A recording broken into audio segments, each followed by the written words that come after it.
President Say?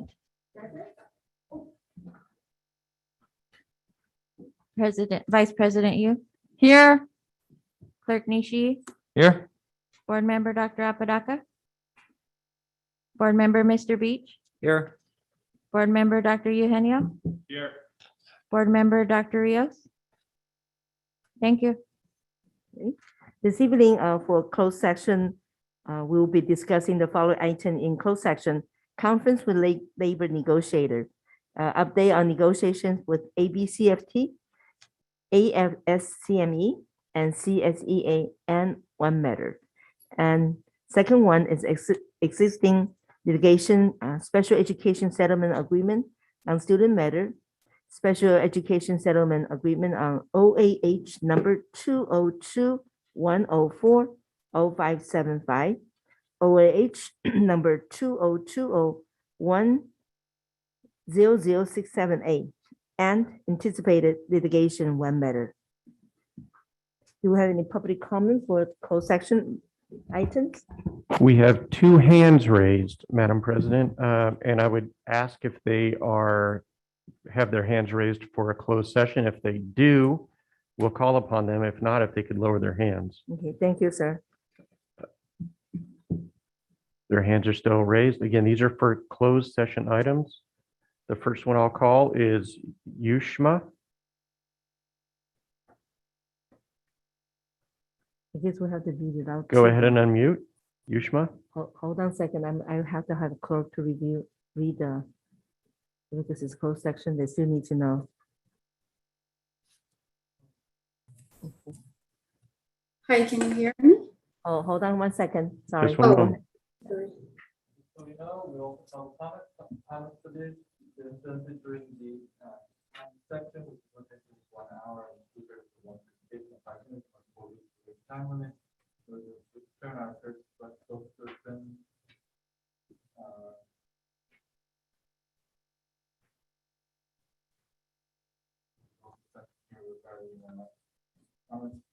Ever remarks about race, ancestry, ethnic groups, identification, religion, color, and authority, sex, sexual orientation, gender, mental disability, or age may not be made. Concerns within the report will be followed up and addressed by the appropriate staff. All right. Thank you. Again, this is for closed session items. So the items that are being talked in closed session. Go ahead, Yushma. Go ahead and unmute. Hi, my name is Ushma, and I'm here to say a few points. So parents are asking to save the spot at our homeschool if they choose the online option.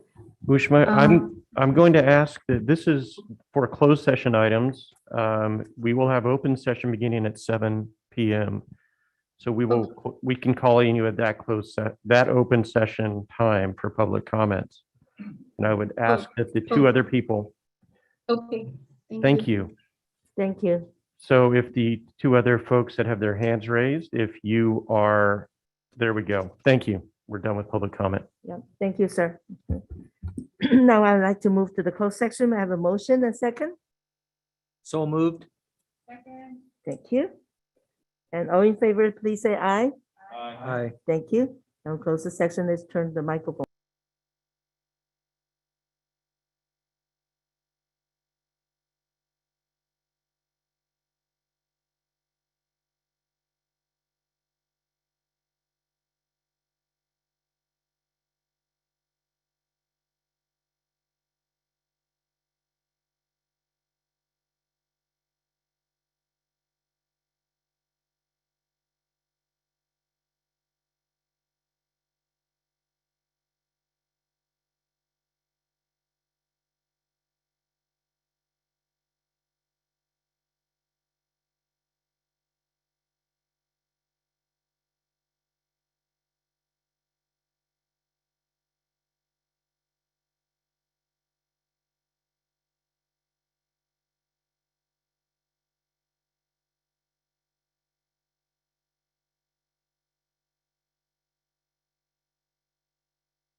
Oh, man.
move back to the closed session. Motion a second. I move, go back to open session. Second. Thank you.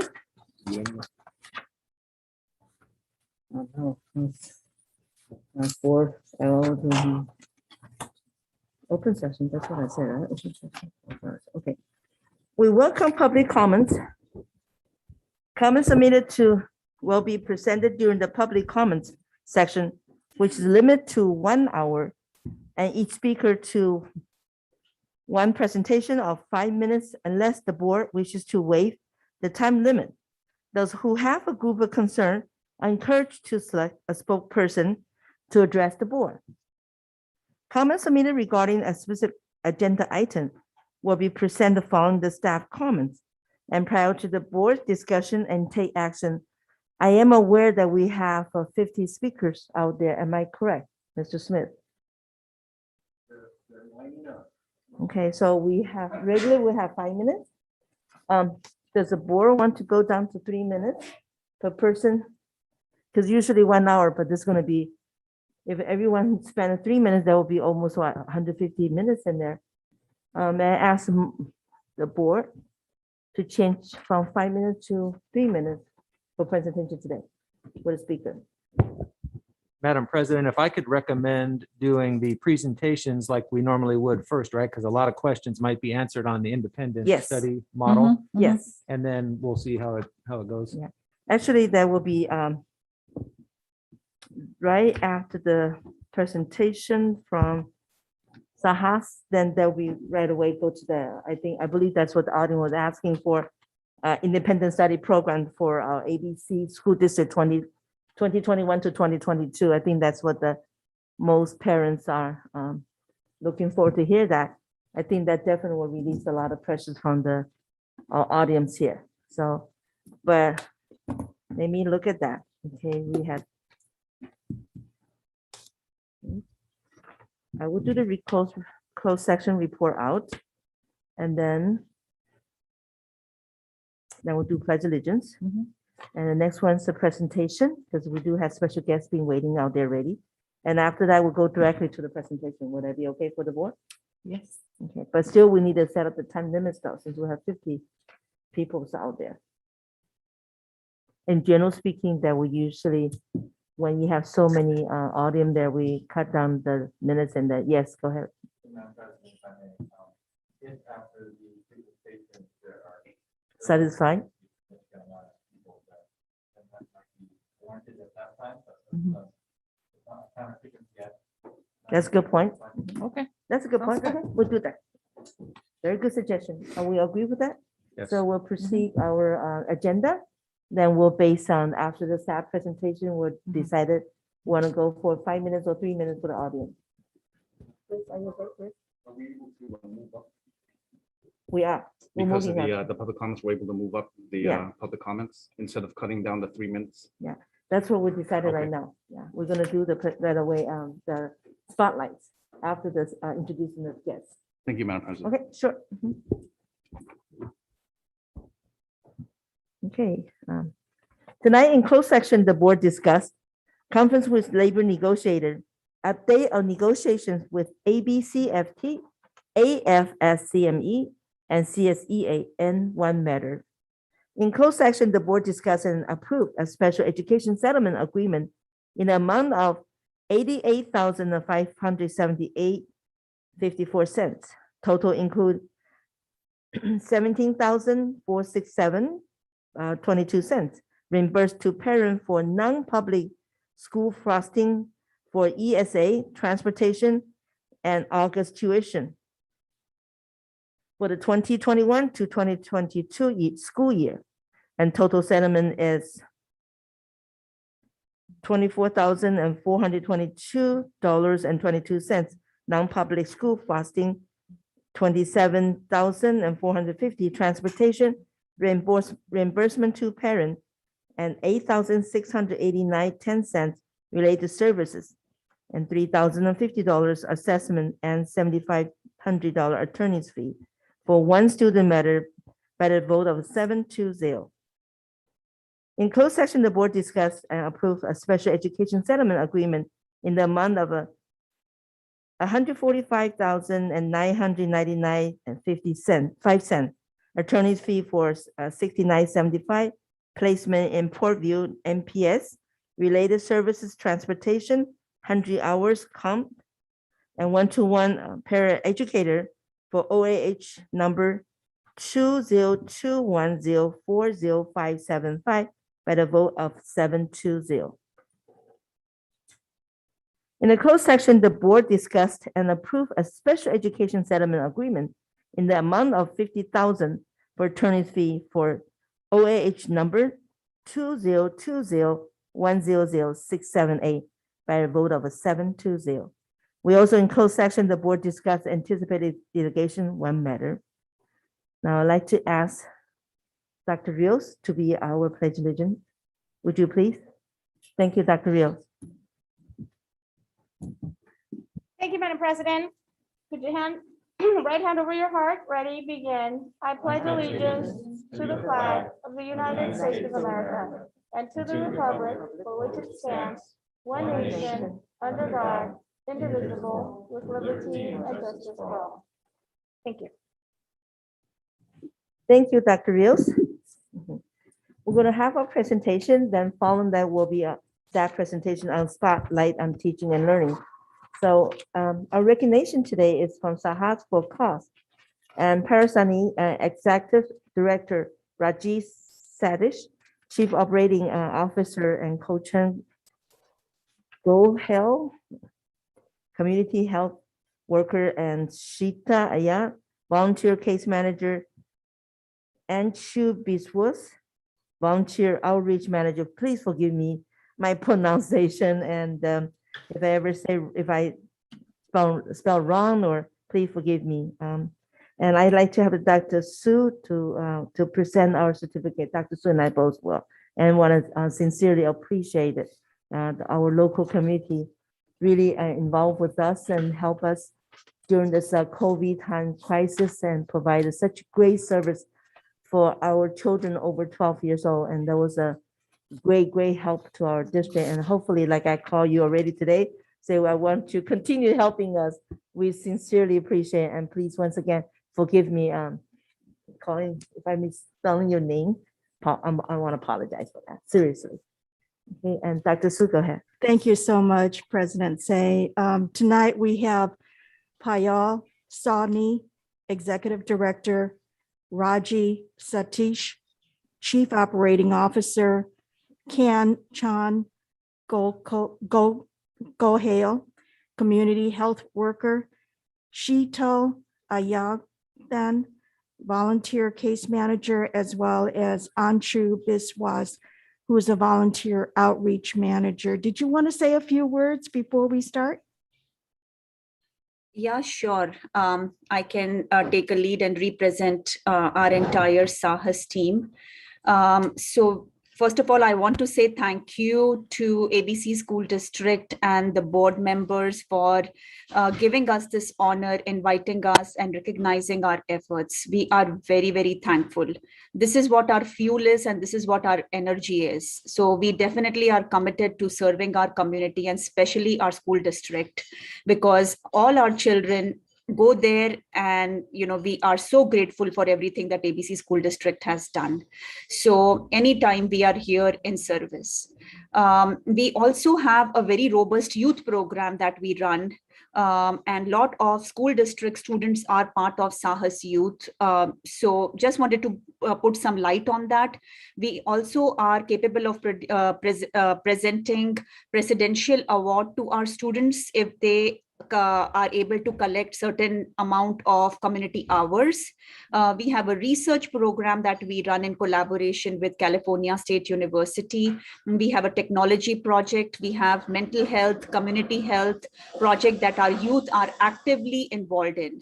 So if there is anything that SAHAS can do through ABC School District for our youth, please call upon us. And I don't want to take much time. I know the agenda is jam-packed, but thank you so much once again. And thank you. Thank you so much. each of you will be receiving this certificate of appreciation for Sahas for Cause. Thank you for your dedication and support to the community and students of the ABC Unified School District. Each of one of you will be receiving this certificate. Thank you so much, everyone.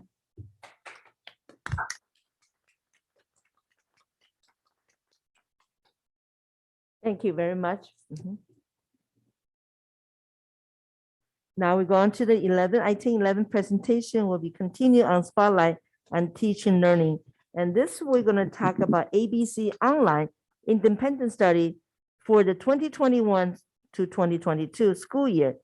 And our presenter will be Dr. Valencia Mayfield, which is our Assistant Superintendent Academic Service. Dr. Mayfield.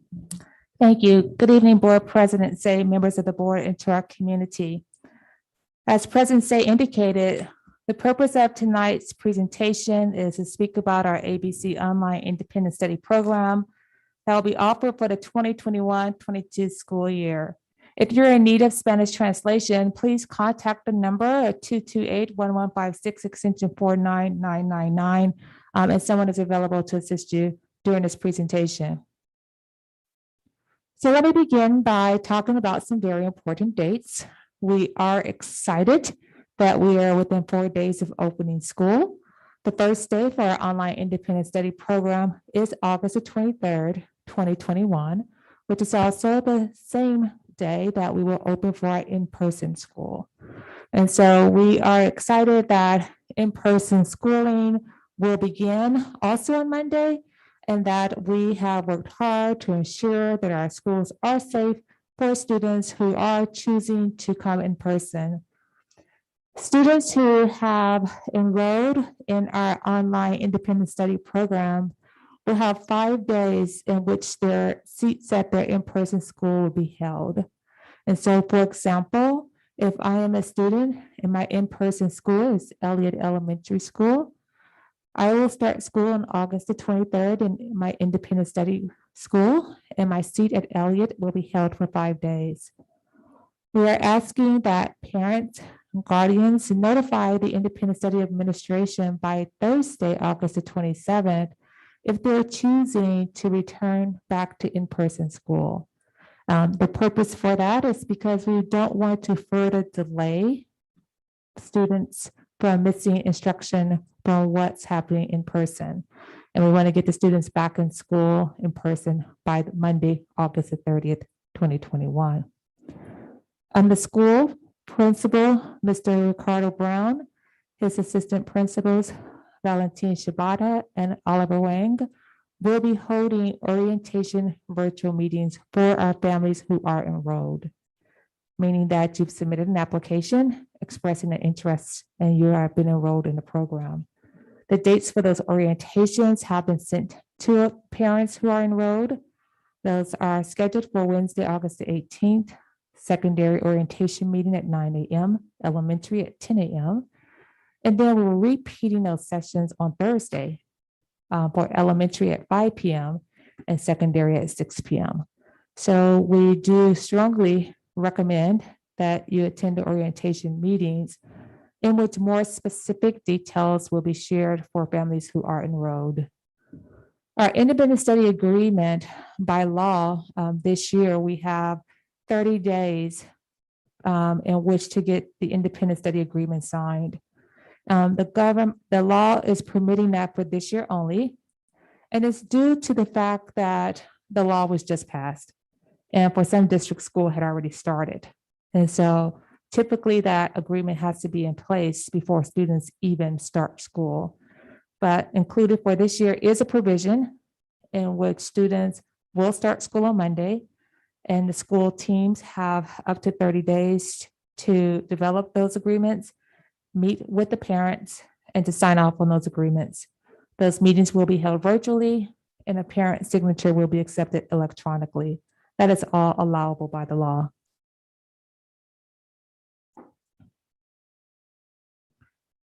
It's not advancing. If you would advance it for me, please. Thank you. So A requirement of the law is that we provide synchronous live instruction.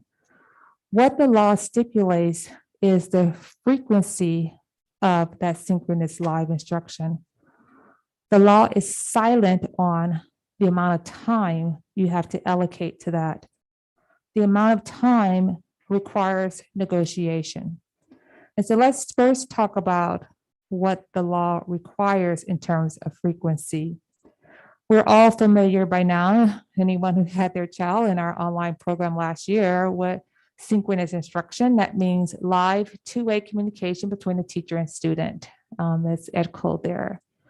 And so for students in grade span TK through third, the law requires daily synchronous instruction. The district program that you're going to hear tonight includes daily synchronous instruction. So we've met the requirement of the law. For students in grade spans 4 through 6, the law stipulates at least once a week. We are providing daily district program synchronous for grades 4 through 6. So we have exceeded what the law requires. For grades 7 through 8, the law stipulates at least once a week per subject. We exceed what the law requires, and we're providing twice a week per subject.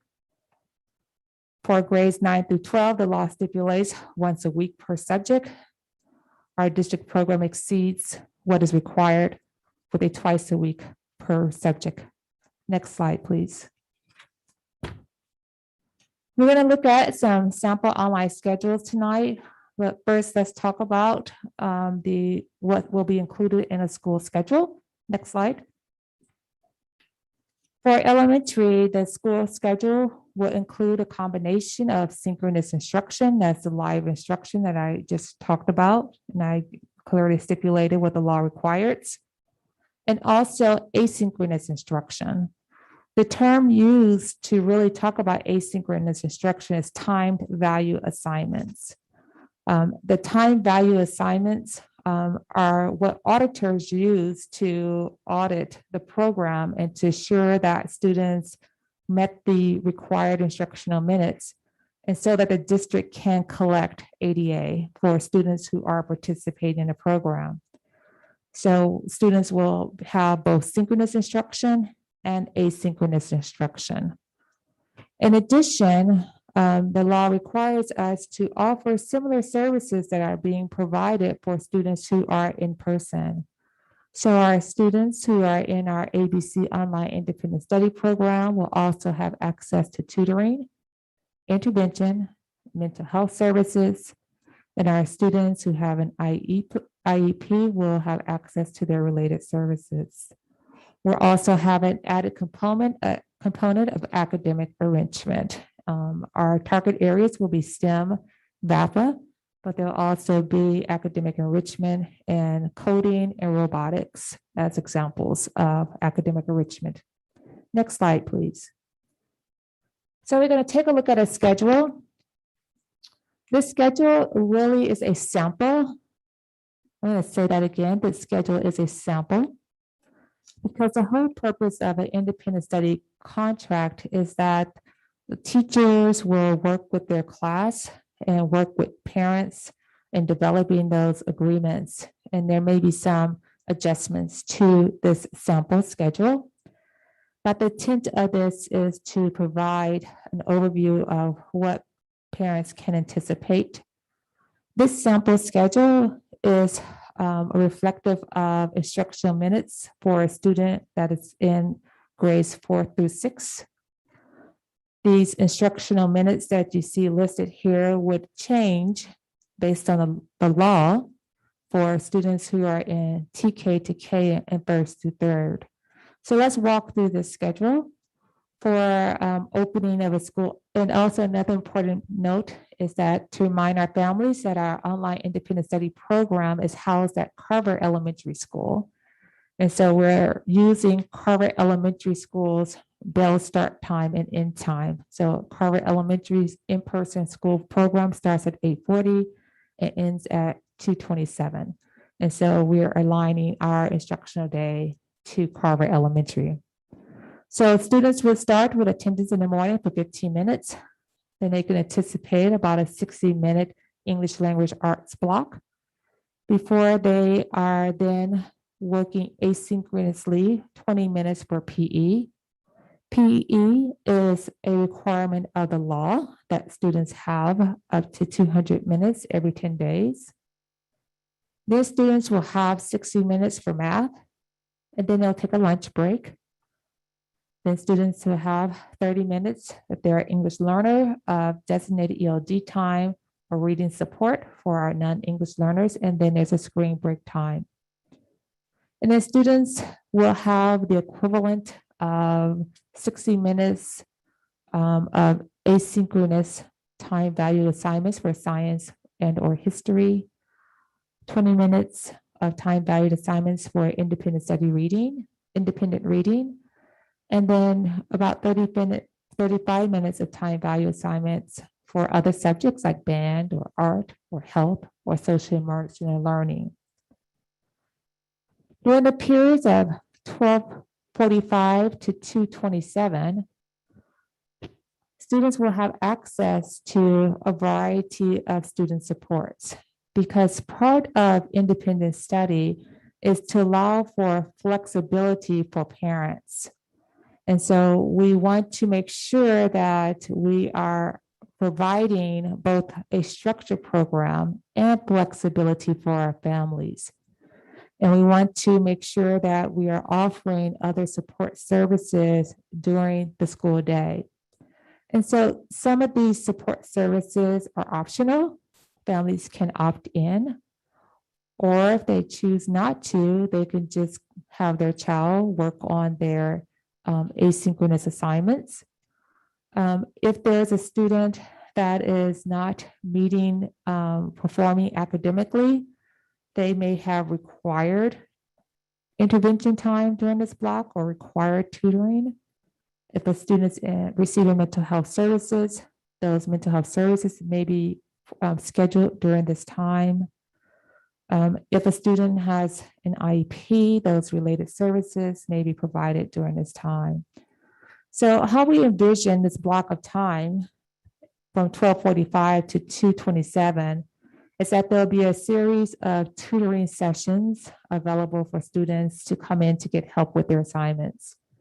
And so there could be a variety of sessions on math, on science, on social studies, on English language arts. And so there'll be a schedule and by grade span.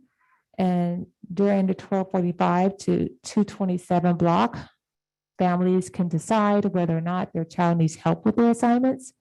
And if they do need help, they would pop into a tutoring session. If the teacher determines that the student needs intervention support, students may be scheduled for intervention. So let's just pretend that the teacher is teaching multiplication of fractions, my favorite.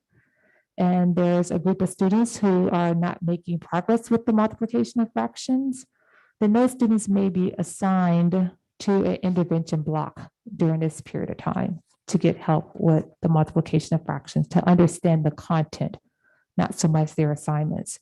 So tutoring is about help with, I don't understand how to do math problem 25.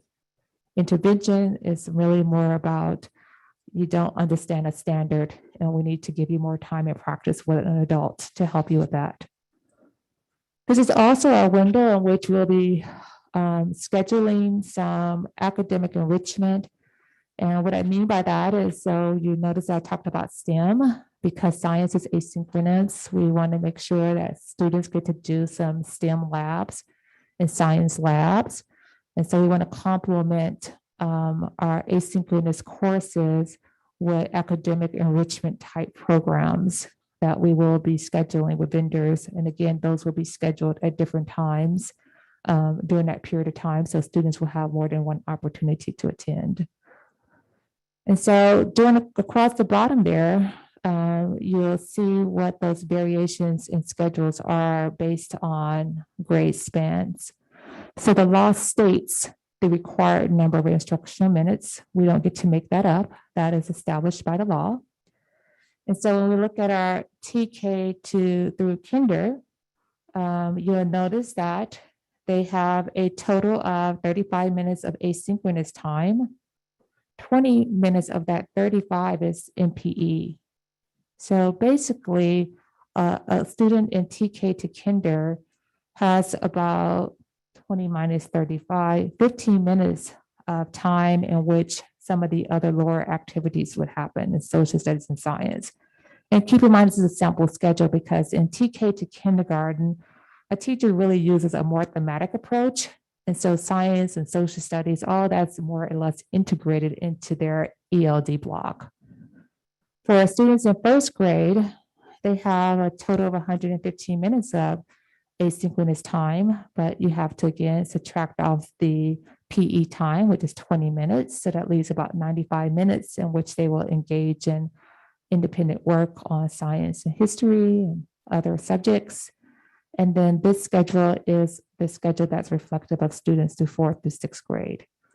So you see our intent here is really to create a comprehensive balanced program that was age appropriate, because we now know that students being on screen time all day is not effective. We know that children get exhausted and it's wearing on them physically. And so we want to provide more of a mixed approach that includes both synchronous as well as time for students to enjoy some enrichment, as well as time for them to have some intervention. Next slide, please.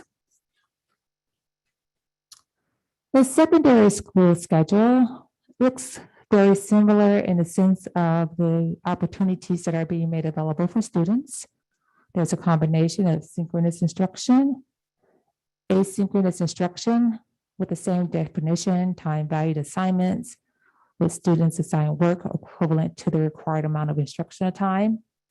Students in our secondary program will also have access to tutoring support, intervention support, mental health services. Students with an IEP will have access to individualized education program. We're bringing on a counselor for the program, and so they'll have access to academic counseling support. Students, there are some dual enrollment courses that the community college will be offering, and students will have space in their schedule to take those courses. Students who are in sports can participate in the sports program, but it is subject to CIF rules. And CIF rules treat this as a transfer to another school. So there are some penalties, some significant penalties for students. There's penalties that involve loss of being able to play games to potentially a whole loss of a year if they have to transfer back to their school in person. So I'm not the expert on that. Students who are in CIF sports are being counseled by their school council. So those are the people who have expertise, and it's important that they're hearing from the experts. I'm not going to try to speak to CIF rules tonight. I just want us to know that there are some penalties for students who that we don't get to waive their CIF rules. The next slide, please. So let's look at a secondary program. That first column shows that the secondary instructional day is a combination of synchronous time, asynchronous time, and support services. On Monday, we wanted to make sure that students had access to their teacher. And so Monday, students would come to a homeroom for attendance purpose, and then teachers will have office hours scheduled throughout Monday. We felt that that was critical for the nature of this program, as well as for the nature of students who applied for this program, so that the teachers can be accessible to respond to students' questions and meet with them during those blocks of time. So while the morning half or the day on that Monday, there'll be office hours available throughout the day. Students will still be responsible for time-valued assignments for all their subject areas because we are required by law to meet the instructional minute requirements. So now the next column shows the time. And so we have the program for synchronous instruction scheduled in the morning half. And then we have the afternoon half for asynchronous. That's done intentionally by design so that students can access other school programs as well as students who want to do dual enrollment programs at our community college. So on Tuesday and Thursdays, students will receive synchronous instruction in periods 1, 2, and 3, meaning live instruction with their teacher. And they'll have assigned work based on time value for their other subjects, periods 4, 5, and 6. On Wednesday and Friday, students will have live instruction with their teachers for periods 4, 5, and 6. And then in the afternoon, they will have asynchronous time value assignments for periods 1, 2, and 3. Those instructional blocks are 40 minutes each, live instruction with their teachers. And so students will rotate between a schedule. Those schedules are 40 minutes each. And then in the afternoon, we have here the amount of time in which students will be assigned work. So middle school students will have up to 60 minutes per subject, and high school students will have up to 80 minutes per instruction. And that's so that they can get their full instructional minutes. Now, and again, the same is true about independent studies for a secondary student, and that is flexibility. And so in the afternoon, some students may choose to work on their period 1 homework and do their period 4 asynchronous work at 7 o'clock at night. They have that choice because that is part of independent study, is the flexibility for choice as to when you're going to be working on those asynchronous assignments. In the afternoon portion of the day, students will have access to support services. So similar to the description I provided earlier for elementary, there'll be scheduled blocks of tutoring support. Those blocks of tutoring support will probably also be offered in the evening so that students can go in and out of tutoring sessions based on their academic needs. Students who are not making appropriate progress could be assigned to tutoring. Students who need intervention support will be offered intervention support. Students will have access to mental health services. Students with an IEP can have access to their IEP related services. This schedule also allows us to accommodate students who may be in sports, students who need to make up lost credits because they're deficient in credits. This schedule also allows to support students who need to do some credit recovery courses. And so again, the intent here is to strike that balance between synchronous time with the live instruction, as well as a designated block of time in which additional supports and services will be accessible to students. And then the nature of an independent study program is to have asynchronous independence time for students to work on their other assignments. I want to assure our parents in our community that we have met the requirements for the instructional minutes for each day in these sample schedules. During those orientations, they'll hear more about school schedules, and when they sign their written agreement is when they will also receive a copy of their schedules. And so that ends the presentation, and I'm open for questions. I guess we're going to the public, am I right? So we're going to go by how we usually run for the agenda item. Because I do know a lot of public has a lot of questions, so I can open the public. Then I put it back to our board discussion. Would that be okay for you folks? Yes. Question, Madam President. What Yes. is the period then for the public comments? Are you going to do same thing? Is it the full public comment or just for this particular presentation? Particularly for this presentation. Thank you, Madam President. Okay, so yes, go ahead. Ms. Sue. Oh, just how many public comments do we have? We were going to decide whether we wanted the 3 minutes or 5 minutes, right? For this item only. Mhm. Can you make announcements? Right. Mr. Yeah, so we can, right now we have 9 raised hands.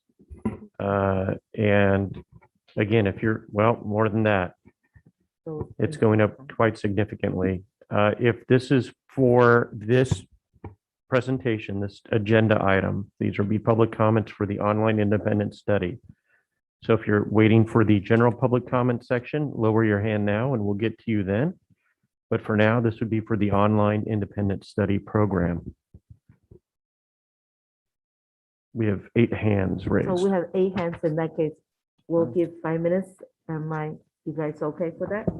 Yes. Okay, so now I'm gonna give it to you to make another public comments. Point of order, Hold Madam on, President, before we begin, we Yes. do have an agenda item for the actual independent study policy. Are we Um, gonna do that separately later? Because this is a presentation. We'll do separated. This is just a schedule how run. And then, Normally, the Board of Education discusses the item first. When we have public comments, it's related to the agenda item. So for example, if they have a public comment regarding our policy for the BP, they can comment on that as well. so, as far as I remember, we can do either way. They can make comment right now, and they don't have to stay the agenda time to present. That's how we do. So they can say some kind of policy there. I mean, then they can raise questions, but then Dr. Mayfield will give more details on that for policy. That will be on the agenda action item.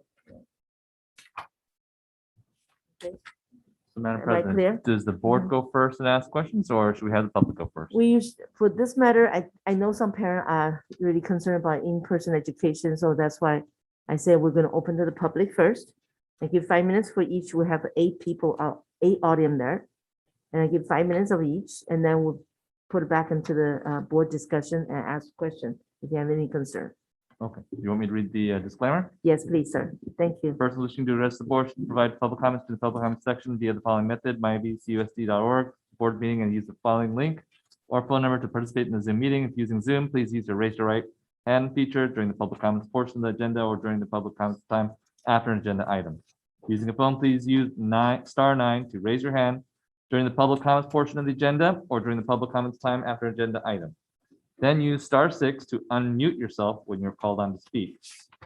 Comments will be presented during the public comments section, which is limited to 1 hour, and each speaker to 1 presentation of 5 minutes unless the board wishes to waive the time limit.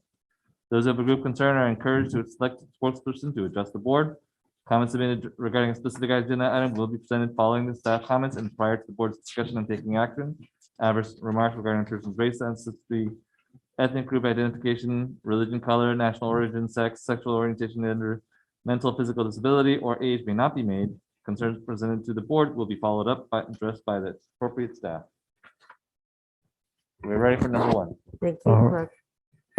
All right, thank you very much, Board Clerk Nishii. The first speaker this evening is Jamie Castrillo. Jamie, go ahead and unmute yourself. Oh, excuse me, Jamie is no longer here. So it would be Bess. Bess, please go ahead. Unmute yourself. Thank you. Can you hear me? We can, thank you. Sure. Thank you. Hello, Superintendent Dr. Su, Board President Su, Chair, Vice President Suhu, and board members. First, thank you for navigating such a difficult time for the school district. I'm a parent of an incoming first grader at Gonsalves Elementary, and I'm disappointed at what is being offered as distance learning option via the independent study program offered by our school district. I would like to request the district to first offer a more robust distance learning option by increasing the synchronous instruction time currently planned for the independent study program. Second, to hold student places at the original enrolled schools until they return in person. The ABC School District did a wonderful job during last school year with Virtual Academy that offered 20 hours per week synchronous online learning for all students. However, for this coming school year, I was told that ABCUSD will only offer half an hour per day of synchronous learning for first grade through the independent study program. It wasn't clear to me how many hours it is now from the presentation we just saw for the first grade or the lower elementary classes. To me, if it's half an hour, it is almost equivalent to homeschooling my child.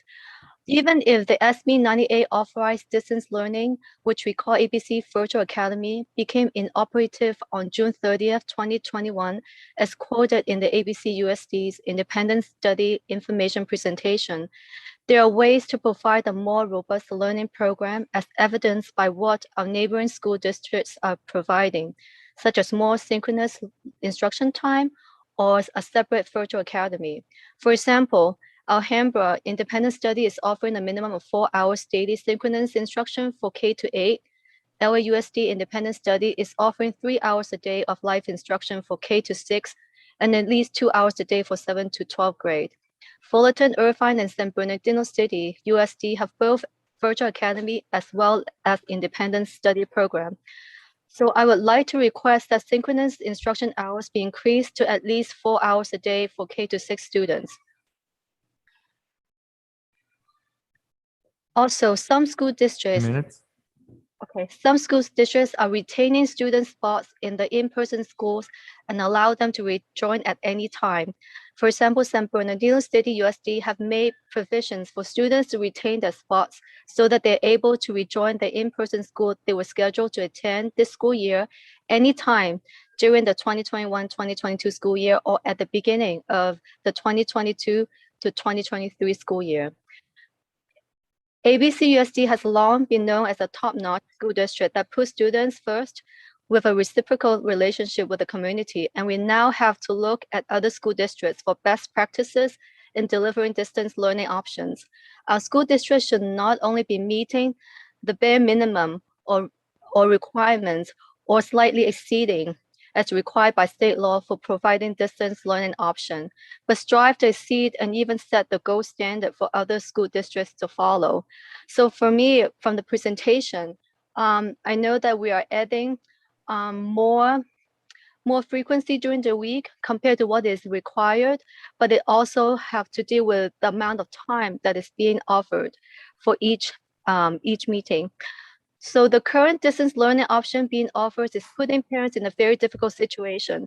Parents who are worried about the health and safety of their child who are not eligible for vaccination yet and want to keep them home are forced to send them back to school because of the fear of losing their spots in the enrolled school. Parents who decide to keep their child home have to deal with subpar distance learning option and potentially losing their spot in an enrolled school. I really hope that the board will be able to consider and implement the above request and make it a win-win situation for all parties.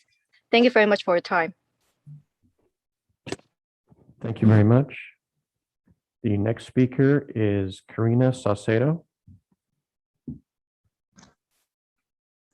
Hello. Go ahead. Hello. We can hear you. Okay, thank you. Hello, board members. I am the parent of 2 children that attend Nemus Elementary Dual Immersion Program. I am calling in to reiterate the importance of providing ABC students with adequate synchronous teacher-led instruction time. As board members that are to serve the community, it is expected that you all make your decisions with students' best interest in mind. That is not what is being shown by the current lack of support to students that are not able to attend school in person at this time. To say that recent implementation of laws or lack of funding is impeding ABC's ability to provide at least 4 hours of synchronous virtual learning is simply not true. The district is potentially crippling the long-term future of our children, both physically and academically. According to the California School Dashboard, English learners are up to 30% more likely not to graduate. Please recognize the importance of providing support in the form of adequate synchronous hours, as well as keeping English learners and dual immersion kids in the programs that they have already been in. Some ABC students at Whitney High School have been told that their seats will be saved if they do not attend in person this fall. In all fairness to all students, the same seat saving should happen with other students that have been told that their seats would be filled due to current district policy. According to the Director of National Institutes of Health, 11 to 15% of COVID-infected youth, symptomatic and asymptomatic, can experience long COVID that results in sometimes debilitating issues that disrupt their schooling, sleep, activities, and other aspects of life. In not providing an adequate amount of synchronous learning time, the message is being received to either attend class in person or to be left on your own. We send our children to school to learn, not to potentially contract a disease that can result in long-term education impeding disorders. If drastic changes are not made to the current independent study session and to the policy of not saving a seat for a child if they cannot attend school in person, my family sees no other option than to remove our children from ABCUSD. These are unprecedented times and circumstances, and parents should be given at minimum 1 semester grace period to have a seat held. This would hopefully allow for families to have their elementary school children vaccinated to provide another layer of protection prior to returning to in-person learning. Your boardroom is full of intelligent, competent, master's level doctors, very educated people. For the sake of the community that you serve, follow the trends, make educated decisions that can help the children and the people of your community be safe. To say that the CDC says one thing today and tomorrow another, and this is why you can't come up with a solid plan, is a cop-out. Don't do that. It's insulting to yourself and to the people that you serve. Thank you for your time. Thank you very much. The next speaker is Leah Nass. Hi, I'm Leah Nass. I'm the parent of an incoming kindergartner and an incoming second grader at Cerritos Elementary. I want to thank the staff and the board for adapting quickly. Especially thank you to Ernie Nishi, Sophia Say, and Brad Beach for being responsive to community emails and calls. I do want to remind everybody that the school board needs to direct action on behalf of the community as part of your role. The school board is elected to represent the community. Every area has a trustee to make sure every part of the district has a voice. The board's job is not to be a spokesperson for the district or simply answer questions for the district. The Board of Trustees is the body that can direct staff on how to use taxpayer money and how to address the needs of the students. If the district does not act in the best interest of the community, it's the board's responsibility to ensure that it does. Currently, it appears that the board is having challenges doing this, but according to a survey in the ABCUSD parent group with hundreds of responses, at least 30% of families want a virtual option, and they want to be able to hold their place at their enrolled schools for when it's safe for them to return from independent study or virtual. So I really ask the board to take action at this meeting to resolve these things before school starts. We really need to allow the students to come back to their enrolled schools from independent study during the school year by not backfilling the empty in-person seats. The district appears right now to be attempting to financially benefit at the cost of student safety by enrolling more students and taking away in-person seats from enrolled families. The district still gets paid ADA funding for independent study students, just like they are for in-person students. There's no reason the school should backfill seats on campus since they're already being paid for those students to attend. The district needs to serve the family enrolled at ABCUSD instead of trying to financially capitalize on the in-class empty seats from families trying to keep their children safe. Having the empty in-person seats even serves the in-person students better and protects their health by allowing them to sufficiently distance in class. Filling these seats while knowing classes do not have sufficient distance is willfully harming the students for financial gain. In addition, heightened COVID safety protocols on campus are extremely important. Currently, schools are the one part of the government that determines how the community deals with its challenges. The failure of the school district to accommodate the substantial percentage of families asking for strong educational alternatives to the currently detailed independent study option, plus puts the entire city of Cerritos at risk. Mayor Pro Tem Chung Vo scheduled a meeting with concerned parents while the board and the district somewhat ignored parent complaints. They had been complaining for weeks before anything happened, and Mayor Pro Tem Vo stepped in. It would be really a big embarrassment for ABCUSD, a school district in one of the most COVID cautious communities in the area, to be the cause of COVID spikes in the city. In the district's lack of adaptability and concern for COVID and parental concerns will have long-term impacts on the city of Cerritos, from children, parents to homeowners. Thank you. Thank you very much. The next speaker is Cheyenne. Go ahead, Cheyenne. Hi, good morning. I'm sorry, good evening. Can you hear me? This is Cheyenne. We can. Go ahead, Cheyenne. All right. So I am talking something which is over and above the first three speakers have spoken so far. So I am totally in alignment with what the first three speakers spoke. In addition to that, I want to add a couple of more points.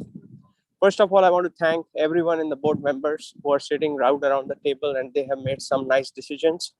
And I don't disappreciate these decisions. So I highly appreciate the decisions which have been made today. And I'm sure every one of you is a parent and must have made some decisions in the best interest of the children who are coming in the upcoming school year. In the last 3 days, I was on leave. I am the chief execution officer for a company, an IT company, and I run a company by myself. I have employees who I run and cut the paychecks for. So I know what kind of situations employer like you guys are for the children as parents and guardian you are going through. But I work for a healthcare company, and fortunately I have that opportunity to understand every bit of what's going on in the world. I have MDs working with me every day. And what I have done is I have taken last 3 days as leave from my work. And I reached out to governor office. I reached out to Bob Archuleta's office. I reached out to the superintendent office and spoke to Miss Christina a couple of days before, if I'm correctly pronouncing the name. I'm sorry if I'm not. What I was told is two things. One, based this decision of two options, independent study and going back to school, is given in lieu of a law, AB 130.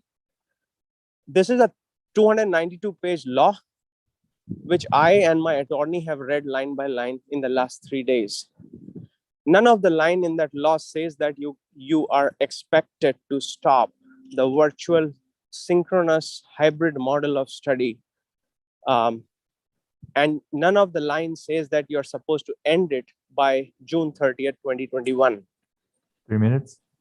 And it was told in the law that yes, there is an additional option of independent study which has to be given, which you guys have offered very well, and I highly appreciate the same.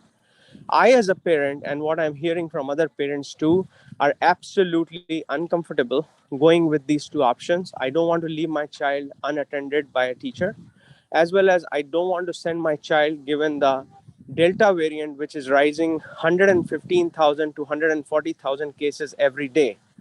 I understand that this decision might have been taken 2 months before or 3 months before, when Delta variant was not there.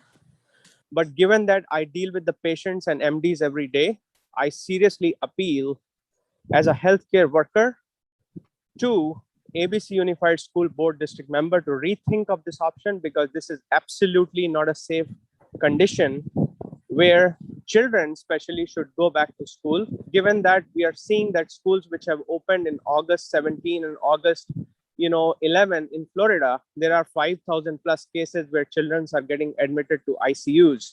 And Florida is raising an emergency to call back the decision.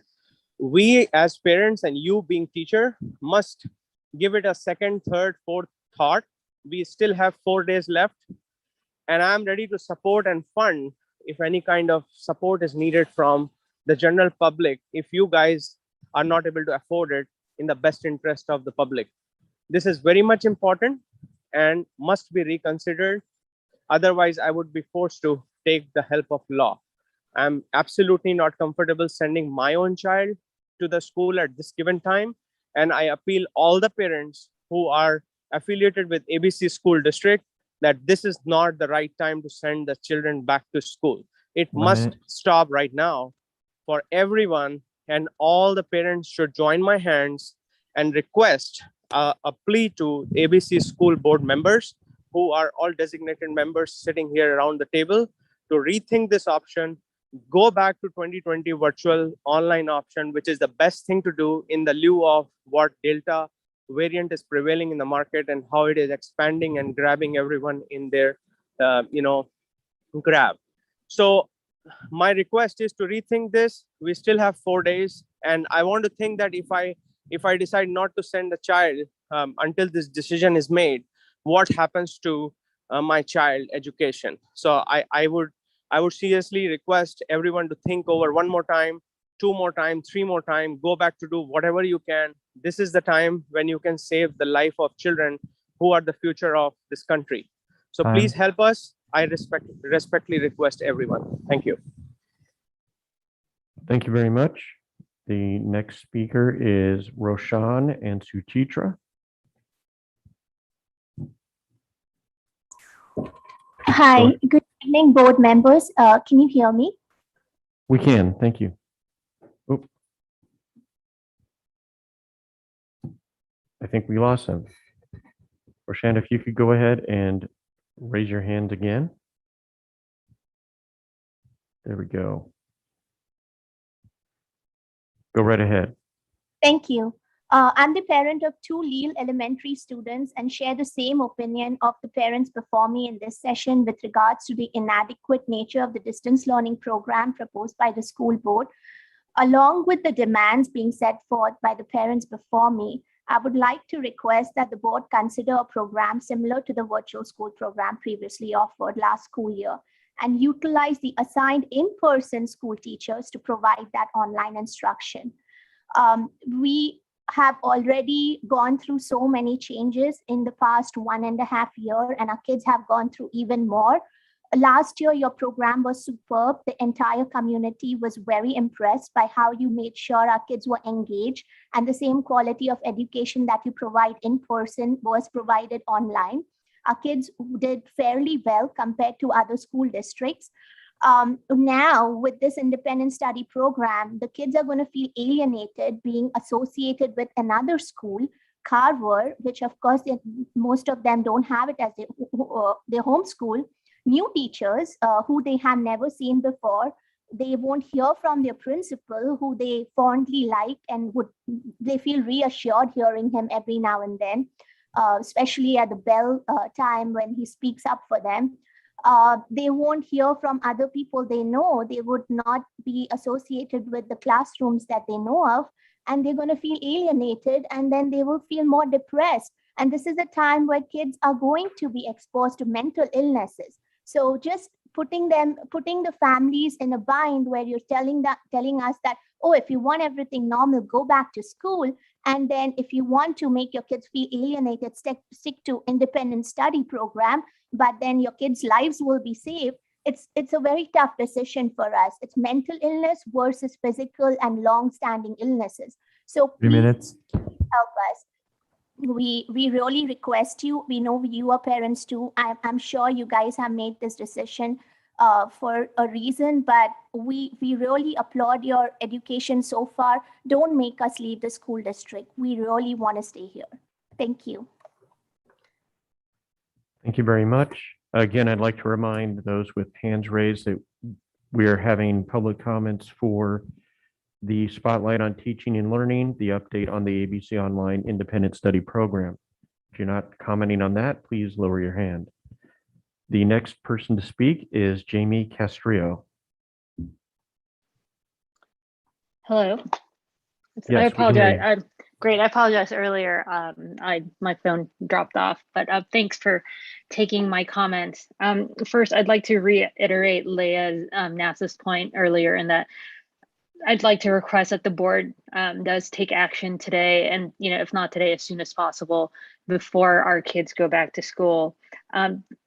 I won't I won't go on and on about, our request, or at least my family's request for more, a more robust independent study program, as other parents have said it in better ways, and in ways I can't even express. So I'll move on from that, and I highly support and agree with what other parents have said with respect to making the independent study program more robust. I would like to point out and discuss the point of independent study. If a child were to enroll in independent study program, that they lose their spot in their current school. My child is an incoming kindergartner in Stowers, and we are actually school of choice, so it makes it even more difficult for us, and that it puts that in a very hard place, and that we either send my child and risk it and see what happens, or we do independent study and lose their spot. And I know I'm not alone in this. I know there are many other parents who also are doing school of choice and feel that they are stuck in a rock and a hard place. So I request and I urge you to think of the long-term effects on what this will cause for parents and students who've done their best and have really hoped, and some hoped and crossed their fingers to really get into the school that they've really wanted to for so long, and they've gotten in, and now they have to make a choice. Do I send my child and hope they don't get sick? And many of us are very, very concerned. I mean, you've seen the numbers, everybody has seen the news, but parents are forced to send their kids there, because if not, they're going to lose their space. So 3 I minutes. ask that that you allow kids who are who to keep their enrollment at their enrolled school if they do choose independent study. And another point I would ask is, if not, then a lot of parents, as you see here, may look at other options. I mean, ABC is an amazing school district. We all know that. There's a reason why we live in Cerrito. There's a reason families come into this community. There's a reason why the housing here is so high. But at the same time, many parents are fortunate enough to have that financial capability of like, look, if we can't get the services we need here in ABC, we will look elsewhere. And many parents may do that. You never know. We can't tell what kind of exodus it will take, or what kind of exodus will occur in the event that parents do not get the kind of support that we're getting here. And I think the parents on this call are the ones who are most involved, who care, who really want the best for their kids and the districts. And that's why they're so involved in this and are calling at, with not much notice. And are these the parents and the kinds of kids that you are willing to leave the district because they're not getting the services that we're asking for? And lastly, I just want to say, look, I work for a Fortune 500 company. We're huge. We were supposed to set to open on September 8th. We have thousands of employees, but because our company felt it was unsafe, and again, we're all adults, our company felt that it was unsafe to bring our employees back. We, 1 minute. We closed it down and said, look, we don't know when we're going to return, but we're not going to return now because it's not safe. And these are adults, mostly are vaccinated, yet we're allowing our kids to go to school, many of whom are unvaccinated. I think there's a disconnect there. And please, I urge you to think about that for the safety of our kids, especially those who are not yet able to be vaccinated. Thank you. That's all. Thank you very much. The next speaker is Amir Rashad. Hi, good evening. So I would just agree with a lot of the other parents and their concern for their children to try to go virtual. I believe the district has enough money to implement the community requested changes, and the district received 50 million in COVID funds. The budget shows 23 million in unrestricted and unappropriated funds that could be used to fund synchronous virtual instruction while preserving in-person seats for the school year. The money was given to the district to ensure safety and recovery from learning loss, which the current district plan fails to do. I also want to add to the point that I know several teachers who currently have they started school last week, and the COVID safety that the district has promised their teachers and the students have not been implemented. For example, one teacher I know of, she sent 3 kids home who were coughing and sneezing because she's unsure of whether they're COVID positive or what happened. And another teacher who sent home 6 students, all within the span of 1 week. And that was probably over a couple of days, to be honest. And there was no measures. Some of the teachers are not even wearing masks. The students walk outside, they're not wearing masks in class. The teacher actually had to ask students to put their mask up. And she actually brought her own Lysol wipes to school because they were not provided any of that, any means to wipe down the tables or anything or clean the space. They also were just very concerned of what's going to be going on in the next 2 to 3 weeks. And they told me, there's multiple teachers that told me that I would keep your kid and try to go into a virtual program. And it's disheartening to see that the virtual program in our district is not offered. And it's very important for my daughter. She's actually going to middle school to be able to go to a virtual program because her younger siblings are asthmatic. And we've been preventing going out for about 1.5 years now because we don't want, the little ones to catch COVID, because, one person might be asymptomatic, but the next person might end up in the ICU. We don't know that. And at this current time, they're unable to be vaccinated. So it's just a concern of mine. And I hope you guys can take into consideration a virtual program, at least for children who are unable to do independent study, because some kids cannot focus with that. I know when my daughter was in a asynchronous time on Wednesdays last year, she was unable to focus without that teacher support there during school hours. And I had to really help her focus and sit down and just, make sure she got all of her homework done. So I really appreciate this consideration. Thank you. Thank you very much. The next speaker is Daisy Mina Lagaska.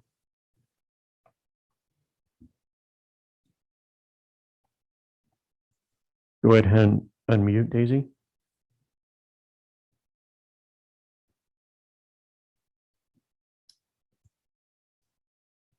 *6.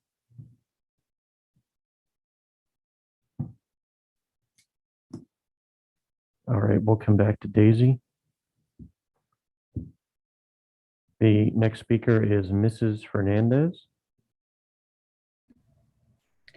Can you guys hear me? We can. Hi. First of all, I want to thank the board for having this meeting tonight and, having a little bit more clear understanding of the distance learning program. I appreciate your time. I am a little different type of parent here. I have a child in special day class. She is an SDC. My child receives quite a few services with an IEP. Your independent study model does not support my child's special education.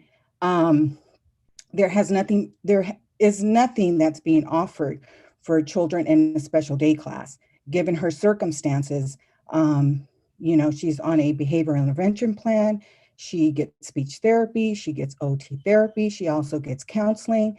So it's not really feasible for her, and she is not a candidate to be an independent study. So virtual learning worked really fine. And I would like for the board to consider, at least for the students in special day class, because they're either in a special day class for a reason, they have a disability. My child's disability seems to be a little bit more on the severe autistic side. Not only that, but we're immune compromised in our home. I have lupus. My other son has chronic asthma. And, we are at a high risk sending our children to school. I would feel more comfortable sending my child to school once they're vaccinated. But like all the other parents, I also struggle with the fact that if I do put my other 2 children who are also in special education in independent study, they will lose their place in their school. Coming from children who have disabilities, who are autistic and have no flexibility. That's a very hard transition. And I do not feel that the board has really thought this whole plan out, especially for children in special education. Honestly, it does not work. I have been told that my child is not a candidate for independent study. 2 of them are not candidates for independent study. So where are my other options? My child also gets a one-on-one aid. So where would that all fit in with the model you guys presented tonight with independent study? It really does not cater to a student that has these disabilities. And honestly, I do not feel safe sending my child to school, knowing that, there are seniors living in the home, we're immune compromised here, and we really run a risk of, getting sick. Some of us are vaccinated, obviously the children are not. So my biggest concern is I'm speaking for parents who have children in special education, a special day class, on IEPs, on 504s. As we all know, that special education has a whole different set of rules and a whole different set of laws. And I have consulted with legal counsel, and there are options for me for you guys to offer something different for my children, aside from what you guys have presented, because obviously that does not work for my child. And my child is, I cannot put my child at risk to be sick just so she will not lose a place in school, or because you guys do not have another option for her. Obviously being in an IEP, there is accommodations that my child must have from the district. And that would be nearly impossible to fulfill in the independent study module. So I would like the board to consider to offer something for children in special day classes, children in special education, because they're not in general ed classes. And I would like a different model for them, something that would work, so it could be a win-win for them. They can get all their services and they can have a safe return back to in-person learning without losing their space in their classroom. Thank you. Thank you very much. The next speaker is Ursha Murthy. Go ahead, Ursha. Hi, all. Can you hear me? We can, yes. Perfect. Hello, my name is Usha Murthy. I'm the parent of 5th grader, Lille School. Firstly, I would like to thank and appreciate all the board members to trying their best to keep our kids safe while offering the best education. I agree to most of the parents' points, and my point is, as per CDC recommendation, students should maintain 3 feet in classroom settings. Many classrooms in the district will not have the recommended 3 feet of distance. Holding the in-person seats for independent study students to return after vaccines are available will give the classrooms the recommended physical distancing space while allowing students to return in person after being vaccinated instead of losing an entire academic year by having to stay in independent study or being transferred to another school. Schools are obligated by law to accommodate in-person education within 5 days of request. Schools are also obligated to serve the points in the attendance area. The district's current plan is failing to meet these obligations. These are my points. Thank you.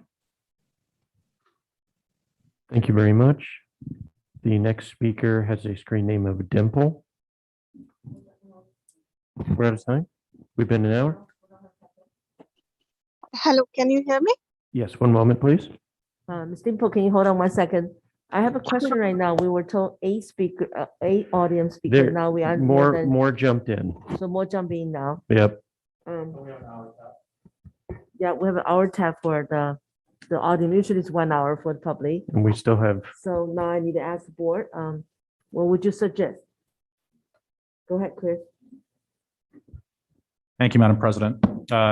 Well, we all took that oath to uphold the Constitution and allow, the First Amendment right of each stakeholder. My question is, how many folks, have read the actual action item? Because I'm seeing that a lot of what is being brought up is actually addressed in the action item itself.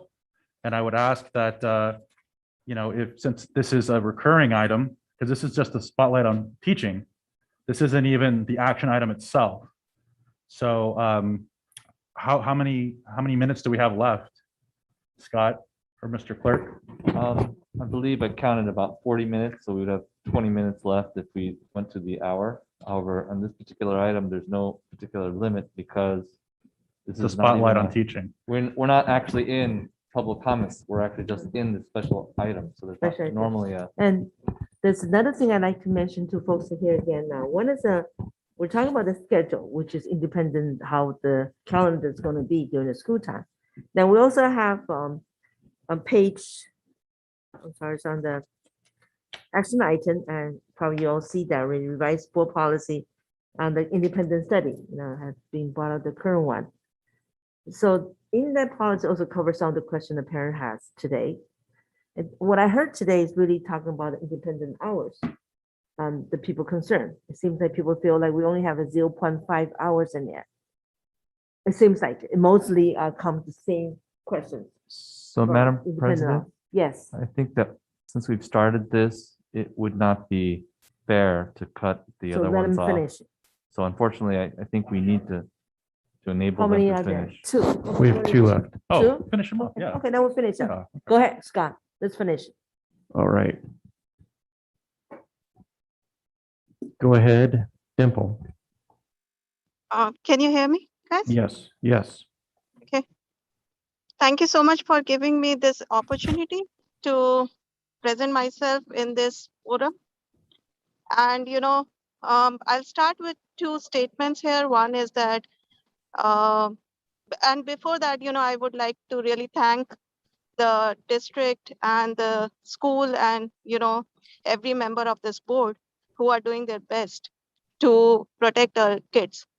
But with that said, I want to say two things. One is that, I'm a master's degree holder.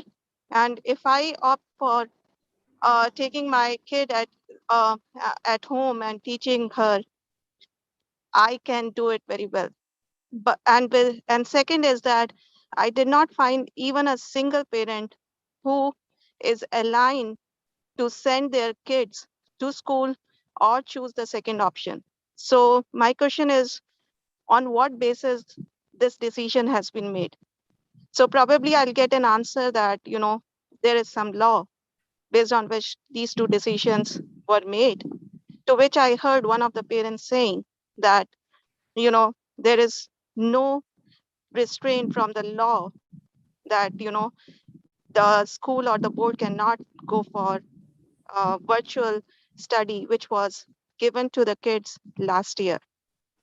With that said, I do not want to repeat what other parents have said already, but my point here is that we are in California and US has topped the charts on COVID cases, with California being on the topmost number. Are we trying to say, and probably, we did not take a good decision or a good step at the right time. That's where US and California top the charts of COVID numbers. So are we saying that we are taking a good decision at this time when some of the news from last 2 days I have been reading, and some of the news are, one is that, I read that 3 teachers lost their life in a single day after reopening of the schools. And this is what I have read for the states which reopened the schools in mid-US or eastern US. The second was Florida School District calls emergency meeting after 5,500 plus students forced to quarantine because of the COVID plus, someone was COVID-19 outbreak. And then the third news was which 7 fully vaccinated COVID-19 patients died in what doctors say is extremely rare situation. And with Delta emerging so much, are we taking the right decision, or do we want to keep California on top of the charts now with kids cases to rise with the reopening of the school? So I really want everyone here in the forum who has that authority to take the decision to take a step back, because this decision was made when Delta was not rising. Now Delta is rising and the cases are impacted and surging. And we are seeing those results in states in US towards the east and mid US. So we should learn the lesson from them and keep our numbers low. That will be my request. And that's what I would like to say at this time. Thank you so much for giving me the opportunity to present myself. Thank you. Thank you. Just to update the board, we now have 4 hands raised. You have to go. The next speaker is Daisy Mina Lagaska. Hello, We can hear you. can you hear me now? Yes. Oh God, thank you, Lord, because I'm like lost a while ago. Um,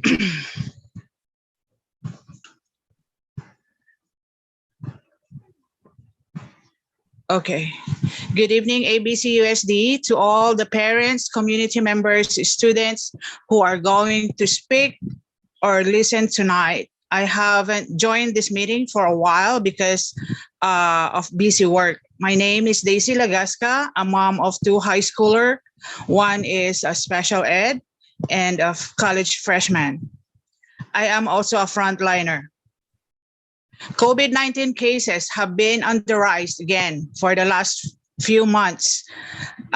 Most of them are unfortunately the unvaccinated. Few days ago, there was a post on Facebook about COVID testing in school in LAUSD. I responded to that.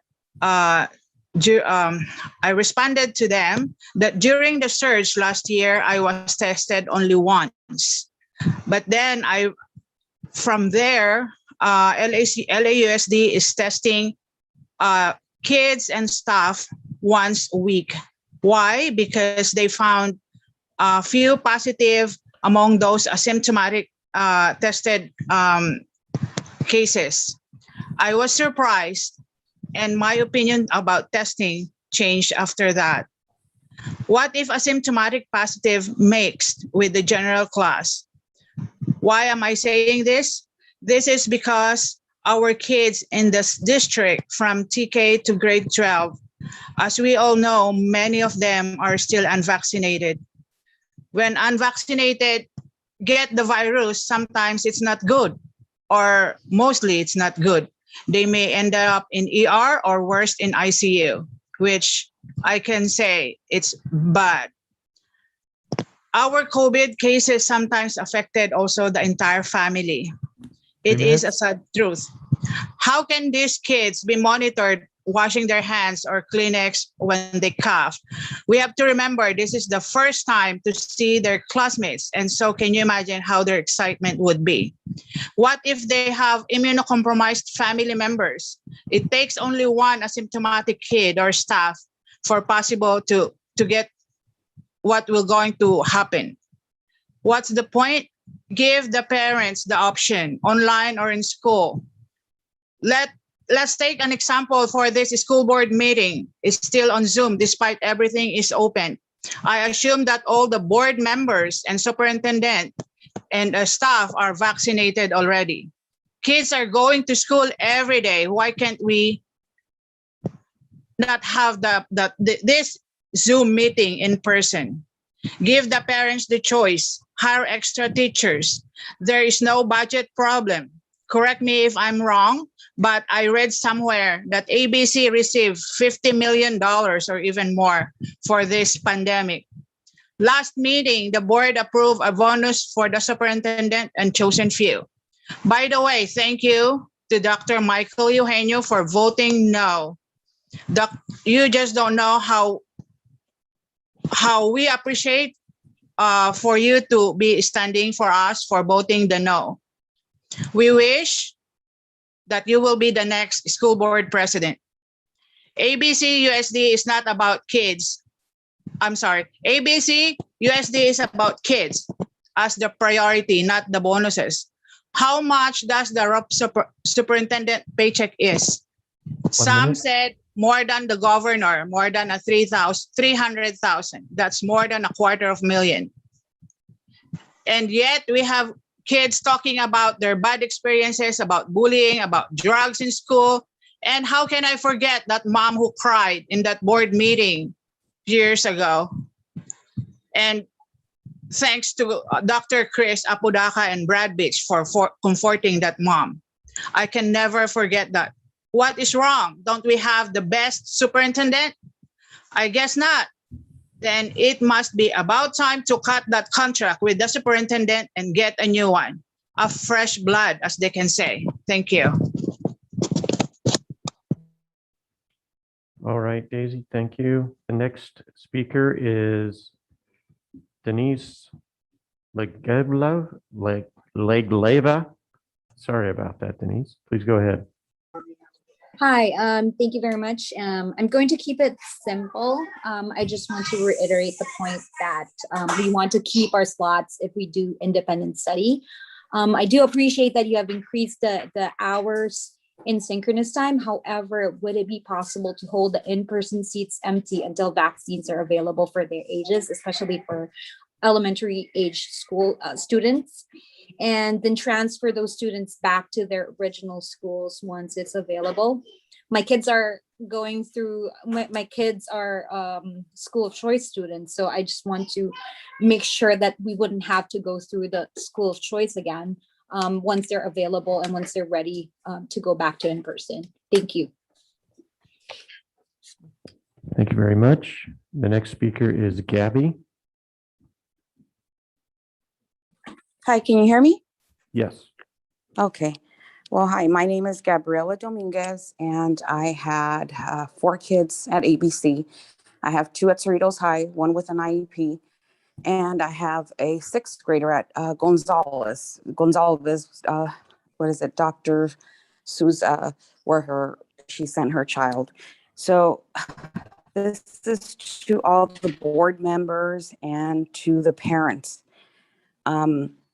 A lot of you talk about how great ABC is, but let's not forget ABC is what it is because of the parents. The parents that raise those kids, the parents that donate money, the parents that donate to the teachers, the parents who live here, who make up for the out-of-district kids by even, by donating the items that they don't. We invest our time, donations, everything. And that's something I think that the board has forgotten. It's the parents. And are you willing to lose these parents to start to other districts or to other private schools? As for the in-home, I think that you have to put these families, you've forgotten that you service our children. You are there to service our families. And you are not thinking of us. And these raises and everything you talk about, that should be tabled. We should be trying to figure out a way how to bring these kids safely back. I am on school of choice. And I've always been on school of choice for my kids, but I did the right thing. I bought in Cerritos. And that was the right thing for my family and for many families who live within the district. We did everything the right way. And we, again, we donate our time and everything.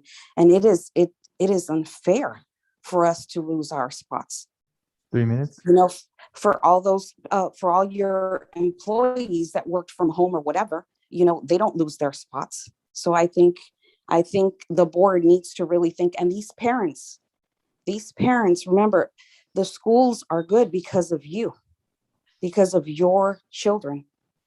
And I ask, go to the school, go to the district. If you guys think that it's 3 feet apart, get some chairs, sit 3 feet apart, show this board, show this superintendent what 3 feet looks like. So that is all I want to say. Thank you. Thank you very much. We do have several more speakers, board members. The next speaker is, Hold on a second. You said how many we have when you said we several? have 3 hands up right now. 3 hands, Madam President. Yes, go ahead, Vice President McHugh. Okay. Board President, I think that at this time, we should continue with our meeting and the other speakers can speak at the agenda. Okay. Any other board have any other suggestions? Agree? Did I have the consent for all agree to holding back the public comments until the next agenda, which is on the action item 1.1-A? Right, And Madam I'm President. going to open to the staff where I'm open to my board here, ask questions. Yeah, Madam President, I think it would be appropriate to either have them speak at the public comment section where there is a time limit. Right now, there is no specific time limit. Or the specific agenda item, again, where there's no specific time limit. But it's up to you, Madam President, to make that decision. I want to let the public to know, to make aware of this.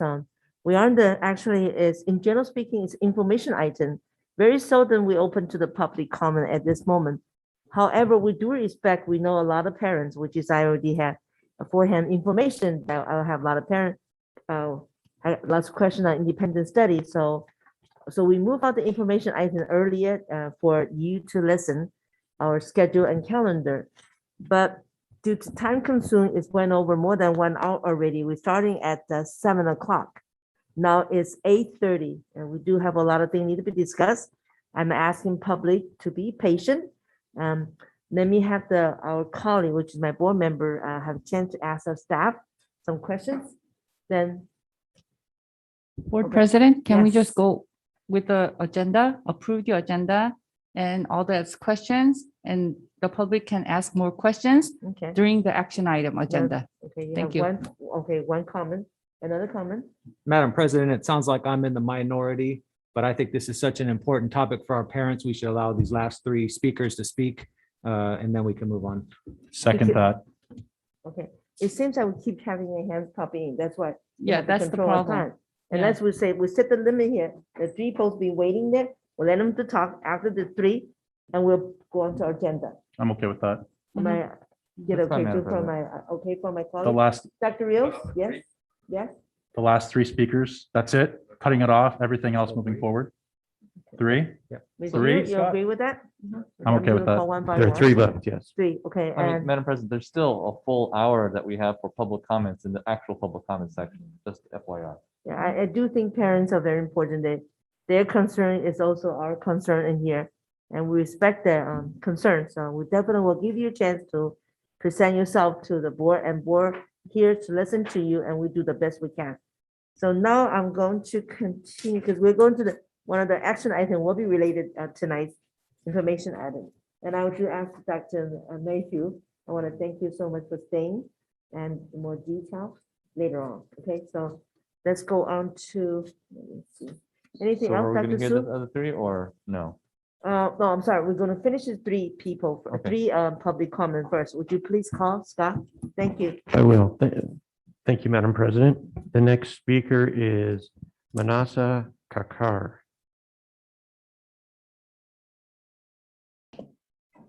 Hi, hello, respected board members. I just would like to reiterate the fact, let me just confirm if you can hear me. Yes, we can We hear can hear you. you. So I just like to reiterate the fact that independent study hours is not the only point we are trying to make. The main point here is that that I would like to highlight is the fact that the homeschool enrollment spot or even school of choice enrollment spot being taken away for choosing online independent learning. Respected board members, we do not feel safe in sending our children in person. Please hold the in-person seats until the kids are vaccinated. We all believe in no kid left behind, but currently, unfortunately, we are all feeling left behind. And this decision is very non-inclusive. So I urge you all to please consider protecting those seats, enrolled seats until the kids are vaccinated. Thank you very much. Thank you very much. The next speaker is Effie Lopez. Yes, hello. We can hear you. Go ahead. Thank you. Yes, I wanted to just state that I live in Cerritos.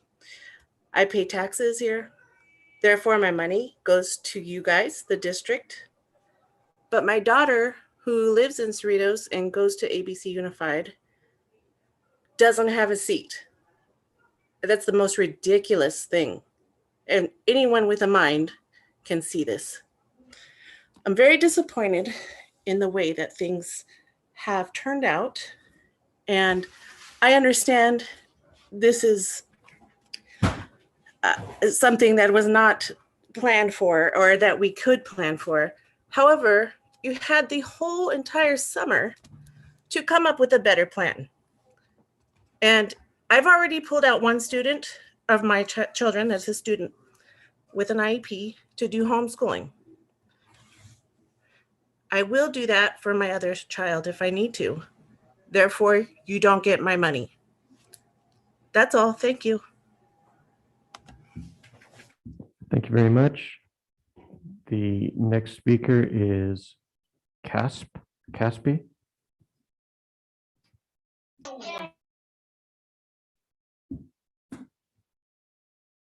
Please unmute.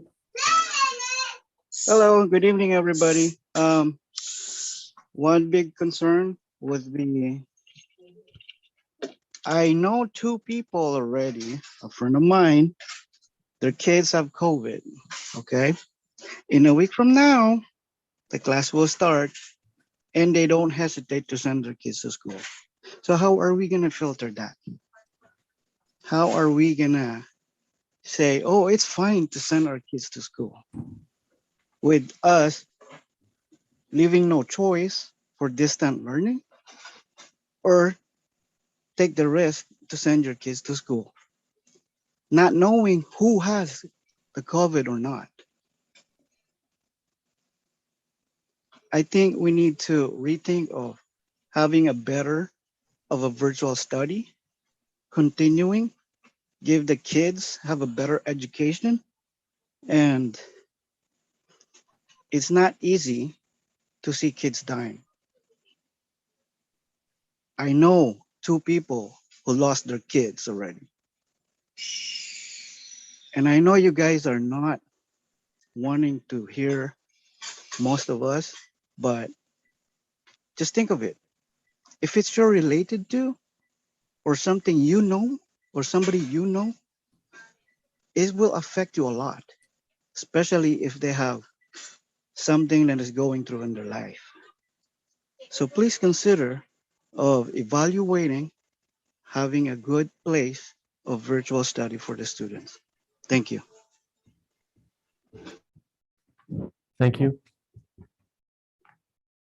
I'll turn it back over to the board. That 3 people, right? So, okay, thank you. Okay, now I'm gonna ask, may I have a motion to approve agenda for regular meeting of August 17, 2021? Second. Thank you. Daniel, please roll call. Dr. Apodaca, Yes. Mr. Beach, Yes. Dr. Eugenio, Yes. Mr. Nishi, Yes. Dr. Rios, Mrs. Say, Yes. Mrs. Yu. Yes. Motion passes 7-0. May I have a motion to approve the minutes of the regular meeting of August 3rd, 2021? So moved, Apodaca. Thank you. Daniel, please roll call. Dr. Apodaca, Yes. Mr. Beach, Yes. Dr. Eugenio, Yes. Mr. Nishi, Yes. Dr. Rios, Mrs. Say, Yes. Mrs. Yu. Yeah. Motion passes 7-0. Thank you. Next, our superintendent report. Thank you, President Say. I hope everyone had a wonderful set of weekends during the past 2 weeks. On August the 4th, I met with Alfredo Velasco, President and CEO of the YMCA of Greater Long Beach. We are establishing a biking program for the students at Aloha Elementary School and at Ferguson Elementary School. I spoke with Lisa Davis, supervisor of our special programs, and we will begin at those schools first. On August the 10th, I met with all the elementary principals during their meeting. We discussed the same issues that we are facing today. On August the 12th, I met with the new virtual teachers orientation. Many staff members were involved, including Custer Sung, supervisor of our Human Resources Office, who coordinated the event. Many district staff spoke as well, including President Sophia Say, Vice President Sue Yu, Ray Gear, President of ABCFT, Dr. Gina Zietlow, Assistant Superintendent of Human Resources, and myself. On August the 12th, I met with all the middle school principals and high school principals during their meetings. We held our summer virtual district leadership institute on Friday, August the 13th. Over 160 participants were able to join the meeting. We followed up with breakout sessions for the participants to be engaged with. We followed this with the nuts and bolts meeting in the afternoon. On Mondays, I always engage with our cabinet members, and this year we will be adding Dr. Tom Tracy, principal at Nixon Academy, Julie Yabumoto, principal at Palms Academy, Priscilla Rodriguez, principal at Ross Academy, and Sergio Garcia, principal at Artesia High School. We'll also include Adrian Thomas, our new equity officer, to the list as a cabinet member. I will be doing an information item later tonight on safely returning to schools with Scott Smith. Have a wonderful weekend, everyone. That concludes my report. Thank you. Thank you, Dr. Su. Do we have any union representative out there? Oh, there we go. Yes. We have our ABCFT President Ray Gear. Go ahead, Ray. Good evening, President Say, Board Trustees, Superintendent Dr. Su, administrators, teachers, nurses, parents, students, and community members. My name is Ray Garrett. I'm president of the ABC Federation of Teachers.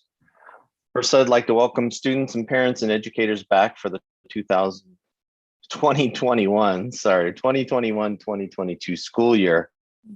Although there will be ongoing challenges with COVID and the Delta variant, I'm looking forward to seeing teachers and students engaged in person, reconnecting and strengthening the incredible bond of trust between teachers and students. During the final couple of months of last spring, we saw firsthand the social, emotional, and educational benefits of having in-person instruction. And I'm glad that we could start this year prepared for just that kind of instruction. I know that the ABC School District and all the ABC employees will do our utmost to ensure safe conditions and healthy practices so that we can all stay as healthy as possible. I'm thankful that California Governor Gavin Newsom has taken the prudent steps to ensure the safety of all educators by mandating that all employees are vaccinated or submitting to a regular testing schedule. Following these state guidelines will help to ensure that we can maintain healthy classrooms, which will help keep our students focused on the main thing, student achievement, while also addressing their health and safety. Safety measures throughout the district will ensure that this district will continue to fulfill the duties of teaching the leaders of tomorrow.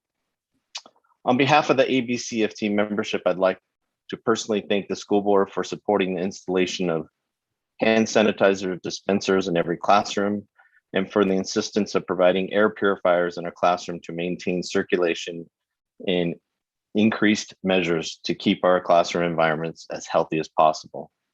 These measures, in tandem with the installation of MERV 13 medical grade air filters for our HVAC units, are our first line of defense to keep our classrooms and schools virus-free. Over the summer, ABCFT and the ABCUSD have been negotiating the details of an online independent study program that will best fit the needs of our students and community. What could have been agreed to in June would have looked different than what was finally agreed to this week. My apologies to the community for delaying, but as the news about the Delta variant has increased, we have worked hard with the district administrative cabinet to come up with a solution that would address this new reality we are currently facing. Together, we have agreed to far more instructional synchronous minutes than we would have thought were adequate in June. In plain English, then this means that teachers and students will have more virtual minutes of engagement to ensure the richness of our curriculum program, as is expected in ABC. I do want to point out that the school of choice enrollment is not part of the collective bargaining agreement, and that enrollment decisions were not part of the negotiated agreement. Enrollment decisions are strictly an administrative decision and the right of the district in accordance with the state regulations concerning school of choice.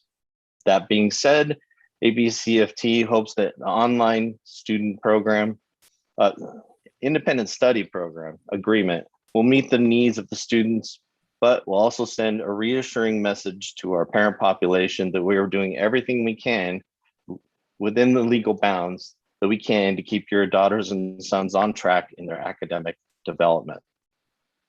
Lastly, I want to point out that if there are any changes in Sacramento, which would allow for more virtual options, ABCUSD will adjust accordingly to meet these new regulations. As I said earlier in my message, I want to wish the best for everybody this school year, and that we have been listening to the community. We've been listening to board members. I know the cabinet has worked very hard to meet the needs of our community. Hopefully you'll see later on, you'll have a chance to talk about the independent study program and see that it does address the academic needs of our students, and that if things change because of the Delta variant and Sacramento changes something, then we'll adjust accordingly. And I heard parents tonight and some of the apprehension that they have about sending their kids to school without vaccines, and I can totally concur with you. And at this moment in time, the state is not allowing us to go with a totally virtual option. And maybe that will be something that happens down the road. But I just want the community to know that we are listening. Teachers, I want to send this message. Do what you do best, and that is teaching our students. This union, district administration, school board, parents, and the community will work together to ensure that you can keep your focus on your students' academic health and their mental wellness. I wish you all the best this year, and I have the full confidence that we will successfully navigate this school year successfully. Have a good first week of school and a wonderful year. Thank you. Do we have other union representative out there? Danielle, anyone? Nope. Okay. Well, next one is my report. I want to thank you, our union members, being so flexible. Please relay our message to the staff, and we sincerely appreciate your hard work and willing to accept this challenge. Especially, we understand that staff also have family. We also have some other physical issue. And thank you, Ray. Please, we want to really appreciate everything you have done and be so flexible with us here today. What I want to today is we'll focus on very important matter, how hard the district is working to make sure we have quality program and safe school. As you heard our president, our superintendent, you also heard our union, we're talking about cabinet being constantly have meeting with the past 2 weeks since the last meeting. And public concern was, hey, how come you guys don't respond back to us? We can't respond to you right away because we are waiting for staff to prepare. We're also waiting for staff they're also working with the other district, and how we align together and we will be the same close to independent study hours and synchronized study. So it wasn't easy. I want you to understand and make sure you understand our school district is working to meet the needs of all students and the staff. This is a very challenging time with constant changing. The public health guidance today may very well change tomorrow. Think about how the mask guidance has been changed for the past 2 days. I am very concerned when politicians get involved. I understand we have recently a politician held a Zoom meeting with the ABC parents. If our parents have questions about the district, we, your board, are here to help. Ask us, share your thought. When you send the email to me, I do read your email and I write it down. And I think some of the parents are aware that already. And I had a meeting with our cabinet and our superintendent. So your concern is this meeting about the district by other politicians might stir up the unrest or be way of sharing misinformation. Because, we're talking about city council or district is a total different ball game in here. Any misinformation we provide, people provided to the residents could cause a lot of issue arising in our district, in our city. We have such beautiful cities and the district. My colleagues and I are open to hearing from your families. We work for you, all of you. Some of our parents are vocal and share their thoughts freely. Many, if not most, do not. We consider your say in our decision making. We'll hear you. At the end of the day, our goal is same as yours, to provide the best education to the current and future students of our ABC. If this continued distrust and hatefulness will make our district down and our property value will go down too. No more confusion, and our board and staff do listen. Right now, our main goal is get the kids back to school safely. And I believe the students deserve to be in school after so many time away. You will hear more about safety planning, learning from Dr. Su, Mr. Smith, and also Dr. Valencia. But I know that we have a good plan. We're installing hospital-grade level air filters in our air-conditioned units, providing safety air filters in our air condition. We also have provide HEPA, providing safe air circulation. Okay. We have air purifiers in the classroom, adding to the flow of the clear air. We also have touchless hand sanitizer machine, which most school does not have. And we have every single classroom. The kids doesn't have to touch anything and just by sensor. To prevent the spread of the germ, and we are looking for that. We're working on towards direct, actually, hospital level protection, safe for our children. I want to thank the staff who have worked with the implement some of my safety ideas. I'm very glad to hear about the vaccine verification for school workers health order, making sure our staff members are vaccinated or have weekly testing adds another layer of the protection for our students. Parents, we do the best we can. And you just may not be let you wear right away, and that's what today's meeting is about. I want to say thank you about Dr. Su's sharing the letter about this new health order with our community.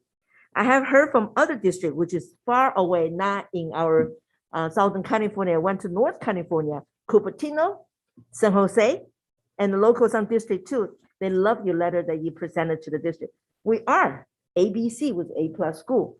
And people told me how wonderful your letter, they're using it. They asked me, can I use it? I said, if you share, that's a template for you all to use. I know how our staff is working around the clock on our programs for the new school year. I am very proud of you. You have done a great job during this pandemic. For over a month now, we have heard about Delta variant and the impact it has been on unvaccinated. The CDC warns of virus mutating, develop a new variant, and I heard from public talk about that. Yeah. This is new variants that persistent, we all worry that too. Numerous variants actually of this virus called COVID-19 are being tracked in the United States globally during the pandemic. There's a new one, we all know about it, it's so-called Lambda. This is the CDC's tracking a new variant of the interest, which is Lambda, I mentioned. It's in 29 countries that have been detected in the United States too.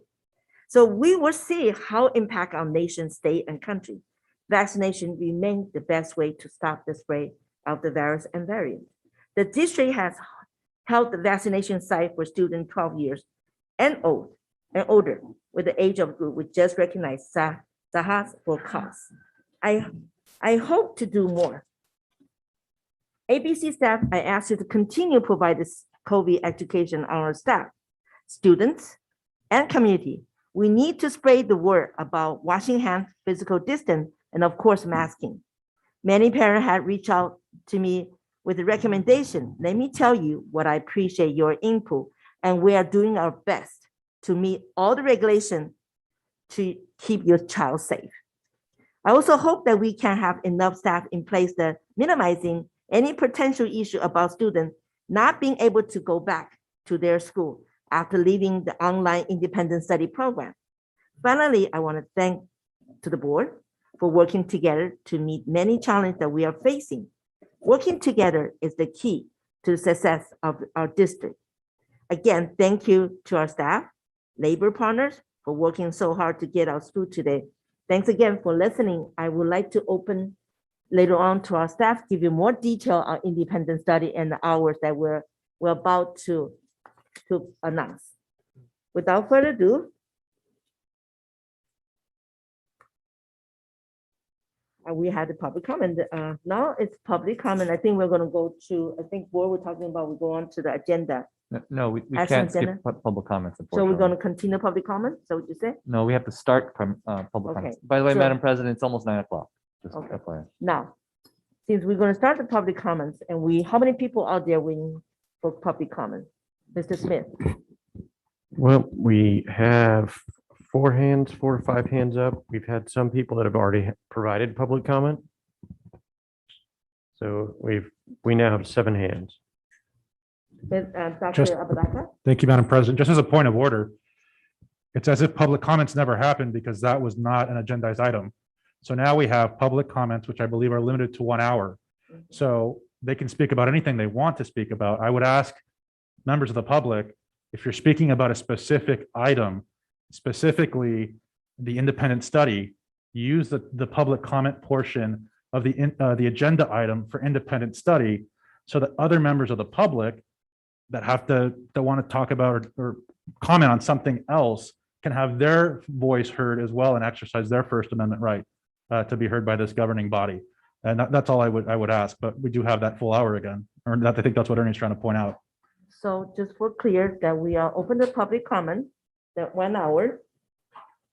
So just for example, there is an item on our agenda in the action item discussing the independent study. 1.1-A. So we could actually vote on that and we could have a chance to affect that. Okay. If we get too late, we won't have a chance to even change or even approve that. So that might be an issue. So I also want to hear my other colleagues. Do we have any other recommendation or suggestion here? So I think we should just, So one to the one at a time. I trust the public. Go ahead. You trust the public, okay? Let's let them. Okay. I have to ask you now, since you're the minority. Public comment is fine. Public comment 1 hour, then we'll go on to the agenda. Action item, am I correct? Dr. Hinu, any other suggestion? No? Okay, Well, we don't have a choice. We have to do public comment. yes. Okay, So thank you. public comment would limit within 1 hour. Yes, so Clerk, so control the with the time. statement of Board Member Apodaca, do we still have raised hands? We do. The number did not go down Okay. and it went up. 1 hour, clerk. Okay. Again, I would remind those with raised hands, if you would like to speak on the agenda item for the online independent study program board policy change, you can do that later. That is an agenda item. With that said, I will go ahead and start with Julian Eli.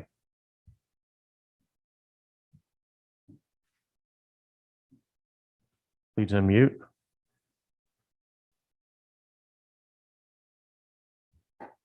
I'm sorry about that.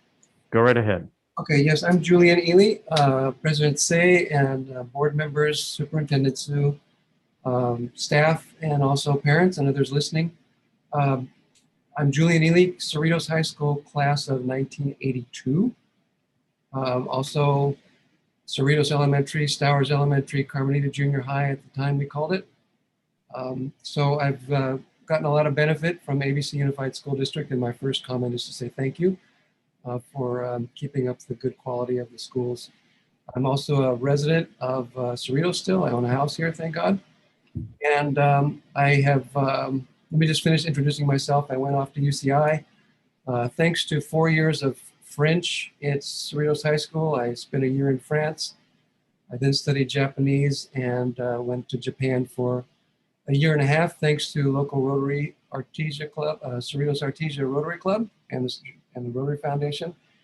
And my purpose for joining the meeting today is that I've heard that Cerritos High School, which has been offering Japanese for about 50 years or maybe more, I'm not sure, maybe dissolving the program. And when I heard that, I was anxious to just add whatever comments I could have. I've been fortunate to when I returned from Japan, be hired by the Consulate General of Japan in Los Angeles. And so I have a few stats and things like that that I thought might be useful to the board. So my comments in support of the Japanese language program at Cerritos High School come under 3 points. One's my personal growth and enrichment. One is real world benefits for the future students. And one is just larger causes. So first, 3 minutes. wow, okay. Well, It's first, my personal, just, I've learned so much from, I think all language teachers would agree, and students that have taken language. You learn so much just by being introduced, not only to the language and the structures, like in Japanese, you learn to pay attention to who you're speaking to, whether they're, of a higher status or they're elderly or whatever. There's so many things that are useful in Japanese culture that I've learned, and those started from learning Japanese. I didn't take Japanese at Cerritos High School, but the teacher at that time taught me during club hour, and so that actually got my start there. Moving on to real world benefits, I did have some slides. I think it's probably going to be difficult to show them, so I'll just try to say them out. Japanese is still a growing language. The trend over 40 years is good. There's a little dip at this recent years, but coming back up. There are about 1 million Japanese learners in China, about 700,000 in Indonesia, about 500,000 in Korea. United States has about 166,000, and of those, 38,000 are in California, the more than double any other state. So it's a strong language. It's probably the 4th or 5th most desired language by businesses. And that leads me to my next point. There are about 440,000 jobs in Southern California that are provided by by foreign-owned enterprises. About 440,000 jobs, about $40 billion in wages. And at the top of that list is Japan with 115,000 jobs, quite far ahead of United Kingdom at 106. Not quite far ahead, substantially. A minute. Okay, so let me continue on. And in Southern California, there are 81,000 jobs provided by Japanese companies. That's number 1, considerably ahead of any other country. So Japanese is a strong language for students to learn in that respect. It's about 18% of the foreign-owned enterprises. Those are actually disproportionately concentrated in LA and Orange counties. Cerritos is right in the middle of those. So my last comment is larger issues. United States and Japan are important allies in the world. I think if you're a student of politics and world politics, you know what's going on. And it's important, but it's also built on friendship. And this is kind of important. And the biggest demonstrator of that, my last point, is what happened after the triple disasters of 2011 in Japan, the earthquake, the Great East Japan earthquake, the tsunami, and the nuclear disaster. United States military, under a program called Operation Tomodachi, means friend, Time. showed up. The Marines cleared an airport. The Navy brought water. Mr. Eli, you've run out of time. So Do you want thank to you make very one much. last point? I just encourage you, if there's anything that can be done to continue the program at Cerritos High, that would be great. Thank you so much for your time. Thank you. Mr. Julian, I got your message. I also got a few parents call me, and Dr. Superintendent, Dr. Su, our superintendent, also wrote it down, and we will follow through and we'll get back to you. Thank you. Next. All right, the next speaker is Stephen Chang. Go ahead, Mr. Chang. Hello, are you able to hear me? We are. First and foremost, I just want to thank you for all the work you do. I know your guys' job is not easy, and you're serving the community to the best of your ability. So I do appreciate you hearing me out and taking the time tonight. My name is Stephen Chang. I went to Stowers. I went to Cerritos Elementary, grew up here. I spent many weekends here coming back to see my parents. I graduated from Cerritos High School in 2015, and then I went to USC where I studied business. So I've been out a few years, but I recently heard that the Japanese 1 program at Cerritos High School, I've heard that the school is considering removing it, and I'm just here to advocate on behalf of keeping Japanese 1. I just wanted to quickly share some of my thoughts and communicate my support for the program. Being half Japanese, and being able to experience the Japanese language, especially at high school, was a big formative memory for me. I think without Japanese 1, I definitely wouldn't have been able to take the advanced Japanese classes, Japanese 2, Japanese 3, and also join Japanese National Honor Society. These things definitely helped me with my college experience and then, later on my career.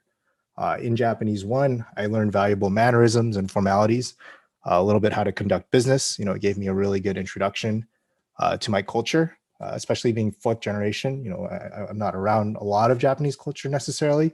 So having that experience in high school, especially with some of my closest friends, was a memory I definitely look fondly back on.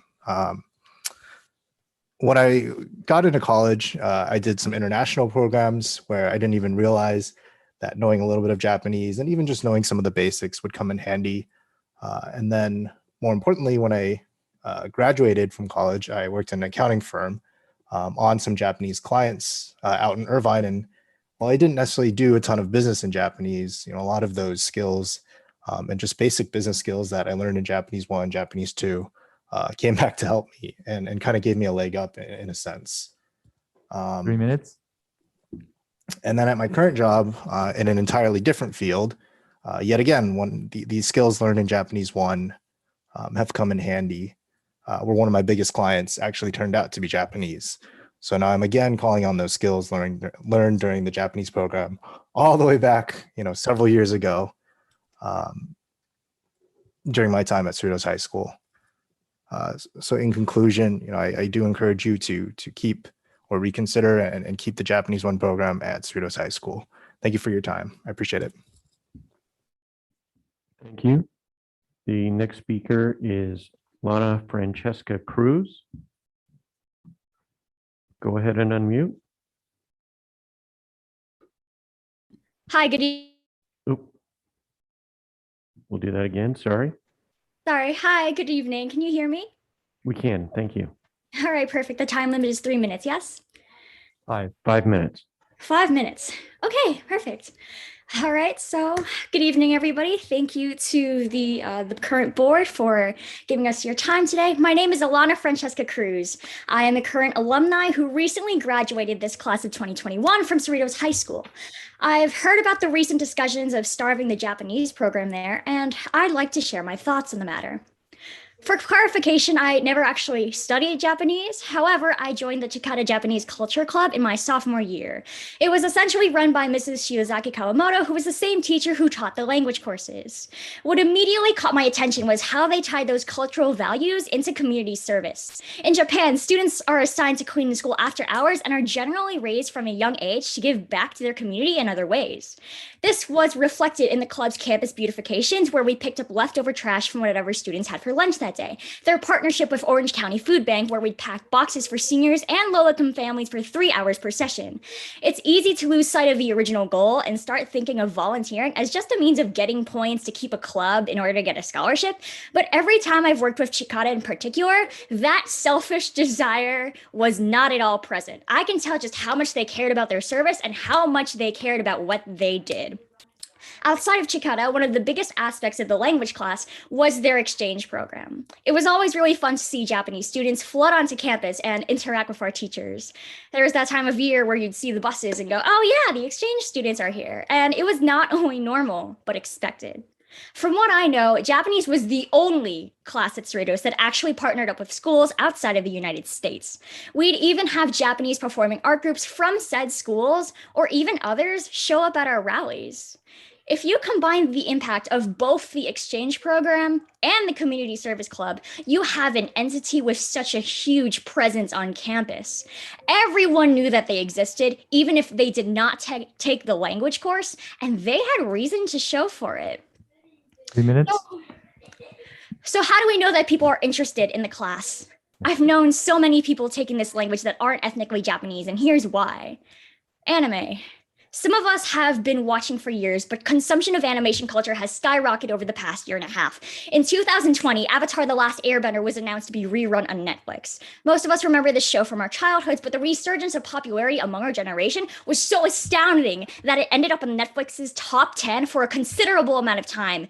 Because Avatar's animation style was similar to that of Japanese anime, the Western audience warmed up to the idea of anime and started consuming it in waves.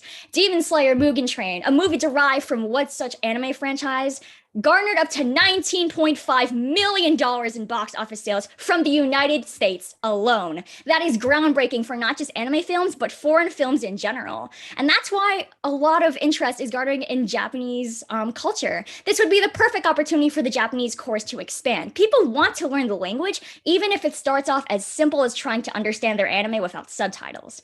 But by cutting it off, you miss that opportunity. This class has been prominent at Cerritos for such a long time that when these baby anime fans realize that they can't take Japanese, they're going to be devastated. That isolates so many students from taking part in a cultural experience that they're genuinely interested in and may lead to dissent among the student population. With the inclusion of non-Japanese students in cultural activities, dedicated community service, and the foreign exchange program unique to only that class, the language course has had such a large presence at Cerritos High School. I hope that with this perspective from an outsider, as well as the potential that this class has going forward, that you reconsider bringing Japanese courses back onto campus and keep in mind that this course and this class has such an impact beyond people who are actually taking the language course. Thank you for your time. I hope you guys, I hope you have a good night. Thank you so much. Thank you very much. She did a very good job. All right. The next speaker is Elijah Ting. Hi there, can you hear me? We can. Good afternoon, esteemed ABCUSD Board of Education. I'm not here to sugarcoat it with my experiences, just my truth. My name is Elijah Ting, and I attended Cerritos High School from 2017 to 2021, and I graduated in the class of 2021 this past June. I'm speaking to you today to ask to reconsider the reinstatement of Japanese 1 at Cerritos High School. During my time at Cerritos High School, I have participated in all 4 years of Japanese, been a club member of the Japanese Cultural Club Chikara for 3, and led the club as president for 2 years until I graduated. Japanese is an amazing class in the 4 years I've spent learning it with Miss Joy Shiozaki Kawamoto. This over 40-year program brought to Cerritos has undoubtedly set a precedent, as well as the first school to offer Japanese in ABCUSD, which is now spread to Whitney, Gar, and Artesia High. Our clubs, Chikara and Japanese National Honor Society, have been the root cause for inviting over 400 Japanese exchange students to our campus. In return, students ranging from Japanese 1 to 4 can communicate using the language they studied hard for in a practical manner. This is something that only the Japanese program offers, not even Korean, Chinese, or Filipino. Not only that, but I'm sure you are all aware that the ABCUSD district has an exchange program as well with students from Kagamigahara, Japan. Our clubs offer students multiple experiences like volunteering at Orange County Food Bank, helping the city of Cerritos during holiday booths, writing letters to military personnel, and more. In fact, through these clubs, donations and generous funding have been able to raise scholarships for students like me, which I've received this past June. Our clubs have given scholarships since 1979, which is a whopping 41 years from today, to recognize students for their leadership as well as their efforts to volunteer. Because of this and the Japanese program, we've been able to give out more than $45,000 since 1979. And this is the only language program to recognize students in this way. If Japanese 1 were to be completely no longer offered at Cerritos anymore, the school would no longer have the Japanese program, and that interest would be shifted to other schools regarding taking this language. The Academic Japanese National Honor Society would no longer exist in Cerritos, which, in my 4 years, have been some of the most important clubs in Cerritos in terms of community. Following that, the over 40-year program would no longer generously give scholarships to students. Regardless, Japanese were to be completely disbanded, the language would have a hard time climbing back to be a course offered again. Parents would think twice about encouraging and signing their kids up to a language that has already been removed in the past. Another claim is circulating is Japanese is a dying language. One of my last duties as Chikara president was to make a video celebrating Japanese culture through Cerritos' Cultural Week celebration. What I can say that this is far from the truth. with many cultural influence such as the appeal of culture or wanting to know how to speak the language, and one of the most popular forms being brought up by Miss Cruz, which is anime, Japanese is far from a dying language. This past summer's Tokyo Olympics is a testament to that. So many people were intrigued, wanting to learn more about Japan and the language itself. At this time, I would like to read a message from the former president of the Japanese National Honor Society, Iris Lin. I graduated in 2020, having been through the Japanese program all 4 years of my high school career. It is one of the only language programs I know of that not only teaches the material, but also encourages volunteer outreach work for all Cerritos High students, something I was actively a part of. It had also been the largest exchange student program, with 2 to 3 high schools from Japan visiting our campus every year. My experience in Japanese class fostered my love for the culture so much that I actually continue to participate in Japanese culture clubs and self-study the language in college at UCLA. Without the program at Cerritos, I likely wouldn't have been on my path to study abroad in Japan, nor would I be so open-minded, appreciative, or interested in the cultures of other countries. Please reconsider reinstating Japanese 1. My name is Elijah Ting. Thank you, esteemed ABCUSD Board of Education.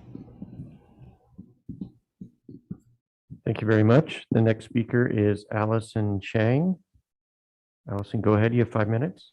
Hi, can you hear me? Yes. Hello, everyone. Thank you for your time, and to the board, thank you for all your contributions to our district. My name is Allison Chang. I grew up going to elementary, middle, and high school in the ABC School District, and I'm here to voice my support for reinstating Japanese 1 as a class at Cerritos High. During my time at Cerritos, I participated in the school's Japanese program and experienced its influence on the school and community firsthand.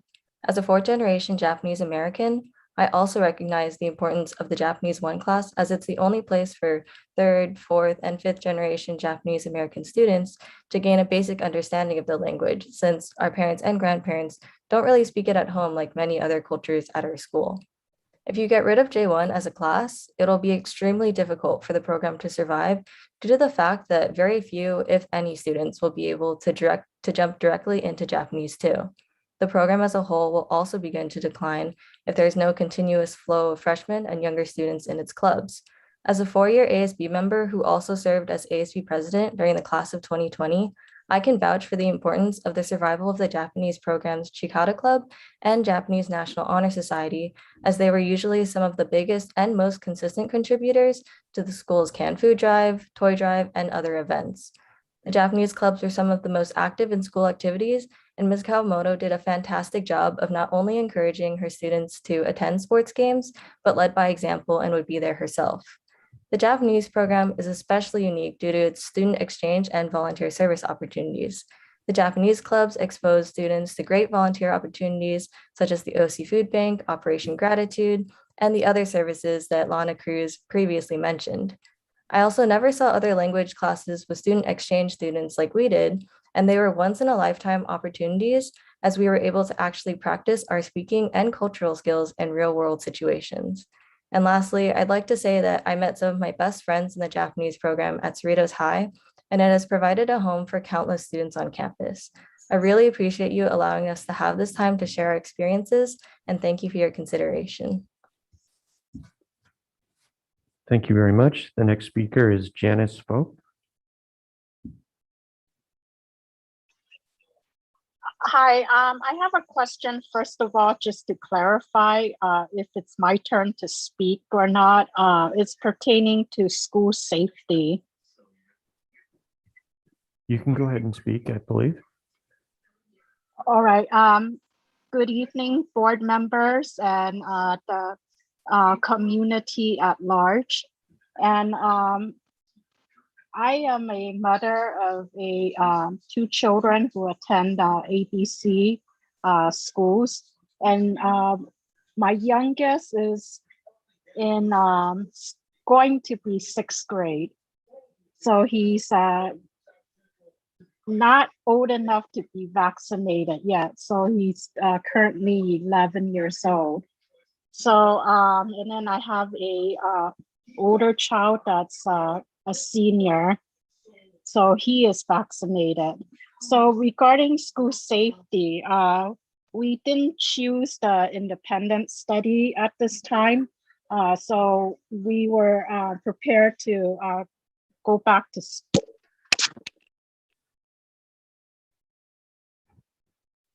Janice, we lost you. Hello? Yes, there you are. Hear me? I'm We sorry. can. Okay, so as I was saying that regarding returning back to school, it's not a matter of if, it's a matter of when there will be positive COVID cases in classrooms and in schools. And especially the elementary children are most vulnerable, being that that 9 out of 10 of them are unvaccinated because of their age group. So do we have any contingency plan when there are outbreaks and students have to test and then quarantine at home? How will that affect their learning while they're stuck at home for that duration of quarantine? 3 minutes. And then also let's just say they finish their course of quarantine and then they come back to school, and then a month later or a few weeks later another case pops up, and then there goes the vicious cycle again of having to test and then quarantine again. So how many times will their learning be interrupted throughout the course of the school year? And I'm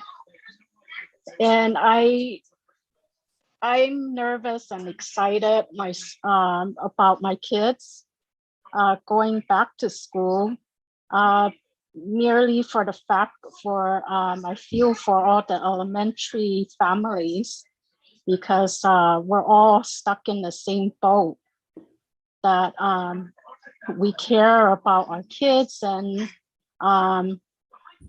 that they're simply unprotected and without the vaccine at this time. So, and I just want to give kudos and credit to the board that what we had the past school year for Virtual Learning Academy, that was a very good program, and we applaud the school district for offering that. And I'm kind of disappointed that that couldn't continue for this school year until at least when the vaccine comes out. Thank you. Thank you very much. The next speaker is Akares Tacha Suksare. Go ahead and unmute. Hello? We can hear you. Okay, perfect. Good evening, board members. Thank you for having this meeting today, and also thank you for having me. My name is Akash Tesha Suksari, a graduated senior of the class of 2021, a former board member, and a former board member of the 2 Japanese clubs at Cerritos High School, and also the Japanese National Honor Society president of the year 2020 to year 2021. Sorry, I'm actually very nervous today, but I want to speak on regarding this regarding the resolvement of the Japanese program at Cerritos High School. I remember my first year going to Cerritos High School. My sister convinced me to attend Japanese, and I was very scared, knowing that I have not learned a single thing about Japanese at all. But to my surprise, the first year has taught me so many things. And alongside the 2 clubs that our advisor provided, Mrs. Shiosaki Kawamoto, I'm still very nervous, sorry. You're doing great. But I'm very sorry. But I can't imagine like Cerritos High School without Japanese, essentially. I feel like Cerritos High School would just be incomplete without Japanese. I spent 4 years in the class and was faced with many positivity, engagement in the language, and I learned so many unique cultural aspects I could never imagine learning anywhere else. Every single quarter, I remember that Mrs. Kawamoto would provide us with a little story about snacks, desserts that Japanese people would enjoy and such. And she would buy the entire class a set, and it was a special treat. And I knew that this could never be, provided anywhere else.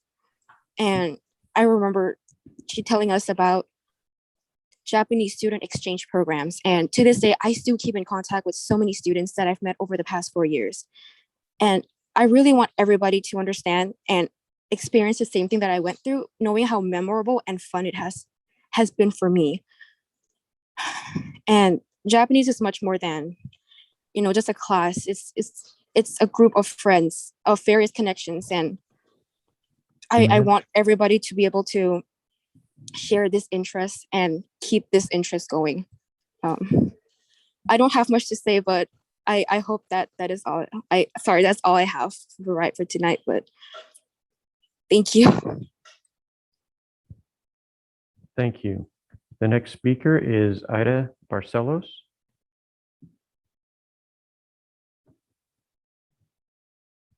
Ida, go ahead and unmute. Hi. Good evening, everyone. Thank you for taking the time to listen to all of our comments. I'm speaking on behalf of the GAR Band Boosters. We recently heard that Artesia High School is getting new uniforms, which is a fantastic thing. We're very happy for them. And we also wanted to just note that we are also very much in need of new uniforms as well. Our uniforms are about 25 years old or so, and we actually have some parents of current students now who were in the same uniform when they were in band at GAR. So although it might be a great photo op for father and son, it goes to show how old our uniforms actually are.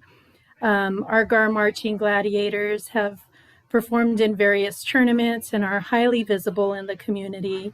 We've won the California State Band Championships 6 times, and I can't say enough about the program. It's just been a wonderful experience. I've been a part of the GAR Boosters for 9 years now.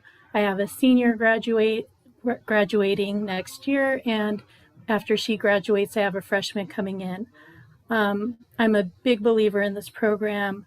They've been phenomenal in keeping the team aspect of everything.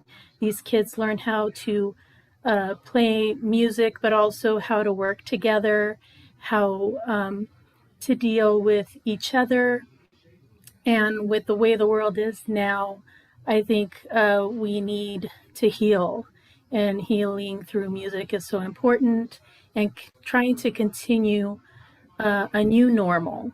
And so we just ask that you please keep us in mind. We also do need some help with COVID and everything else. Our program has gotten hit.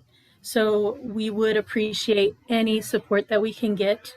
And if we could get new uniforms, it would just be a plus. So I thank you so much. And I hope you all have a good evening. Thank you very much. The next speaker is Erica Torres. Go ahead and unmute, Erica. Can you hear me? Yes. Good evening, board members. I sincerely appreciate and thank you for allowing our community to speak today. I'll be speaking on the removal of Japanese 1 from Cerritos High School. I just graduated from Cerritos High School, and when I heard that Japanese 1 was no longer being offered, I was very surprised. I was never a part of the Japanese program or any of the clubs, but when I think of Cerritos High School, I think of the diversity found there. This program has been at Cerritos High School for so long, and I think of it like a staple of the school. This program allowed me to have access to opportunities like community service that I wouldn't have encountered without it. I remember actually enjoying community service at the OC Food Bank, which is a big deal. You don't come across a lot of teenagers who enjoy community service. Like I said, I was never a part of the program itself, but I remember being so excited to see the Japanese exchange students arrive at Cerritos High School. Ask any Cerritos High School student. the days Japanese exchange students came were always so exciting. It gave us students exposure to a different culture, which is so important. I understand that this decision is being made to potentially allow ASL to be taught at Cerritos, and I'm actually very appreciative that a new language is being introduced, especially a language that will benefit so many people. But it is disappointing to see that this language is being introduced at the price of another fellow language.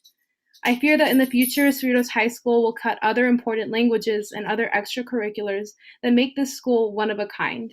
If Cerritos High School continues to slowly stop offering certain languages over time, I feel that this school that I am so proud of will lose what makes it so special, the rich diversity.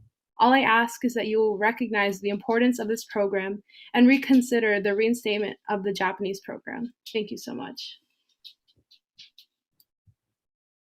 Thank you very much. The next speaker is Tyler Roost. Hi, can you hear me? We can. Okay, so I'm currently a senior at Cerritos High School. I'm speaking on behalf of a graduating student who just passed a Japanese 4, and this is what he had to say. So throughout my 4 years at Cerritos High School, Japanese class was one of the most unique and helpful experiences. I not only learned about Japanese language and culture, but I joined a family of students that all helped each other and support one another. I'll never forget my time in Japanese 1 to 4 and not allowing other new incoming students the same opportunity I had would be a disservice. Japanese at Cerritos is not only about learning culture and language, but also about family, friends, and connections that we have forever in our hearts. I hope the school board reconsiders their decision regarding the Japanese classes at Cerritos. The population interest learning more about Japanese culture is always going to be a present, and terminating the class would be a disservice to those students. Thank you. This is Ryan Scamahorn, class of 2021. That's all. Thank you. Thank you very much. The next speaker is Esther.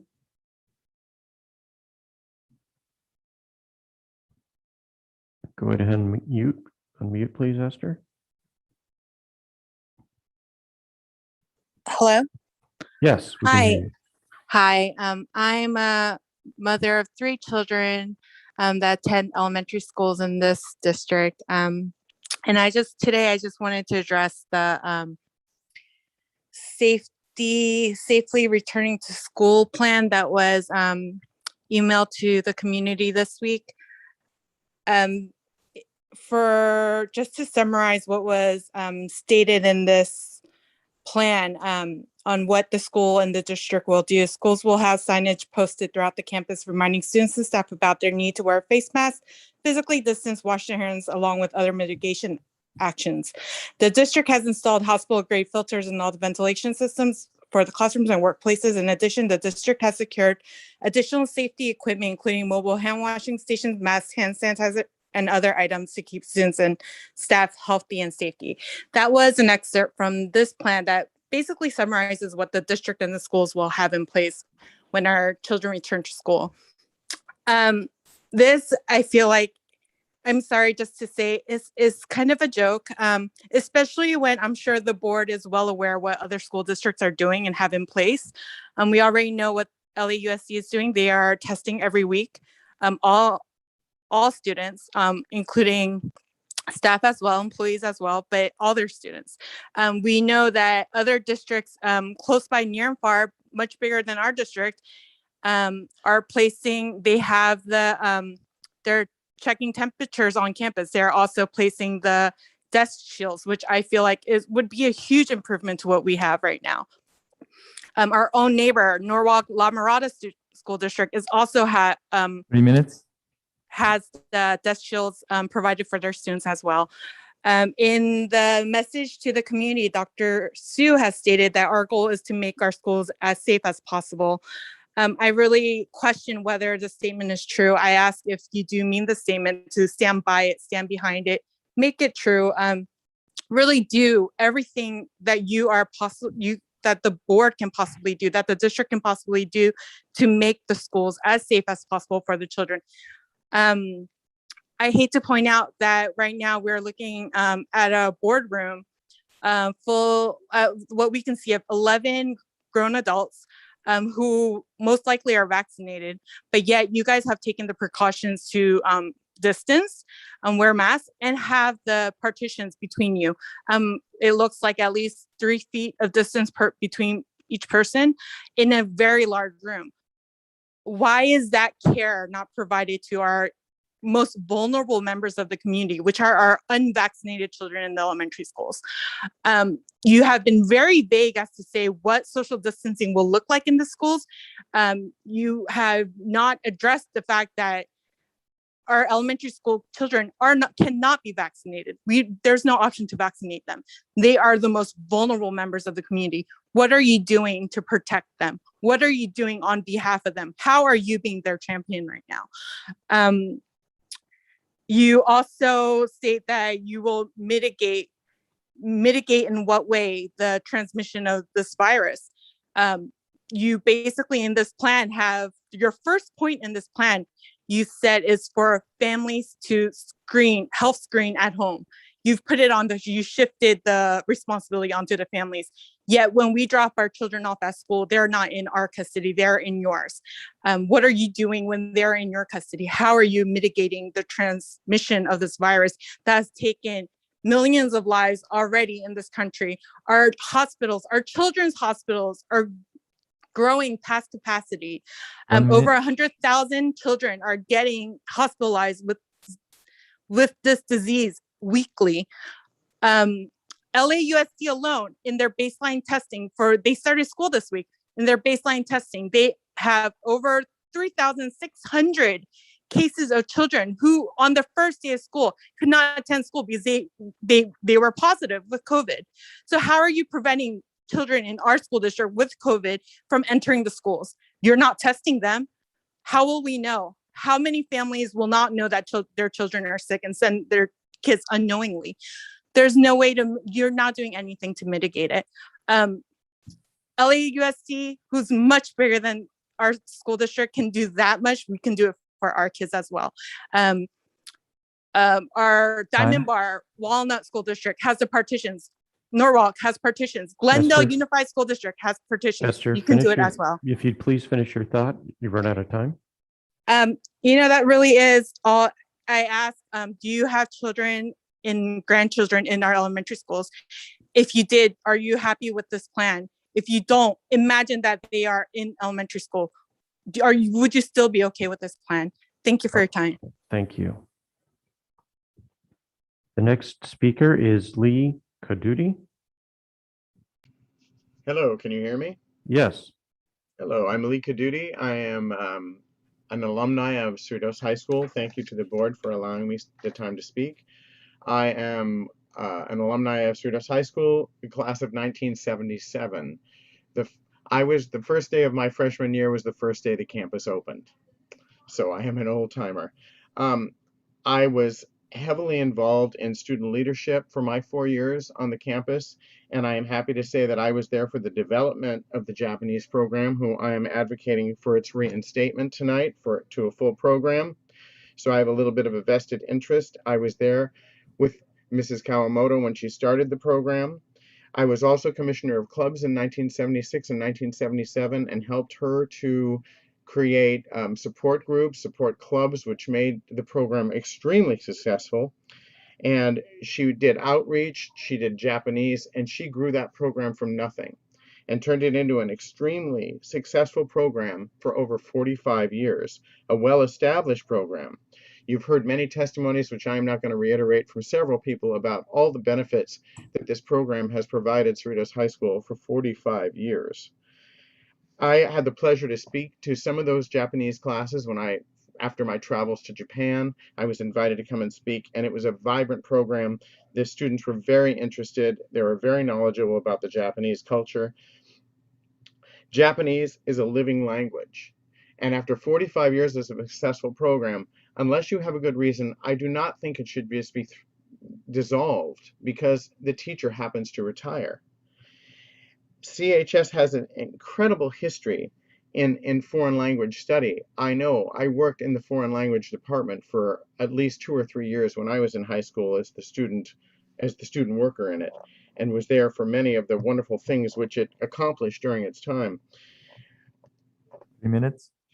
To throw it this to dissolve a program is to reduce a curriculum's diversity, and today it's more important than ever to be diverse.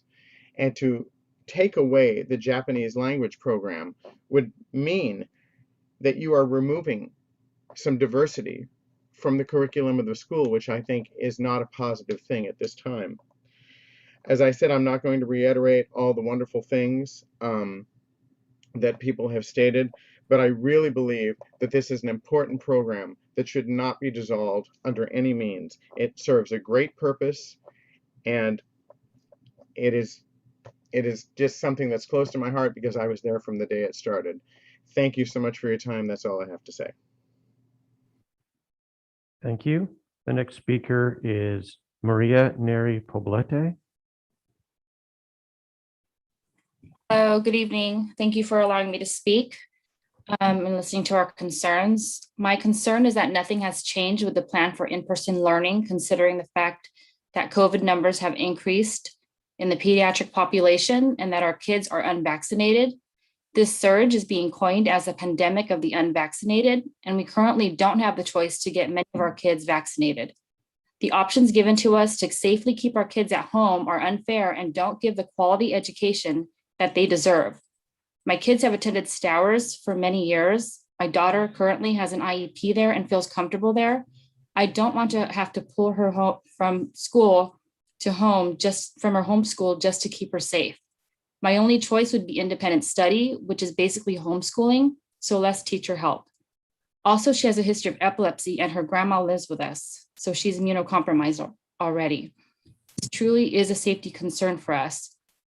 Like the other speaker said, Elizabeth, which I appreciate, the protective shields I heard are down in the classroom. Kids, it's going to be hard to keep the kids 3 feet away from each other. I'm hearing that the secretaries are still the ones taking care of the kids. There's only one nurse that comes in once a week. Masks are optional outside. And how safe will the cafeteria be when the kids remove their masks? Can a solution just be to consider these unvaccinated kids an at-risk category and allow virtual learning to continue like last year until vaccines are available? Please consider the safety of our children. I work as a nurse on a COVID unit. I've seen how sick people can get and the lasting effects it has on the unvaccinated if they don't die. This needs to be taken seriously. Please bring back virtual learning in their homeschool. Thank you for taking the time to hear me. Thank you very much. The next speaker is Irma Gomez Dominguez.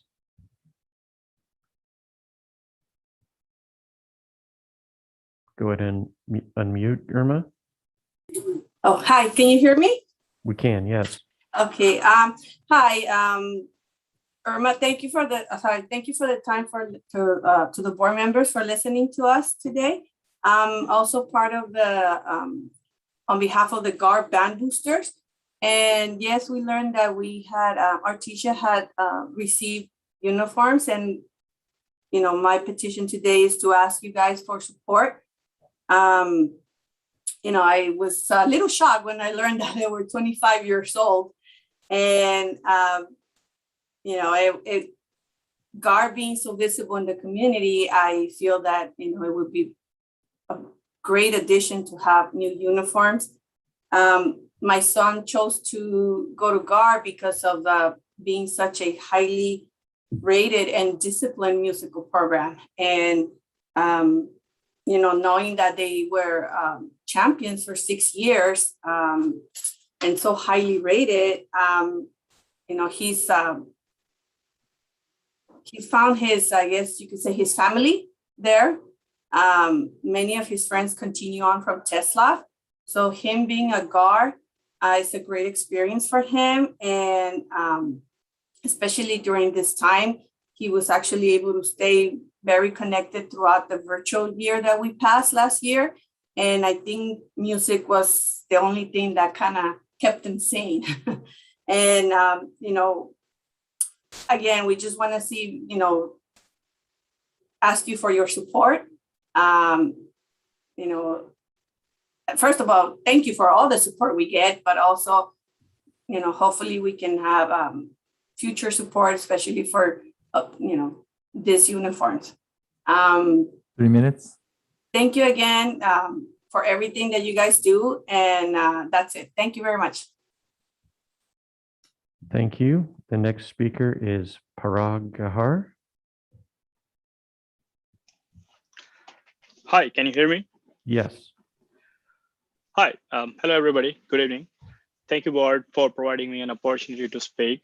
My name is Parag. I am a resident of Cerritos and parent of two children which are in elementary school at ABCUSD. First of all, I want to give a shout out and a congratulations to the Whitney High students who led the cultural awareness program during the summer break. Secondly, I want to address one of the points regarding the extended daycare program and how it is being carried out. In June 2021, when the district started accepting applications for the extended daycare program, it was initiated for the families who were enrolled prior to the pandemic, and the circulation had a deadline. And when the deadline passed, the invitation has been resent with the new deadline for the same families, to re-enroll in case if they have missed out. And even after making multiple calls and numerous follow-ups, no proper answer has been provided to the parents who are in the wait list for years. I would like to request district to use a transparency and create a practice of a proper roster system, which is easy to check and trackable by the signee parents or guardians. The non-disclosure of information, arbitrary and vague responses create a distrust in the process and another frustration. The third point I want to iterate here is the choice of putting child in person or independent study, which other parents are already saying in a very clear detail.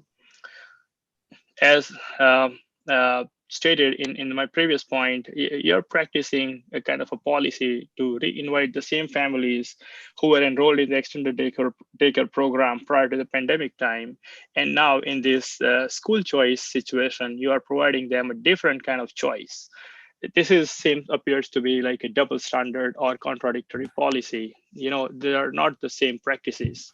And you're mentioning about parents' concern is an important, but I'm curious like when those concerns will be answered and addressed of all these questions.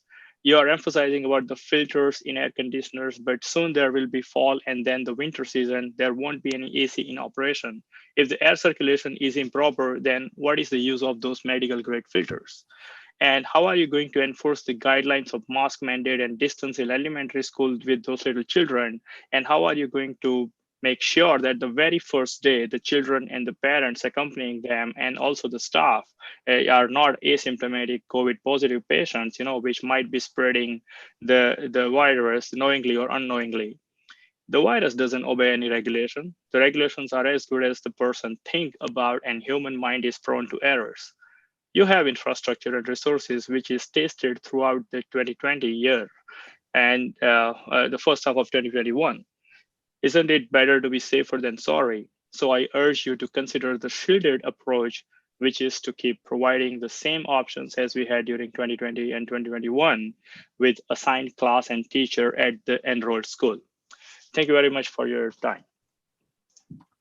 Madam President, just for a point of note, we have approximately 8 minutes left on public session. We have approximately 8 speakers left. Is that correct, Mr. Smith? That is correct.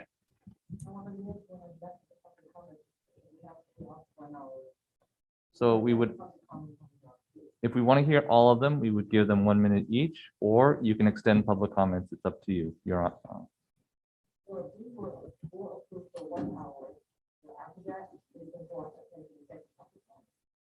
They could.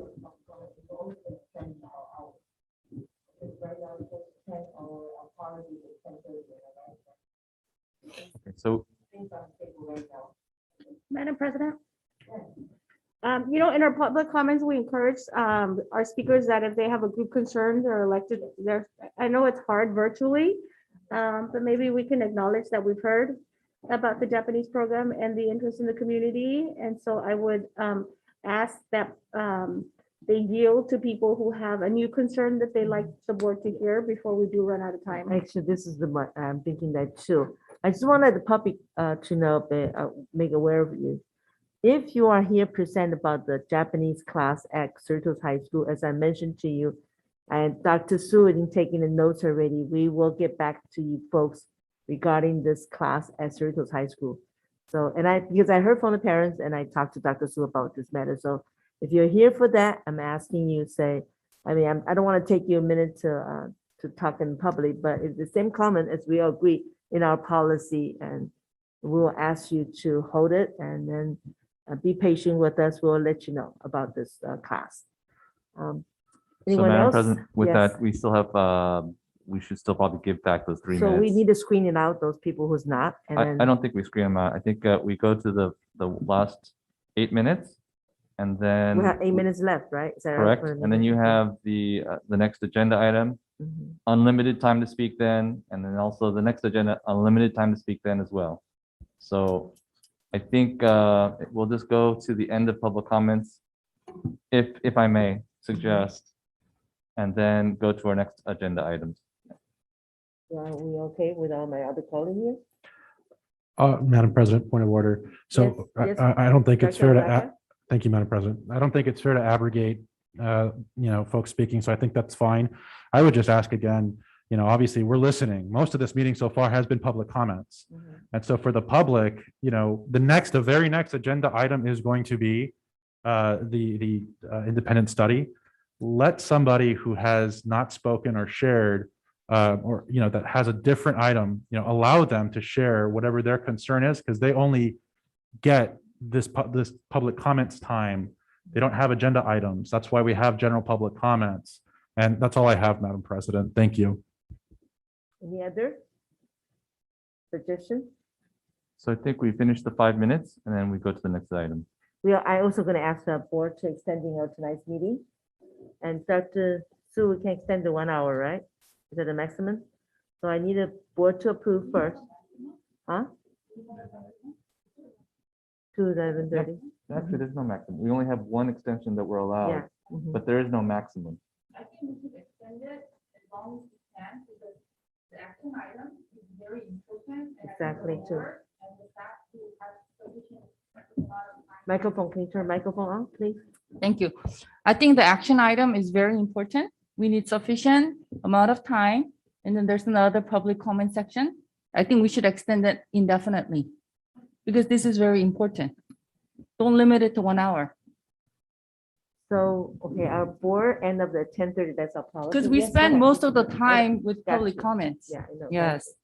Go ahead.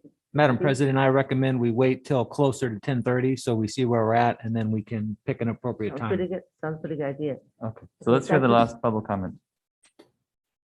Mr. Smith.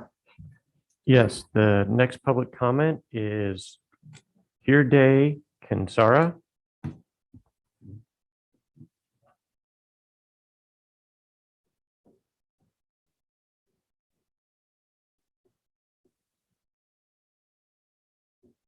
Maybe we'll suggest that they go to second public comment. I think we'll have to do that. The next speaker after that is Isbalum Yamir. Hello, can you hear Yeah. me? We can, thank you. Okay, I'm just gonna make it very precise. First of all, thank you for holding this meeting tonight. I just wanna also talk about the safety of coming back to school. I just want you guys to know I feel like I'm forced to send my school in person because I don't want them to lose the spot they got by school of choice. But it's not because I'm willing to send my kids to attend in-person school. I'm a nurse myself, and I'm watching every day the number of patients, pediatrics increasing numbers because of the Delta variant.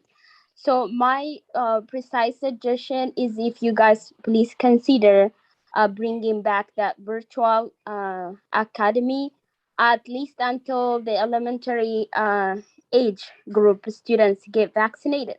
That is safe because We don't want to take the risk, we don't want to be we don't want to try to taste it on the students, having going to school, and then once something bad happened, then we just take action.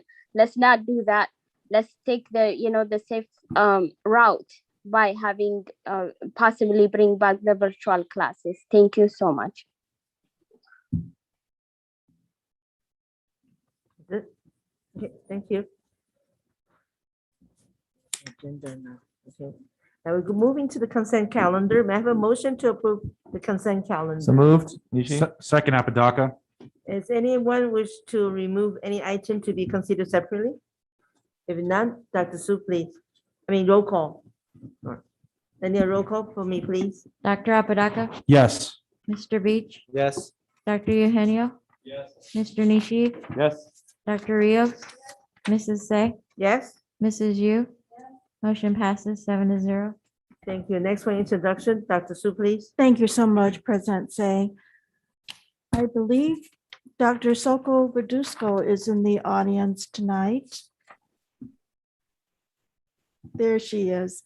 Dr. Verduzco is a product of our own district. She attended Burbank Elementary School, Ross Middle School, and graduated from Gar High School. She's worked for the district for over 30 years as a student helper, paraeducator, clerk, and secretary prior to becoming a special education teacher. Dr. Soko Verduzco worked as a special education teacher for 9 years, 1 year as a program specialist, and for the past 7 years as a special education supervisor.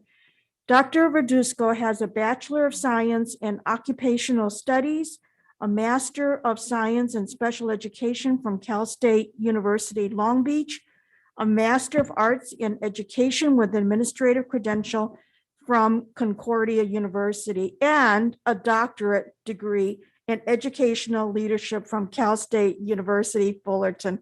Congratulations, Dr. Verduzco, for being our new Director of Pupil Support Services. Thank you. Good evening, President Say, Vice President Yu, Clerk Nietzsche, Member Dr. Apodaca, Member Beach, Member Dr. Eugenio, Member Dr. Rios, Superintendent Dr. Su, and Cabinet members. Thank you for the opportunity to consider considered by the Board of Education for approval. I am delighted to continue to be part of such a wonderful and diverse district. I am eager to continue working for the Special Education Department as the new director, and I look forward to continuing to serve and work with such a wonderful department. Thank you for giving me the opportunity to continue with this wonderful district. Congratulations, Dr. Verduzco. Thank you. Thank you. We also have Adrienne Thomas, who's also, I believe, in the audience. There she is. She's our very first equity officer.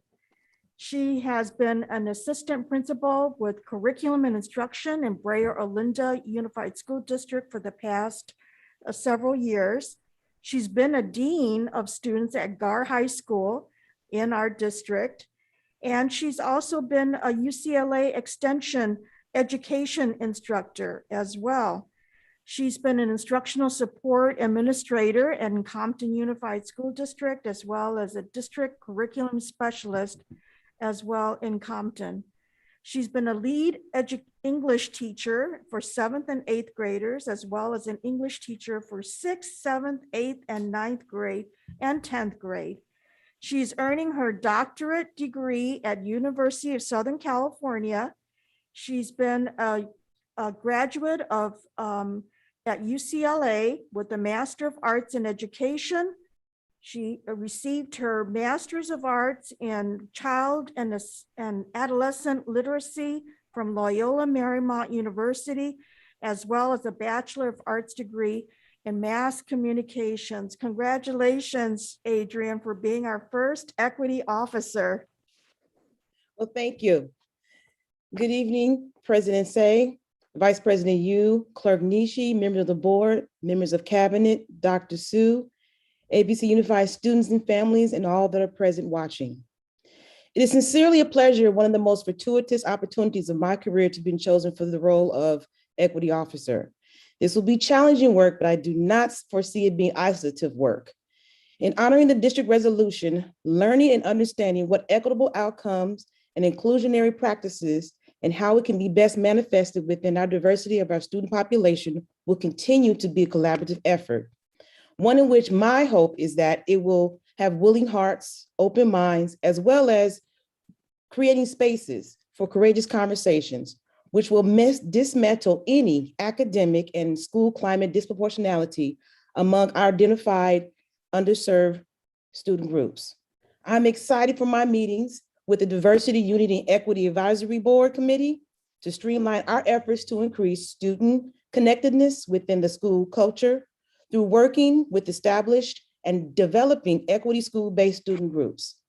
Furthermore, I embrace the compliance of my role as it relates to Title VI to combat any discrimination on the basis of race, ethnicity, and religion, and also to my compliance of Title IX to combat any discrimination on the basis of sex and gender identity. I will work tirelessly for students and families and in the community at large to maintain confidence in our commitments to having open doors, open access to educational opportunities for all students. So the big question is, who am I? Well, I am truly at my core humanitarian. I'm a lifelong learner who listens to others' experience. I work to give voice to that experience, and I add the knowledge of that experience to my everyday consciousness. So I look forward to working with counselors as we create the Hispanic Latino Family Alliance and continuing to work with the Black Family Circle. And moving forward to Asian American and Pacific Islander family engagement. And I'm so glad that I saw that Sahas was on the agenda tonight and was recognized. My objective is to support the continued efforts of the district, principals, and teachers in creating culturally responsive classrooms while increasing our collective cultural competence. In doing this work, I will employ an equity lens approach, which simply means this: asking what is decision, policy, or practice that is in question or should be in question. What does the data show about the impact of that policy, decision, or practice in regards to how it impacts student achievement, student opportunity, and our school climates? If there are disparity gaps between student groups, we must determine why these disparities exist and who are the individuals who need to be in this communication to address the disparities. And finally, how will we mitigate the disparities? This is the approach I will take, and hopefully it will guide me effectively and efficiently in focusing on measurable outcomes. And I would like to end by always thanking my 10th grade teacher, Miss McWhorter, who was my English teacher. She sent me to the counseling office because she could not understand what career would fit such a talkative, inquisitive, and always asking why student. And like most good educators, she continued to nurture that. And she set my potential on a journey to channel my own eagerness. And I always thank my parents for spending their last dime for me to attend begrudgingly art and enrichment camps beyond our local parks each summer. It made me the well-rounded person that I am today. And lastly, I would be remiss if I did not speak to the village of professionals throughout my journalism, collegiate, and educational career who have been a part of my constant understanding of where I stand in this world. They say, give those who've helped you their flowers now, and I say their name: Bonita Cornu, Dana King, Dr. Nova Mesa, Brenda Martinez, Arca Skaggs, Jackie Goldberg, Dr. Damian Kessler, Dr. Irela Perez, Amin Ra, and Ann Wu, and a host of others. You know who you are, and present company included. I thank you for your wisdom, encouragement, and for taking my phone call and allowing me a seat at your table.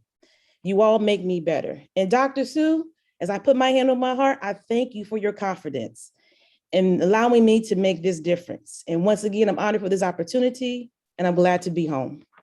Congratulations, Adrienne. Take care. Thank you. You finished? Okay, thank you. Next one to action items. May I have motion to approve revised board policy, administrative regulation 6158, independent study? Move to approve. Second, Sue. Thank you. Dr. Zillo.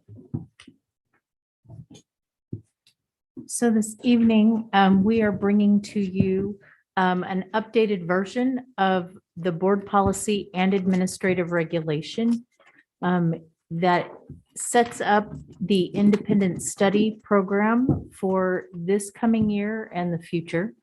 There have been a number of changes that were put in place because of AB 130.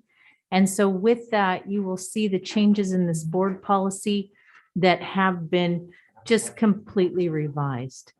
In terms of process for us, we are using this information based on what we received from CSBA in regard to their recommended changes for this based on AB 130.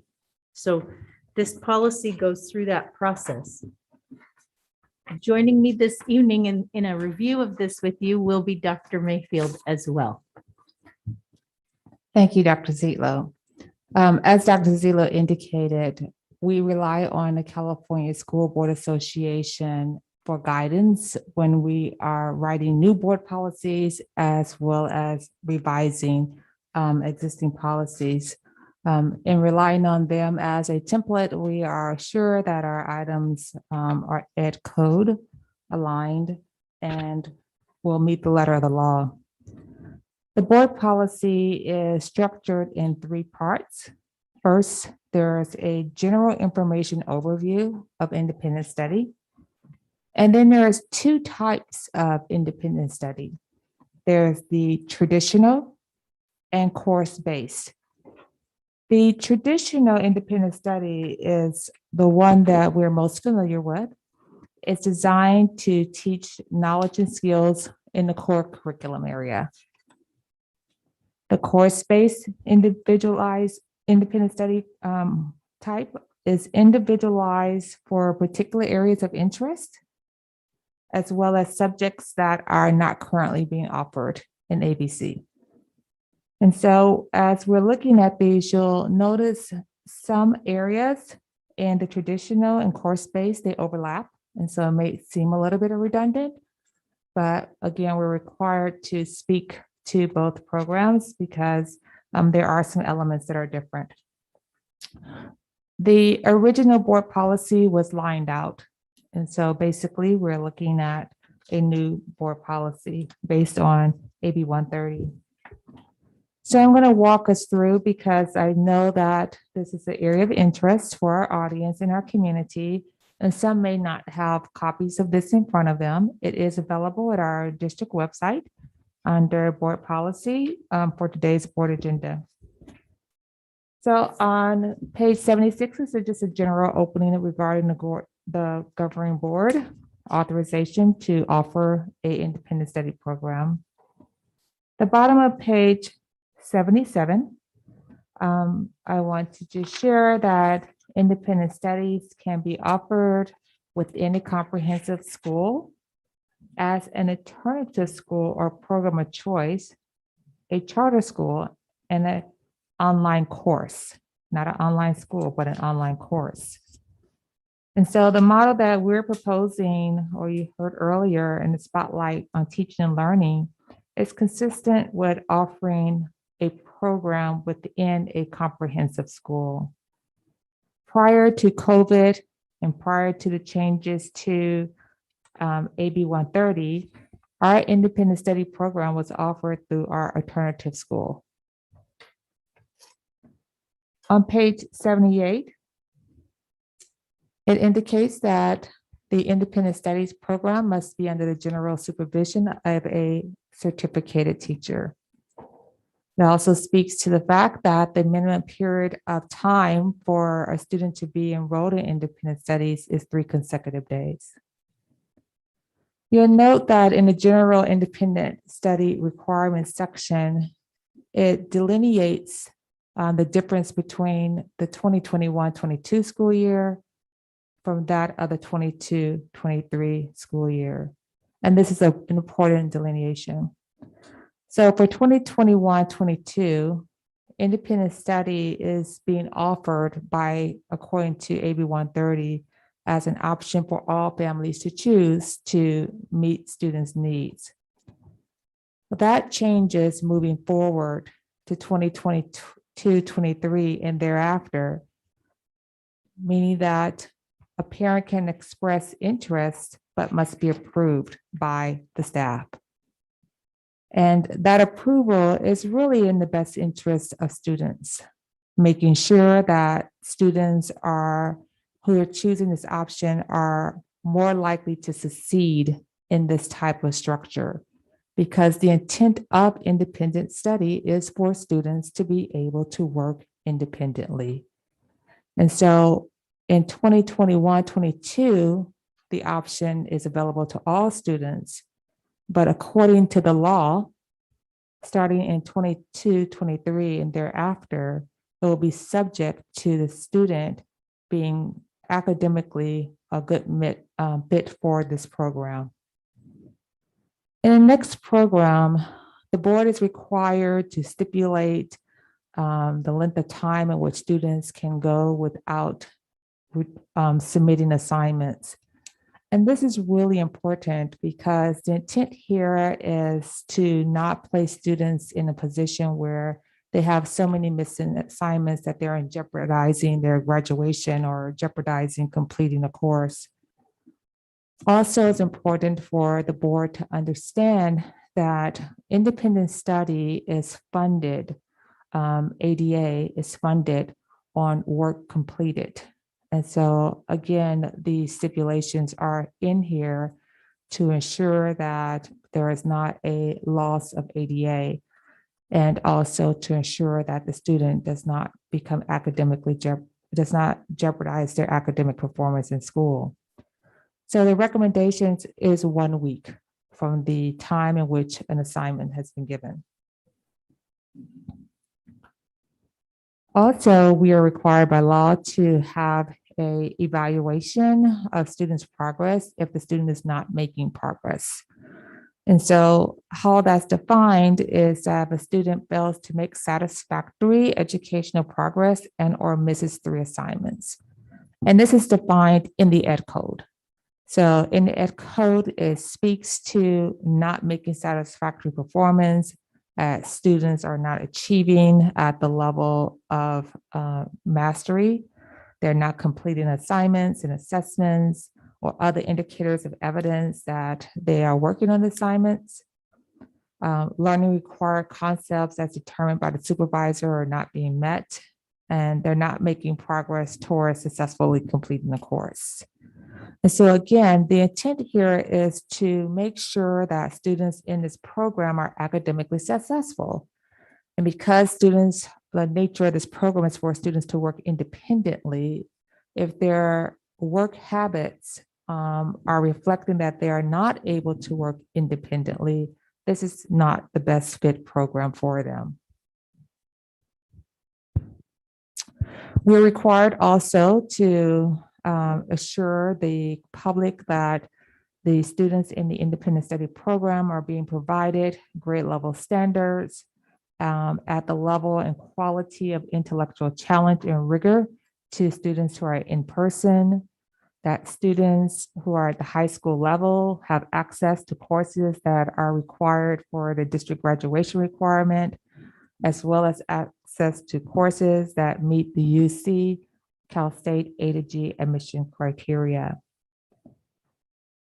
I'm on page 79.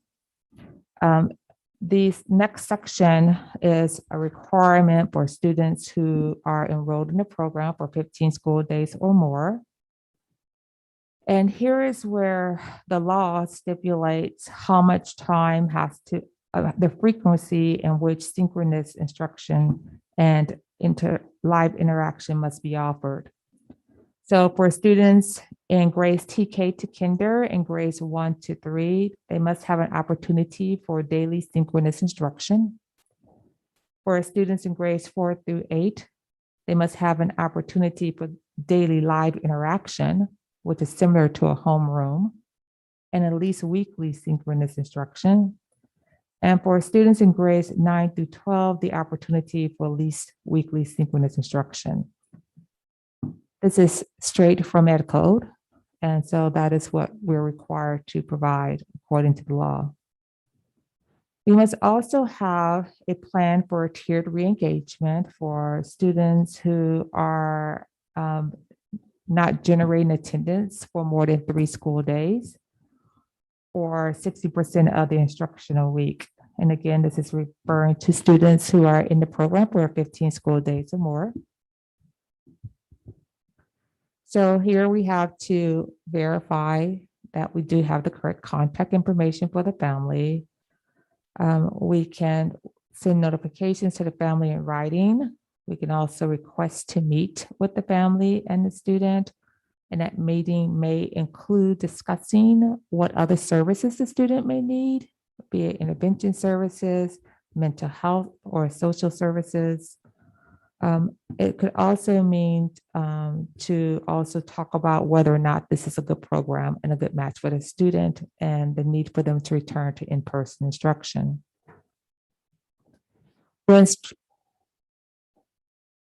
So, Madam President, I think we've heard a lot of this. I've read through the material. Is there going to be opportunity to ask questions? Sure, if that's how you would prefer to approach it. Do you just want to ask questions? I'm just thinking that we're at 10:15. I just didn't know if the public had read it.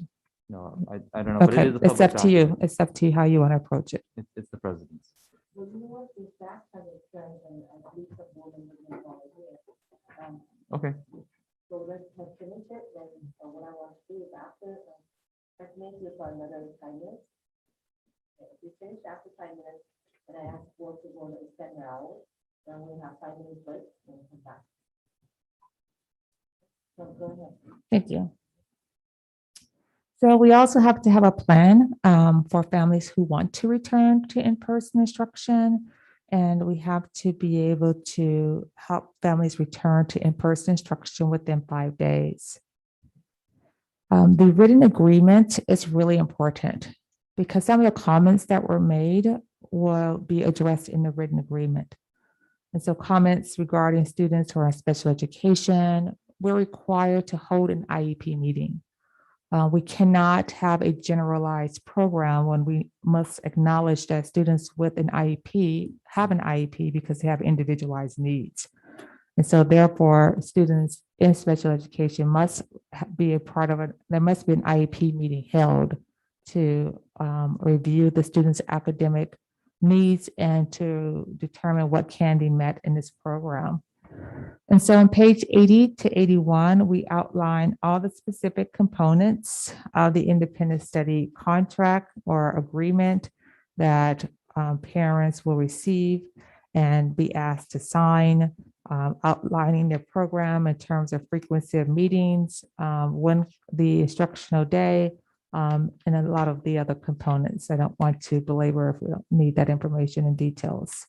On page 82 is where it begins to talk about the course-based independent study program. Just want to share one specific difference, and that is annually we would have to bring to the board the list of courses as a resolution for the board to approve. On page 84, it speaks more to the learning agreement for course-based independent study, which has very similar components to the traditional independent study program. On page 86, it speaks to the audited requirements for the program. And then on page 87, the program evaluation, which includes a presentation of students' performance in the program, and an opportunity to have the board reflect on if there's areas of improvement for the program. Would you like for me to move on to the AR, or do you want to stop and answer questions related to the BP?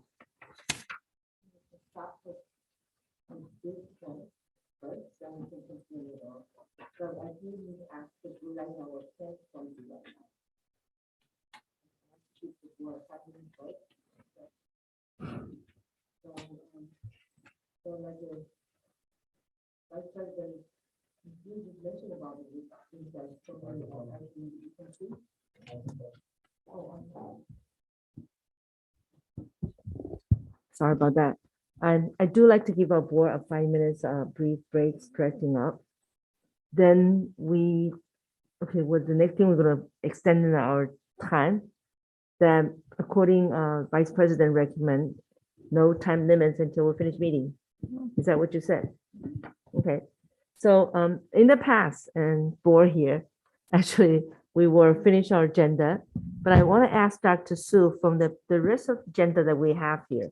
Can we take, postpone to the next meeting, or most agenda has to be resolved today, approved today?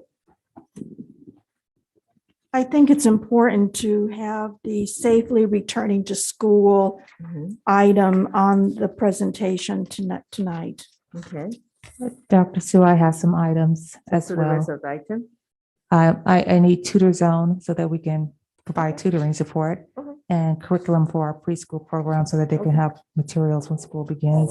All of them. So in And new that case, courses that are being offered. In that case, I need a consensus board. Tonight's meeting will extend until we finish our agenda. Madam President, if I may? Yes. I think that extending it to 11:30 is appropriate. Our staff has work tomorrow. We all have families at home. I think it's not very reasonable to extend it past 11:30. I mean, we have gone as far as midnight, but I don't think it's also fair for our public to have them wait that long for us to find resolution. So I think that we can, be very mindful ourselves and keep our comments brief. I mean, a lot of statements have already been made, and I know that sometimes we can get carried away saying the same thing over again. So if I ask my fellow colleagues to just, again, be very mindful, and if you're going to make a comment, that it be something that we have not already heard before. Great suggestion. I'd like to hear from other colleague. Any other suggestion for tonight? Go ahead, Clerk Chi. So, Madam President, I still believe there are 90 people in the audience potentially going to give their comments on this specific agenda item. I unfortunately do not think we can do this in an hour and a half. I would like for us to get it done within an hour and a half, but this is an important life or death situation for some parents, and we do have to get through this specific item with full issues. So I suggest that we at least get to maybe extend the meeting by 2 hours. 12:30. I understand it's very bad for staff to be here so late, but this is the job. This is our job that we got elected to make these decisions for the parents. So unfortunately, although we may not like to work, we have to work. I think we have to do this. We have to at least give it 2 hours. Thank you, Your Honor. Thank you. Madam President. Vice President. So we have public comments. Oh, I'm sorry. So Go ahead. one, this isn't about not wanting to put in the work. It's about being efficient. We can be efficient and be done by midnight. My understanding is we can't go past midnight per ed code. Dr. Su, you can correct me if I'm wrong, but that's my understanding. We have items here. I think we should just move up, vote on them, and then go back to the item at hand, which is the one of most interest, so we can afford it the time. So we're not trying to look ahead and trying to squeeze everything in. I think we could have finished this meeting much earlier. I think we should extend it to 11:30. And, if you want to work, let's work to keep it efficient, keep our comments focused and on point, so the public isn't up past midnight because we want to grandstand or we want to, throw in extra things. I myself am very guilty of that. So I'll be the first to admit it. But we have very important action items that we can just move up. I don't think anybody here, I'm pretty sure we could vote on these by acclamation. The presentation for which would be for the benefit of the public, not for us as a board, because I know we all read our agendas. So I think we should get those out of the way first and then come back to item 1.1A. That's all I have, Madam President. Thank you. Madam Okay, I President. want to be cut really short. Thank you. Go ahead. Vice I don't President. believe there's Mr. Nishi, Vice Okay. President before you. Yeah. So we have 90 people in the public. Oh, how many are there? How many? 90. How many? We have 75 Yeah. on And Zoom right so, now. we can go through this fast, but we're gonna have people who wants to make public comments, but we still have to do our due diligence of going through this action items and having some discussion and understanding and vote on them, right? And then we have public comments. That's what I mean, because we spend most of the time with public comments. We have And we still 75. have to give time for public comments also. I'm sorry, we have 75? 75 people for public comment? No, we have 75 people on Zoom, 4 raised hands right now. Four raising hands. So we have 4 for public comment. We have 4. Okay, thank Correct. you. Oh my gosh, you got a heart No, attack. no, Okay, wait, okay. I'm sorry, One now at there a are time. 5. I'm sorry, one voice. Sorry, at a Madam time. President. Next one, is Mr. Nishi, and then, Chris, do you want to have something to say after this? Okay, then Brett. Madam President, it's proposed that we extend it by 2 hours. We may end sooner. I'm hoping that we can be much more efficient than we have been. Like, I'm sure we can be much more efficient. And if we get done before that, that's great, but we can only extend it once. Only one time. According to our board bylaws, we can only extend it once. We can't, if we don't get our business done, we don't get this business done. So that's the problem. Technically, we'd have to reconvene another meeting with the notice thing within 3 days, the earliest. Second. Dr. Su, since you're our secretary. I have to agree with what Clerk Nishii said. If we extend it before midnight, I think that will be done. I sincerely ask my board here, since this is a very important item for, like I said it before, it's not a normal time. And I asked my colleague to support me. Let's extend it until midnight. So I need a consensus to move on this extended meeting to midnight. I have first and second already, Will right? you accept a friendly amendment to 11:59? Sure, let's move on it. Yes, I don't want to violate any policy or. That's state fine. ed code. Okay, so. Second. 11:59. Okay, I have Dr. Abenaka saying second, right? I have first and a second now. Danielle, can you do roll call for me, please? Dr. Apodaca, Yes. Mr. Beach, Yes.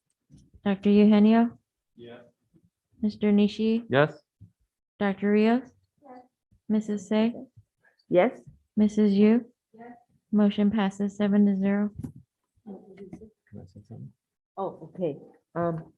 Our board member, Mr. Beach, makes one comment. Madam President, thank you. I agree with Chris, actually, that we should table this item just for a few minutes and clear the rest of the agenda, and then after our break, and then come back to it. When you folks go on to break, I'm gonna talk to Dr. Su. We're gonna figure out which one we're gonna present first, give both, okay? So let's have a 5-minute break. We'll be back to here 10:35. Okay, Dr.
Okay, the board back into our open session again, and I had a little conversation with our superintendent, and we decided tonight we're gonna move the item 3.10, 3.10 -8. May I have a motion to approve requested to ratify submission of Arts Education Collective Advancement Grant So moved. application? Thank you. Second. Okay, well, any other comment from my board colleague here? If none, Danielle, please roll call. Wait, we need public comments on this. Any public comment? Mr. Smith? If you are not going to make a public comment on action item 3.1, 3.10A, please lower your hand.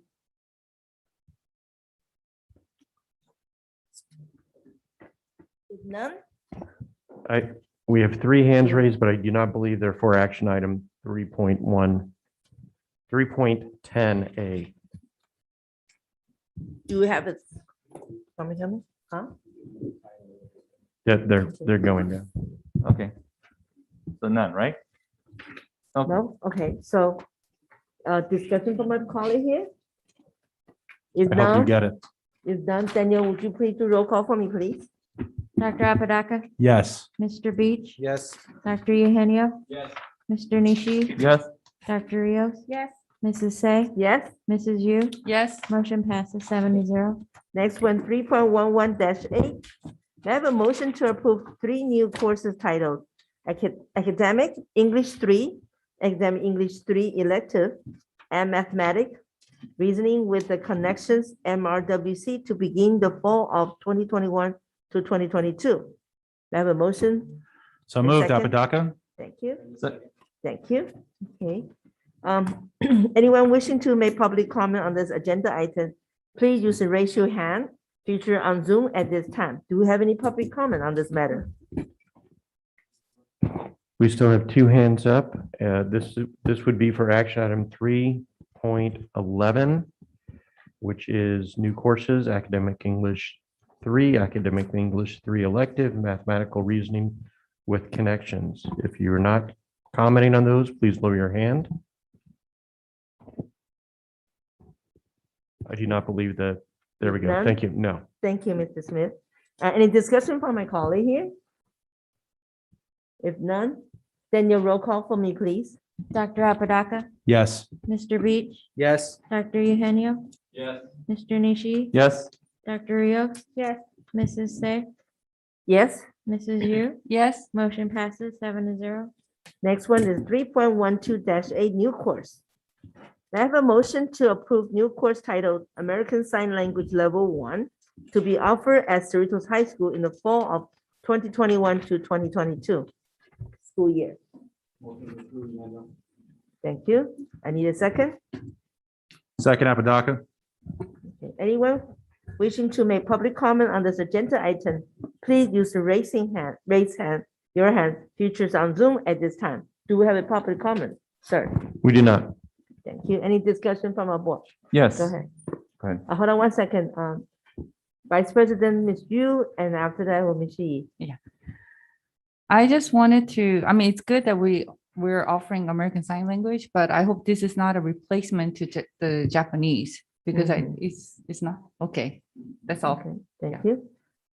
Yeah, Madam President, I propose to make an amendment to this particular motion to add American Sign Language to also require that Japanese 1 be offered in the fall semester as it was previously offered. So that would be my amendment to this particular motion. Second. So I have a second, first amendment and It's for a new second. course. So I would call for a vote, call the question. But there was a second? Yes. The second, Brett.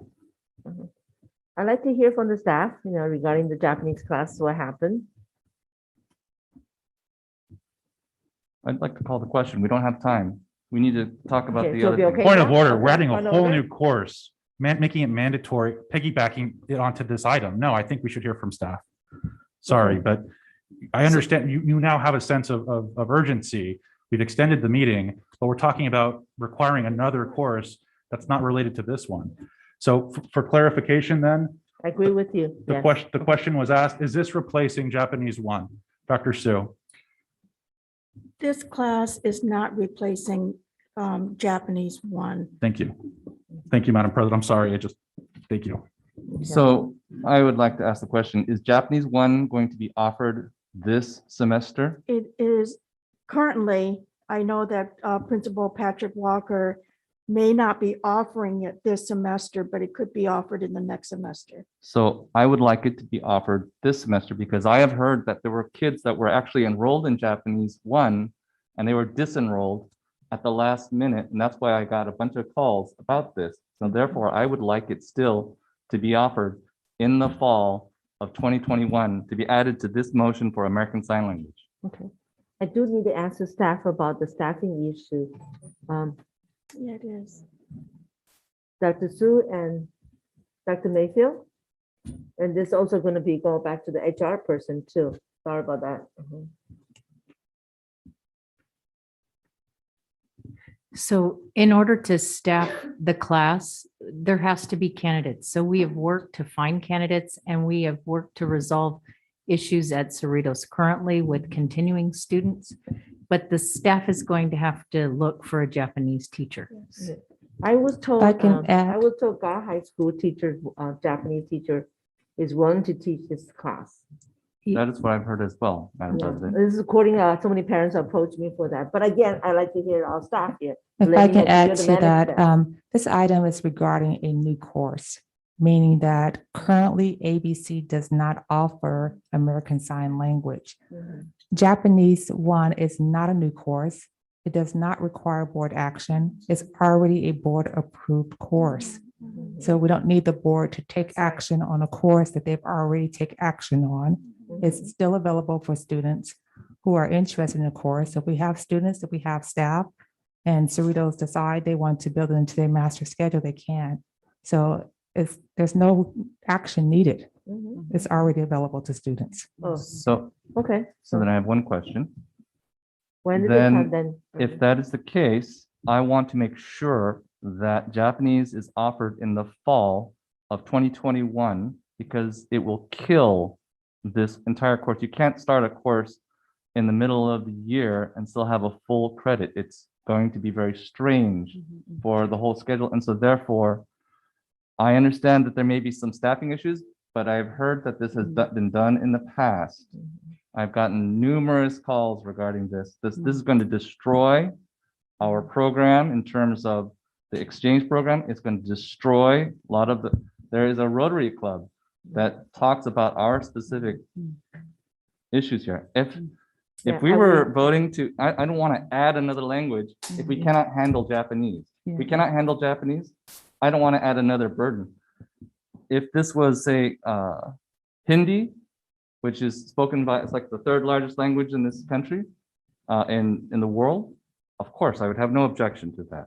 Let's stay in the focus on that, okay? Yes. Go ahead, Thank you. Vice President Okay. Ms. Nishii. Yeah, I mean, I understand board member Nishi, but this is two different things. So I think we should just vote on this and we should ask the staff to look into the Japanese course. Yeah, and follow up. Because we did and ask the report staff to get report involved back. with this one. Yes. Mhm. Okay, well, I still have a motion and there is still a second to add it on to require it to be taught. So Okay, then we have first and second, let's put on the vote, and Daniel, so you want to reinstate what you said, and then we'll see how the board, yes, that the Japanese language course be off as an amendment to this particular one, that the Japanese language course be offered, Japanese language 1 be offered in the fall 2021, as it was previously offered to the students, enabling the students that were previously at Cerritos High School to take this course as a direct board action. Point of order. Dr. Valencia already explained that we don't have to vote on it because that's already instated. We just need to Instated. vote on this today. It's two different things. I Right, but want- we can mandate things as a board. This is what the board does. It directs. We can do this. We can choose not to exercise our authority. That's fine, but we can choose to exercise it. I think we should vote on it. I'd like to call the question, which requires a supermajority vote. in order to move forward.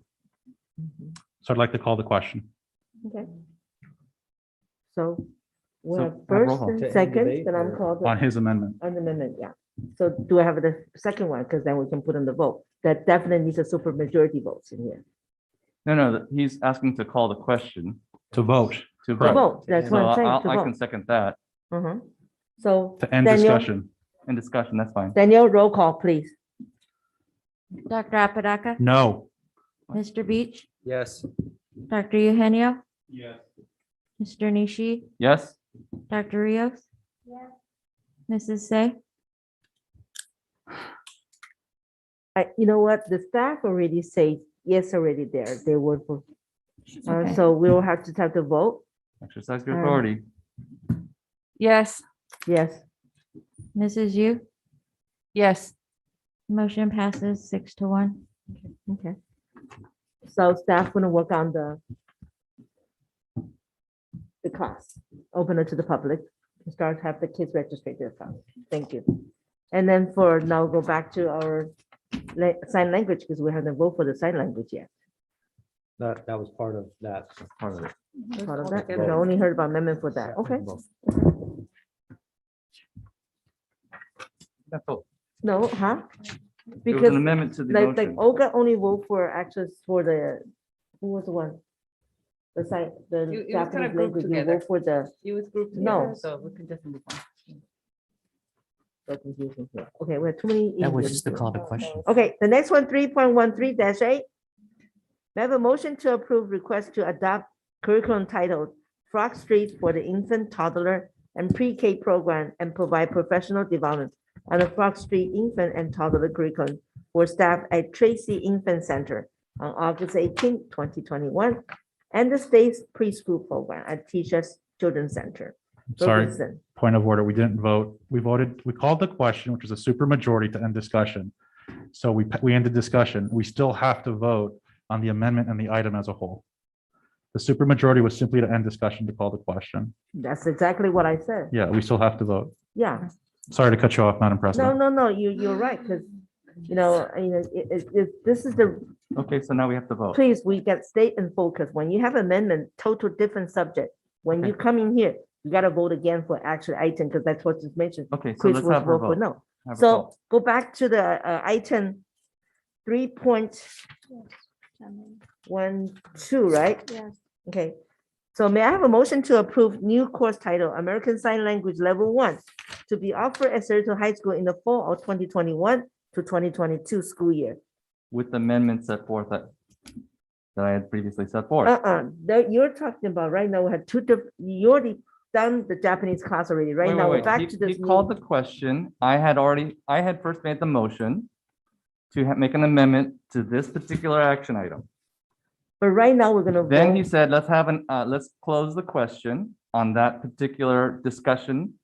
And then we voted. We voted. And then it was said, yes, we will close discussion. Now we get to vote on my motion Plus and this the sign language. particular sign language class. That's the Correct. way it would work. Okay, Just trying to move things along. okay, take along. Danielle, please roll call. Dr. Apodaca? Yes. Mr. Beach? Yes. Dr. Eugenio? Yes. Mr. Nishi? Yes. Dr. Rios? Mrs. Say? Yes? Mrs. Yu? Yes. Yeah. Motion passes 7-0. Okay, what about 3.13 did I dash A? Okay, I'll let's- move to approve. thank you. I need a second. Second. Second. Okay. Do we have any public comment on this new curriculum? We do not. Okay, back to our board. Any discussion on this matter? If none, Danielle, please roll call. Dr. Apodaca? Yes. Mr. Beach? Yes. Dr. Eugenio? Yes. Mr. Nishi? Yes. Dr. Rios? Mrs. Say? Yes? Mrs. Yu? Yes. Motion passes 7-0. Next one, action item 4.15-8. May I have a motion to approve bid award ABC 1569 for fuel pump replacement to Southwest Engineering Construction Corporation as lowest responsive and responsible bidder. I need a motion and second. Second, Apodaca. Thank you. Do we have any public comments? We do not, Madam President. Thank you. Any discussion from my colleague here? If none, then your roll call. Dr. Apodaca, Yes. Mr. Beach, Yes. Dr. Eugenio, Yes. Mr. Nishi, Yes. Dr. Rios, Mrs. Say, Yes. Mrs. Yu, Yes. motion passes 7-0. Now we're going to go back to our action item 1.1-8. And we have our Dr. Valencia has present this subject already. So now I'd like to hear the public comment. Anyone, before public comment, I'd like to read this out to the public. Anyone wishing to make public comment on this agenda item, please use the raise your hand feature on Zoom at this time.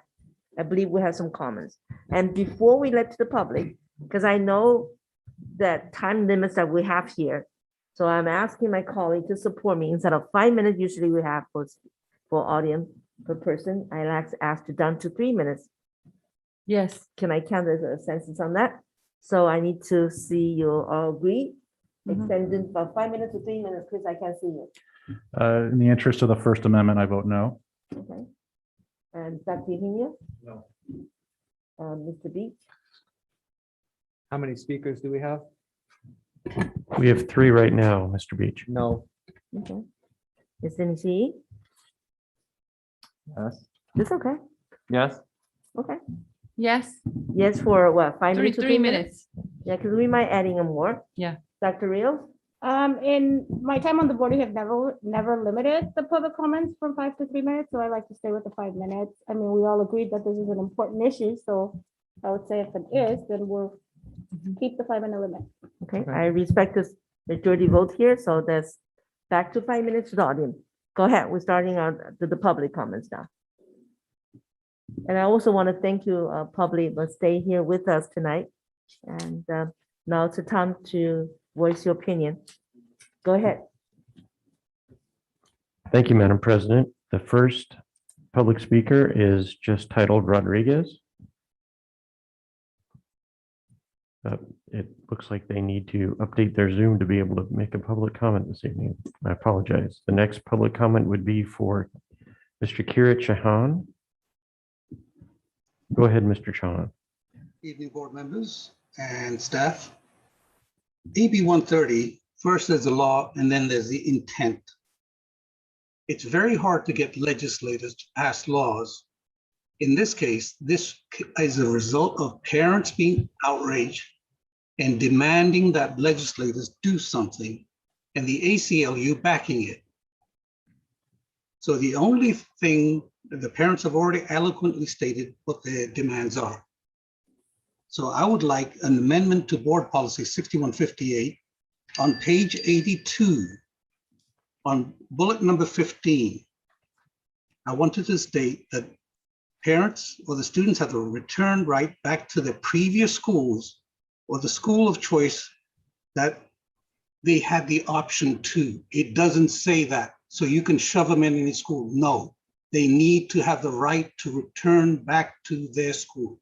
Thank you. Thank you, Mr. Chauhan. The next speaker is Joe Marinero. Hello.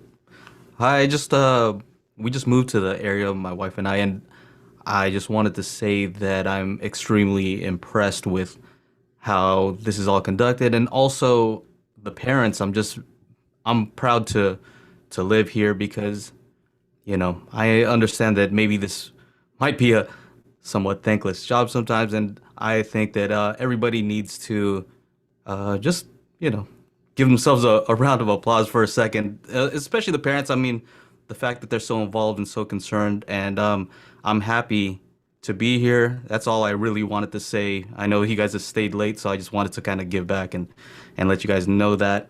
But also, you know, we're excited to have our daughter start kindergarten for the first time, so we were really excited for that, for her to go in. Unfortunately, it's not necessarily the schools, but I have a hard time kind of just trusting my right now 4-year-old daughter to, do the proper things. So it's not necessarily what the school's doing. It's more that, just an age thing. And so, yeah, that's all I really wanted to say. Just to give you a little bit of info about me, I actually run an online trade show because of all the stuff that happened with COVID, and I have thousands of people who attend an online trade show. So it's similar, kind of like a virtual thing. So any way that I could help in the future, I'd be glad to do so. One recommendation is to make sure the teachers have some decent microphones, because I think it makes a big difference to, to understand when somebody has a decent mic and some good lighting. That's it. Thank you. Thank you. The next public comment is from Suvreen Pawa. Good evening, everyone. This is actually Gurpreet Pava. I'm the dad for Serene. So thank you for all the hard work that the board has done. I'm sure your job is tough. Thank you for staying late, and I appreciate one of the board members sitting in the corner right who made a statement that this is a matter of life and death. Let me tell you frankly that this is a very, very true picture for me. And I'm sure for all the parents and reasons for me to stay late. I wholeheartedly share the concern expressed and question raised by the parents on this forum. Again, as I said, I'm a dad of a daughter who's going to be attending her first year of school at Stowers Elementary. And we're blessed to have been in this school district. I'm also a dad to a 1.5-year-old son who is at full risk of any COVID mishap that could happen with any of the 3 family members. I would just like to recount an incident first that happened to me in the last couple of days. I just had a coworker who was traveling on a business trip, had dinner with some of the leaders on the Wall Street last Tuesday, and came to know on Sunday night that he had infected himself with COVID. He's been in the hospital for the last 2 days as he ended up passing out. Every one of the 5 to 6 people at the dinner contracted COVID. I came in touch with that person on Thursday morning at work, and just the mere fact that he was around me on Thursday morning has given me sleepless nights. I tested for a rapid test and thankfully came out negative yesterday, and just went today for a regular COVID test for a better accuracy, and I'm right now awaiting results. Again, I recounted that incident because just a mere thought of being infected and having infected my kids definitely has not been a good feeling to live with. I blamed myself multiple times during the last 48 hours to have put my kids at risk. And it's not going to be easy living with the fact that I'm going to let my kids go to school where I don't feel comfortable for the safety of my kids. Again, we are a family, who has not taken a vacation for the last 1.5 years. Of course, this vacation, would have been under our full control of the kids. If I do not feel comfortable taking my kids for 1 or 2 day vacation, think about sending my kids to school under someone else's control and assuming my kids' health will be protected. I definitely cannot rely on a 5-year-old to follow all protocols thoroughly to stay safe. So I would respectfully request and demand that I would like to have online learning available to us with 4 hours daily and with the ability to go back to school that my kid is currently enrolled for. I would like to request the board to please not force our hand indirectly through the new restriction on the online learning and make me send my kids into an environment where you as a board may not have a full control of. Thank you very much. Thank you. And the next speaker will be Rodriguez. Go ahead and unmute. There you go.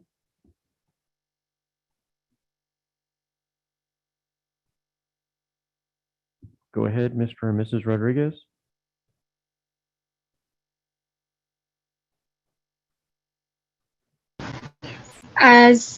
There we go. Okay, so my name is Michelle Rodriguez. I'm a I attend Ross Middle School. I'm currently going to 8th grade. As much as I want to go back, I do not feel safe enough. I wanted to take this moment to do this so you can see it from a student's point of view. I have a younger sibling who cannot get the vaccine. And now knowing that there are no dividers, I fear it higher the chances of the risk of getting COVID and affecting people around me. The last thing I want is to lose another loved one to COVID. Last week, my father and brother went to Garth High School to take follows and get his classes. There were multiple students wearing no mask, teachers not wearing a mask, and not being needed to be vaccinated. Teachers should be required to be vaccinated. Even though that law is going to take place in October, we're going into school now. That should be a requirement. And if the students are eligible to get the vaccine, they should. And as for the independent studies, it doesn't have dual immersion for elementary schoolers. My little sister is having to go back because they don't offer it in independent study. From a student's point of view, that is honestly just ridiculous. I would prefer that they would do it last year, or at least give the families a chance to choose if kids go back or not. And if they choose online, that they do not lose their spots in school of choice. 3 minutes. I feel that it is not safe enough for us to go back because I want to see that experience of being a middle schooler. I want to live that. But if you guys are not going to be taking the safest protocols for that, I don't feel like I should be going. And what if one of us does get COVID? We have to quarantine.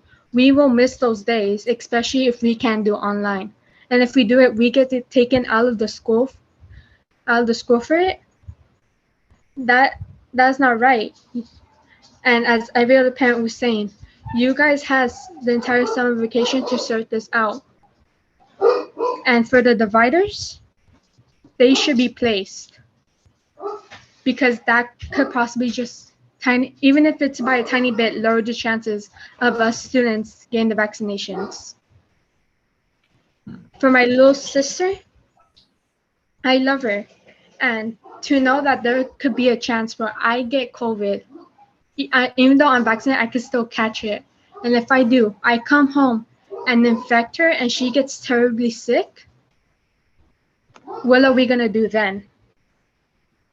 As an older sister, that terrifies me and that terrifies other families. So thank you for giving me this chance to voice my concerns about this. Thank you very much. The next speaker is Mala Bicky. Hello, can you hear me? Yes, go ahead. Okay. Reiterating basically what a lot of the people. We can't hear you. Middle schools meeting this morning and kind of the going over what safety protocol, whatever they're doing. Yes, schools are doing the minimal. I'm just hearing now about I thought first off that the desk plastics would be on. If I remember correctly in the beginning, that was what we were told.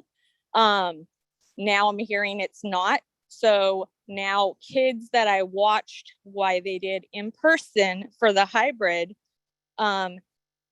during April, that I could see as my daughter was doing her class that would randomly drop down their mask because they're little kids and they don't think about it. They just want to play with something. Now they're exposing until the teacher could catch them. And instead of having minimal kids like they had in those classrooms, now they have a full class to be able to watch to make sure that they're not doing it. And they have no protection of that plastic barrier. Also, the mask now is only in the classroom. Once they walk out of that door, they can take it down. Middle school and high school, they are going from class to class. That means every time they leave that classroom to walk to another classroom, they've exposed how many kids to whatever they breathe and however long they sit there and hang out with.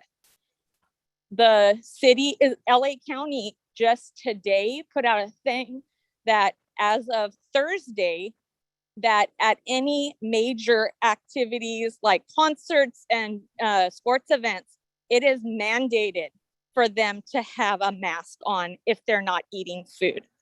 That tells you how serious this COVID is getting. We're getting our mask mandates coming back. So it is no, the leniency on safety can't be going down. Whatever protocols we had before in April, they really should have stayed. Those protocols actually made me comfortable where I possibly would want to put my kid back into in-person if those safety protocols. But it's really concerning with those being taken away. For junior high and high school, they're not going to be spraying between classes. It's if the kid decides to take and wipe the desk, then that's they have to go and get the thing to wipe it every time, because it's not going to be taken care of, and it's going to be some Lysol wipe. It's not going to be something that actually is meant to deal with the virus. So it's minimal going to be dealt with. On top of that, I have had my lungs collapse. I've dealt with being in a hospital with a tube jabbed into my chest and had to have that machine taking care of that. I've had it when they tested to come out and take it out to release the area to test it, it collapsed again. I've been through that. There's no way I want my kids to experience anything remotely like that, dealing with COVID and not being able to breathe. That is unsafe to put our kids in those situations.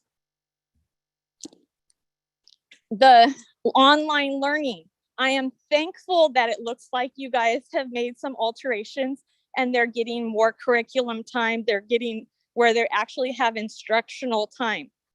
The high schools, they still are not getting to what the kids in person, which is a shame because they need it just as much as the elementary kids do.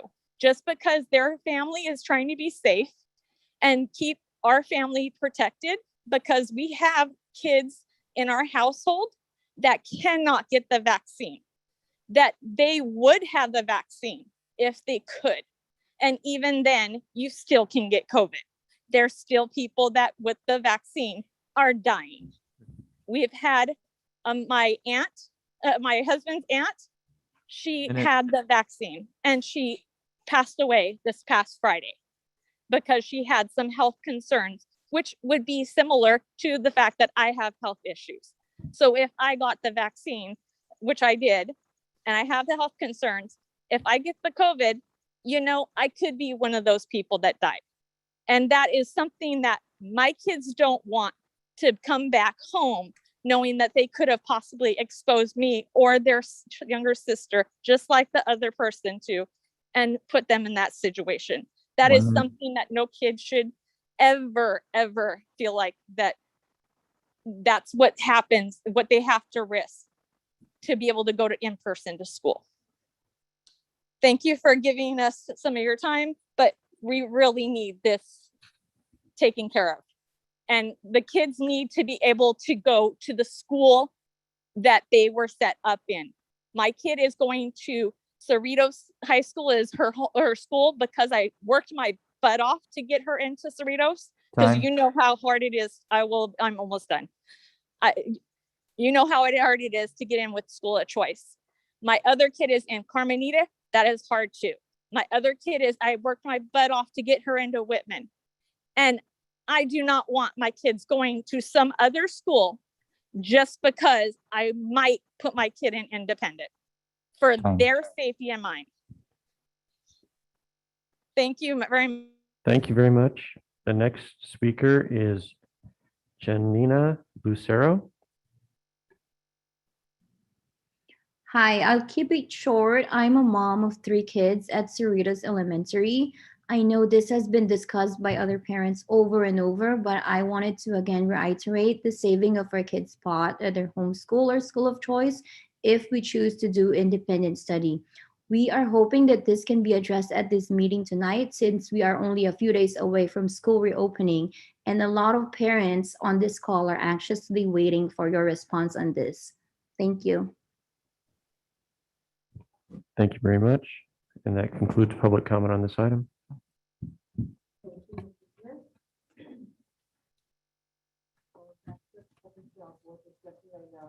I know the board has a lot of questions. Two questions first. We'll go to that. Two questions. Vice President Hughes, then Dr. Obert, and along with the Thank you, Board President Say. For all of us, because of this Delta, it's a real legitimate fear, legitimate concern. And there's a real breakout out there. And especially with families with elementary school children, it is very, very legitimate that they have this concern. And so when last board meeting on August 3rd, when the independent study plan came out, it was pretty a shocker because they were only given one meeting in synchronous. So I wanted to ask the staff, Dr. Zillo, what happened August 3rd? Now today, I was glad to see that there was a big improvement. We're getting 2 hours and 45 minutes, almost 3 hours of, it almost feels like a little bit of hybrid. So I wanted to ask that question. So thank you for the question. Originally, when the governor and the legislature announced that we could use independent study, we were working from the previous independent study and model and working to build from that based on the law as it was before. A little over a month ago, AB 130 passed, and that completely changed what we could do with independent study, and we had to go back and revise and revamp. So we are working still within an independent study model, looking to add the online piece, the synchronous piece. And so with that work, trying to look at the new law and what we needed, as well as the work on just changes in the variant, we were able to move in a new direction to add more time. But there have been changes that have come, and we've had to adjust, trying to meet the requirements of the law as it was, and then now as it is. Another question is, I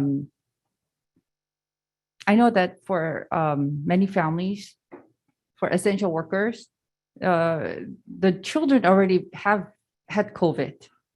And even with this Delta virus, many families, they need to send their children somewhere for childcare. So we do need to open school for those families continually.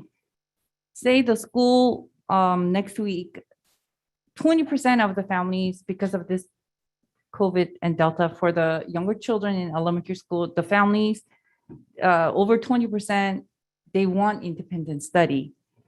Is there a chance where we can look into hybrid, like, April? So the emergency orders that were in place back from March of 2020 is what allowed us to function differently than we are now. Those orders are no longer in place. And so we have to follow the ed code as it is now with what it will allow, which is the in-person instruction, and then the updated AB 130, which allows for the synchronous time within the independent study model. But to do something like we did previously, it would happen if there was a closure in the whole state again.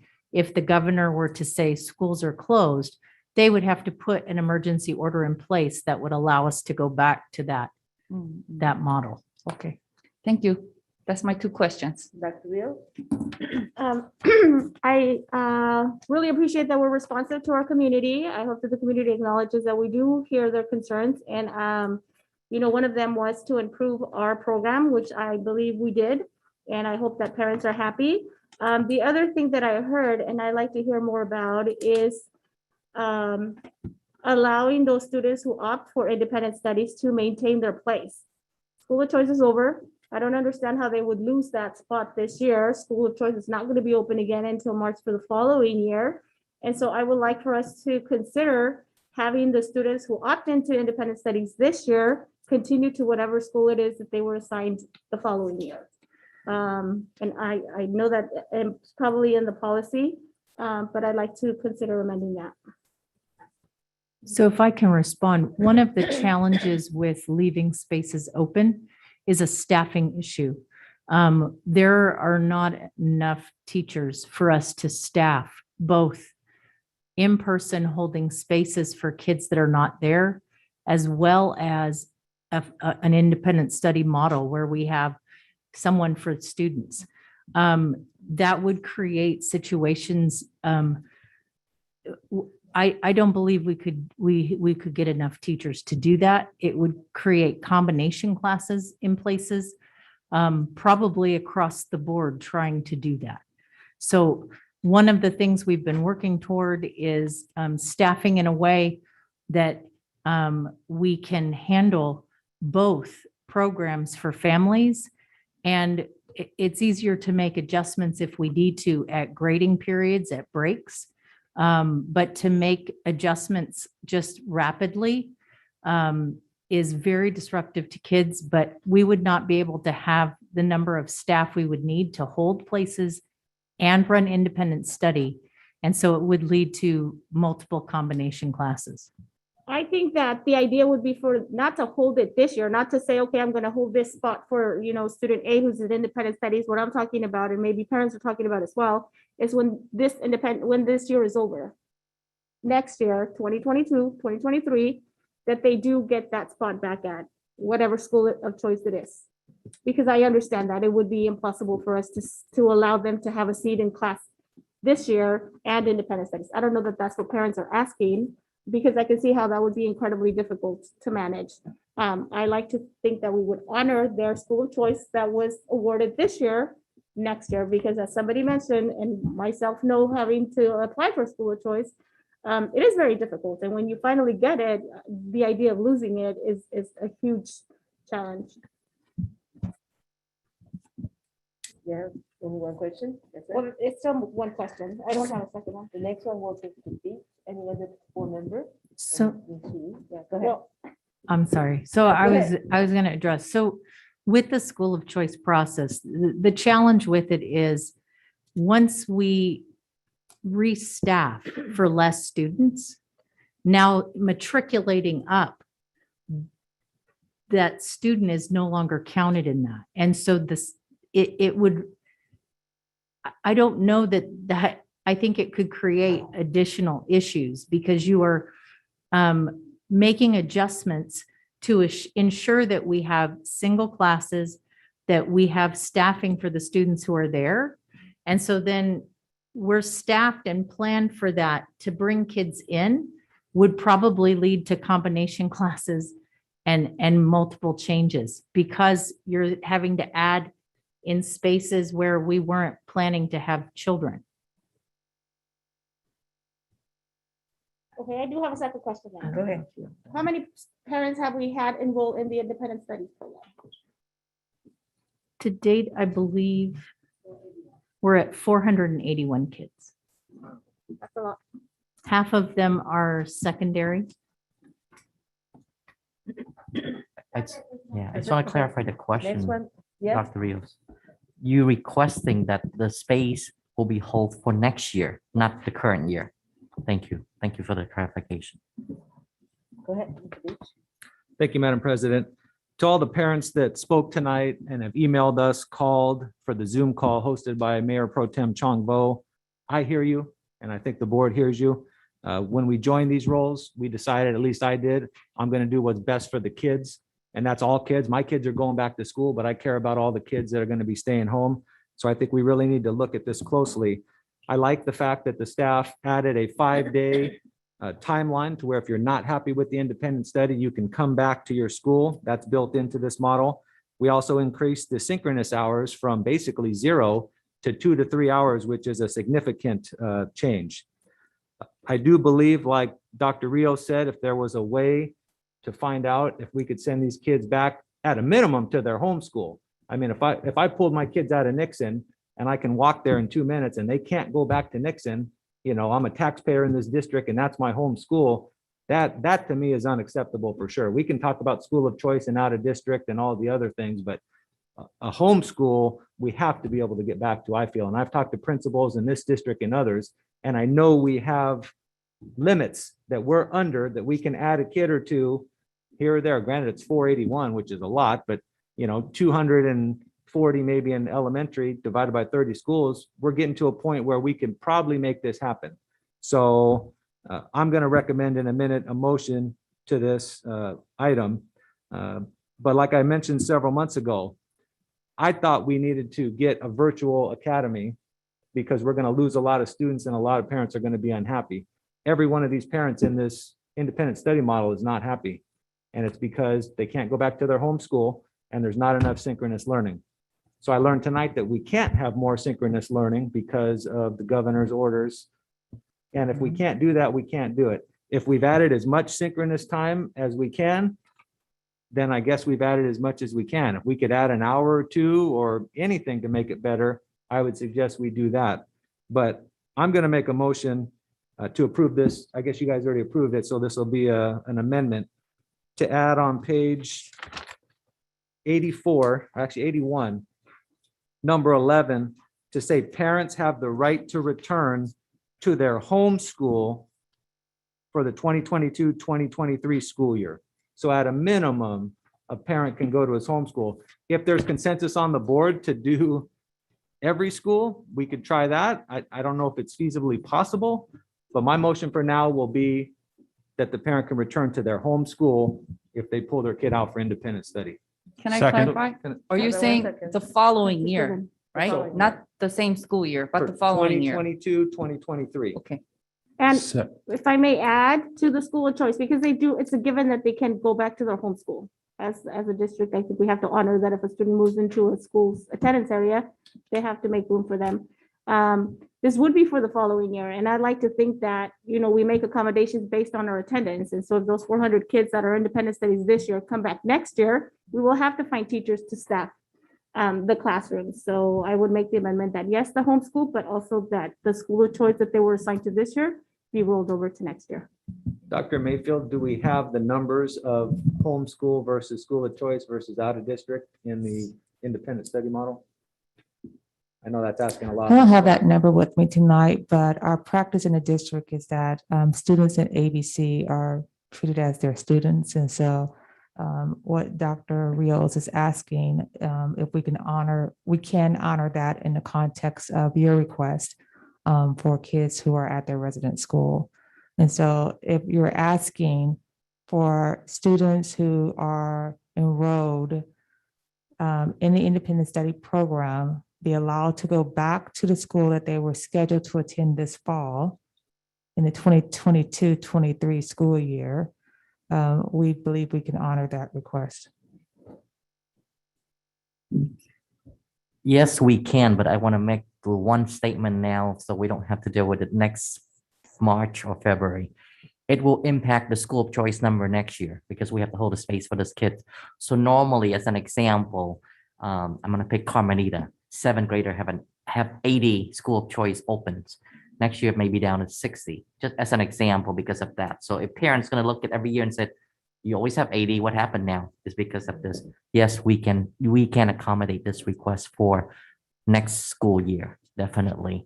For students who choose independent study to go back to the home school, or students who have granted or get into a school of choice already and choose independent study can keep their school of choice for next year. The answer is yes, we can accommodate both. So that's what I preferred, so I'll accept that gladly. Second. I think we need to also address Whitney High School as well. And so is the board also asking that we hold student spots at Whitney High School? We need to address that. Yes, please. Yes. Okay, go ahead. We're gonna do some couple discussion right here. I know I heard the second amendment. Yeah, go ahead. Yes, so I agree that I don't think there's a state law that says we can only have 2 hours of secondary synchronous education. I just don't remember seeing anything in the law saying that that's the maximum. I would have liked more, but I understand the constraints that we have now. in terms of what we've just hired. I know that they've done an excellent job of hiring a lot of new teachers to address a demand that they had no idea what was until literally a few weeks ago. They had a guess, but they had to guess. So, and if they guess wrong, so one of the questions actually is, are those teachers that we're hiring, the new ones that we're hiring for this online school, are they hired on one-year contracts? So because this is a one-year model, yes, they will be on a one-year contract That's what I figure. for the coming year. And also, I'd agree with both board member Beach and Dr. Rios in terms of it's a life and death situation for some parents we have 400 and some odd right now, 19,000 students. That's not a huge number. We already, I know, we reserve certain spots for homeschool, but we should also do it for school of choice because those people are also the ones that are on the list right now. That was a terrible choice. They didn't know on the deadline whether they could ever go back, and they decided the health of their kid is more important than even their kid's education almost.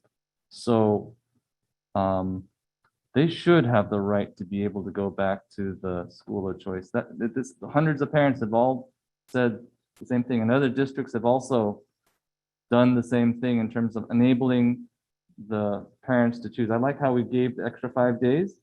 That's nice, but we need to let them have it for the year, then following year, if they choose after this epidemic to go back to their homeschool or school choice.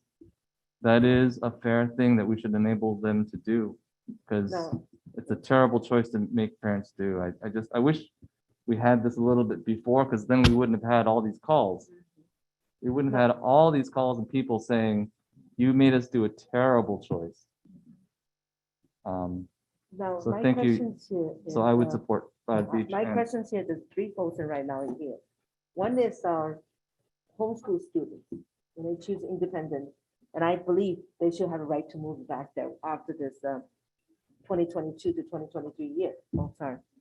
To 22 to 23 years. There's number one, the first priority person should be always going to directly the homeschool people, because they still had the spots, go back. But my second concern right now is you have current new school of choice student moving in here, okay? And they choose in-person class. And they should, after next year, they should have a right to stay because they are in the classroom already there. But then you also have a third party out there who just school of choice, who choose to be independent study. Are you following me now? Your school of choice have two groups right now. One is a group choose the independent study now.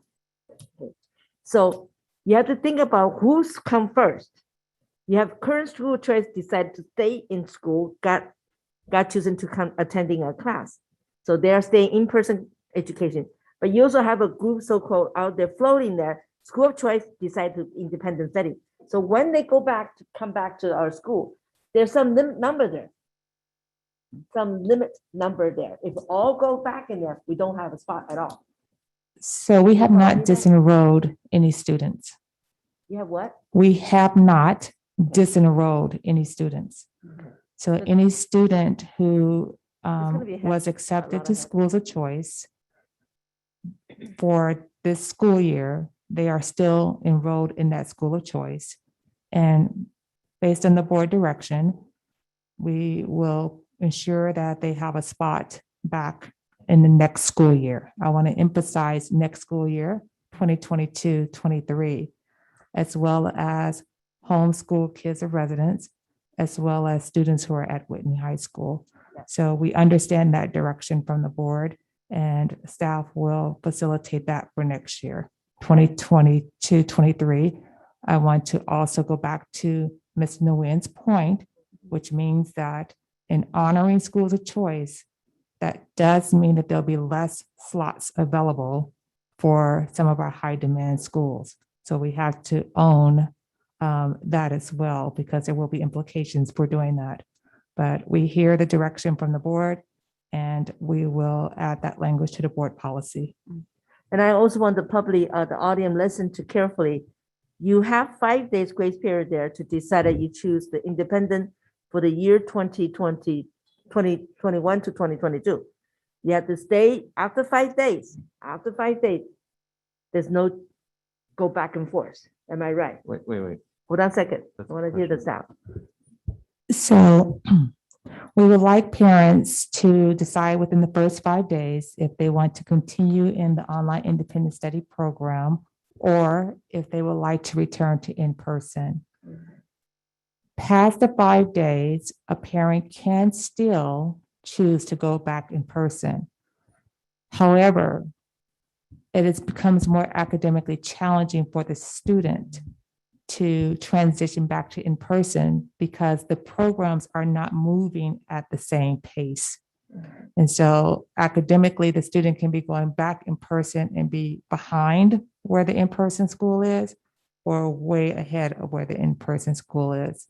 And so that's why we ask parents, if they want to transition after the 5 days, they do it at a natural break, which is at the grading period. And so that is our recommendation in the best interest of students' academic performance. So there's still room to grow. Now I'm going to second round now. And also, we're only holding the space for 5 days. And so if they choose to go back beyond the 5 days, if there's room at their school, they're welcome. If there is no room at their school, we'll offer them other school options. I did round 2 after. So now I'm going to round 2 now. So I have Clerk Nishi and then to Beach, Mr. Beach, and anybody else. And then VP, Ms. Yu, anything? Okay, Chris, I can't see you. Sorry about that. Okay, so sorry about, go ahead, Ernie. So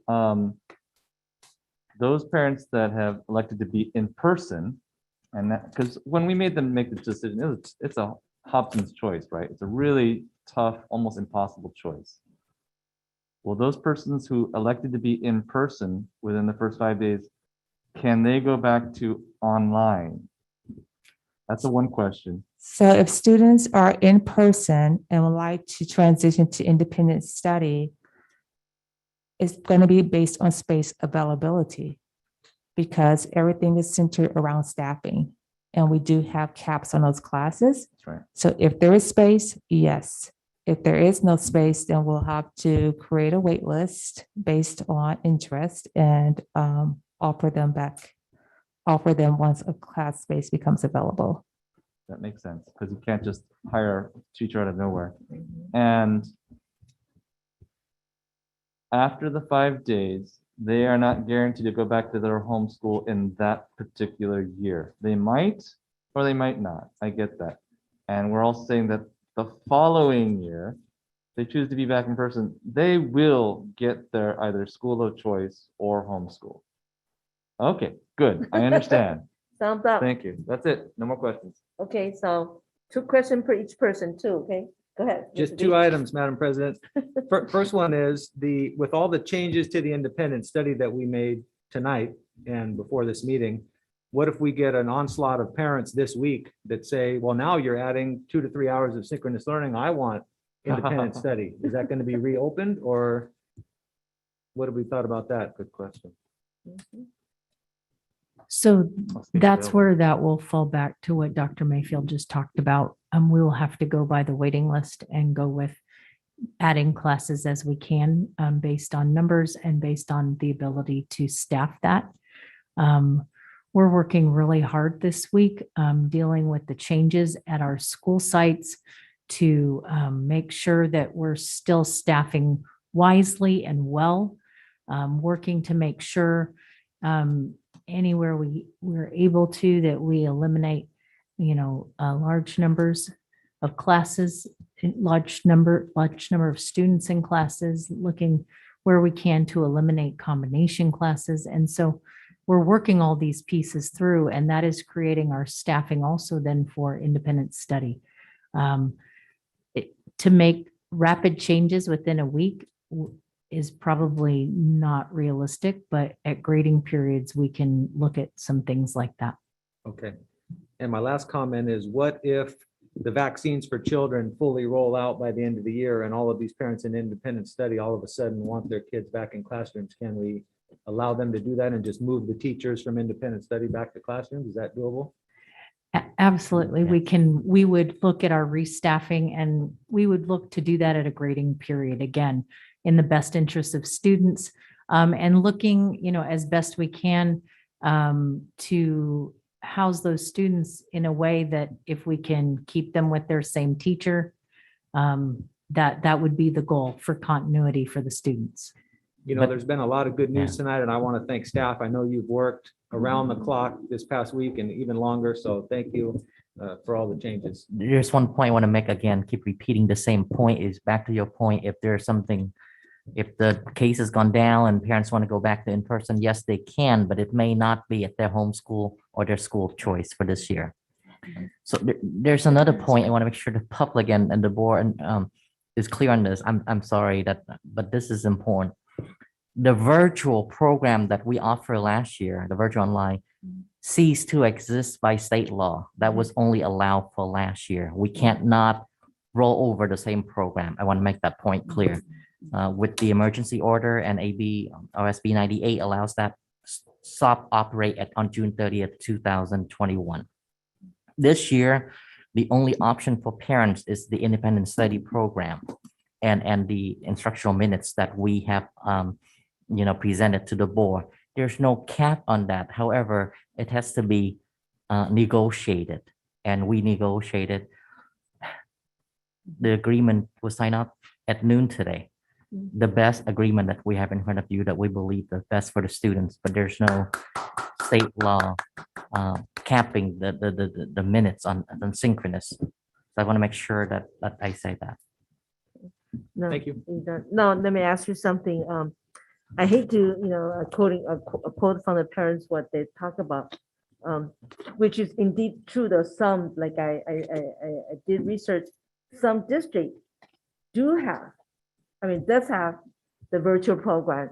Then when you talk about AB 130, then there's a difference in that, why some district can, why some district cannot. So I can address that, or Dr. Mayfield, Thank either you. one of us. This is how the parents had. Absolutely. So there are a number of places where school districts pre-pandemic had created actual schools with their own school numbers. But in most places where you hear them purporting something as a virtual school, it's a student working alone on a computer. Or it's a homeschool option where they're working in a cohort. But most of those, I have not heard of anyone creating a school for making it happen over the summer. Those programs already existed within their districts, meeting a need they had pre-pandemic. What is your plan in case, since like we will increase our hours for independent study and lots of parents switching to the independent, and you have in-person class number getting less, one teacher maybe only 6 students in the class, which has happened to our last before our summer. So what is your plan, backup plan for that? Can you repeat that, please?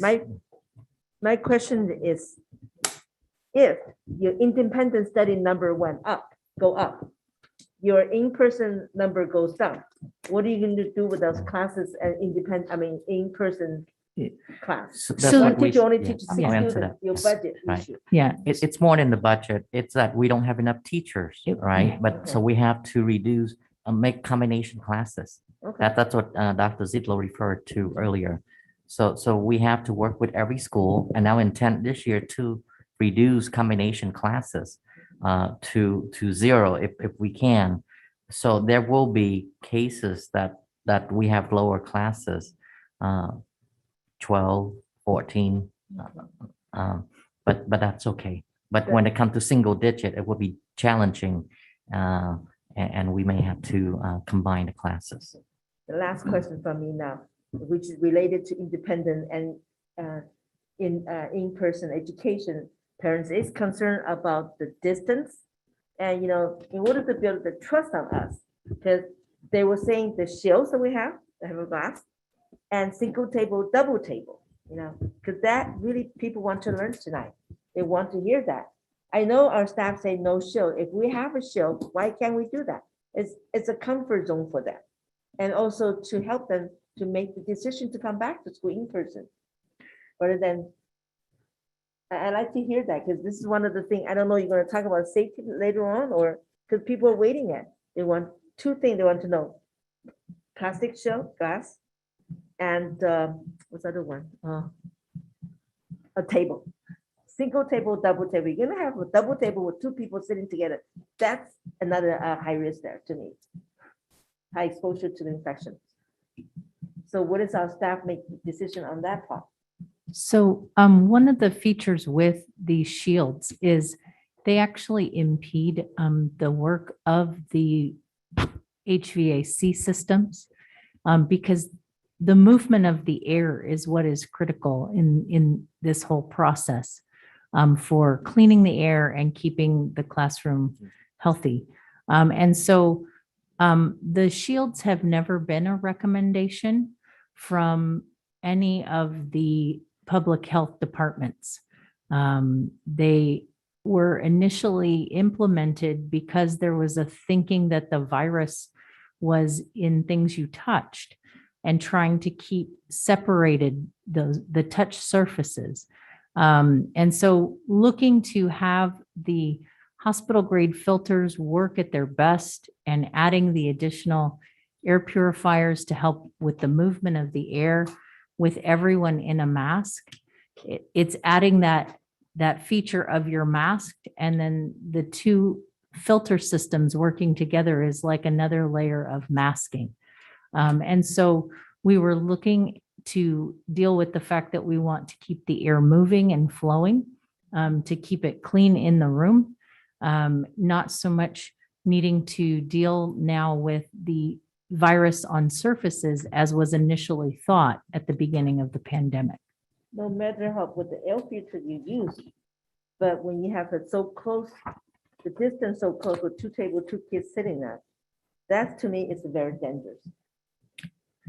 So I know we are looking at our double tables and looking at what we have in our classrooms and how to handle those situations. So double table, two students sit down there, or one sit in one double table, one student sit down there. Typically, a double table is large and has two children at it. Madam President, Yeah, go ahead. can we vote on Wait a the minute. particular motion on the floor had a and question. then get to the safety issue that they will have Yes. the Yeah. presentation item? Oh, it was my turn to talk. I'm sorry. Okay, go Yeah. ahead. Is it my turn? Okay, Mhm. thank you. Just wanted to clarify, for Whitney High School, I think did we clarify they would be in the same category as being able to come back? Yes. A draft statement will read the following on page 78, where it says general independent study requirements. The first paragraph talks about for the 2021-22 school year. And this is a draft, Mr. Nishi. For the 2021-22 school year, the district shall allow students to retain their enrollment status Yeah. at their 2021 homeschool, school of choice, or Whitney High School. Okay. So we will clean that up for the 2022-23 school year. So we'll clean that up. We'll make sure the board gets a copy of it. Then we will insert it right there on page 78 in the general information study requirement. We also have an AR on this item. And I know the board has already had a chance to review it. I just don't know if there's any questions you want me to address in the AR before you take a vote. Okay, thank you.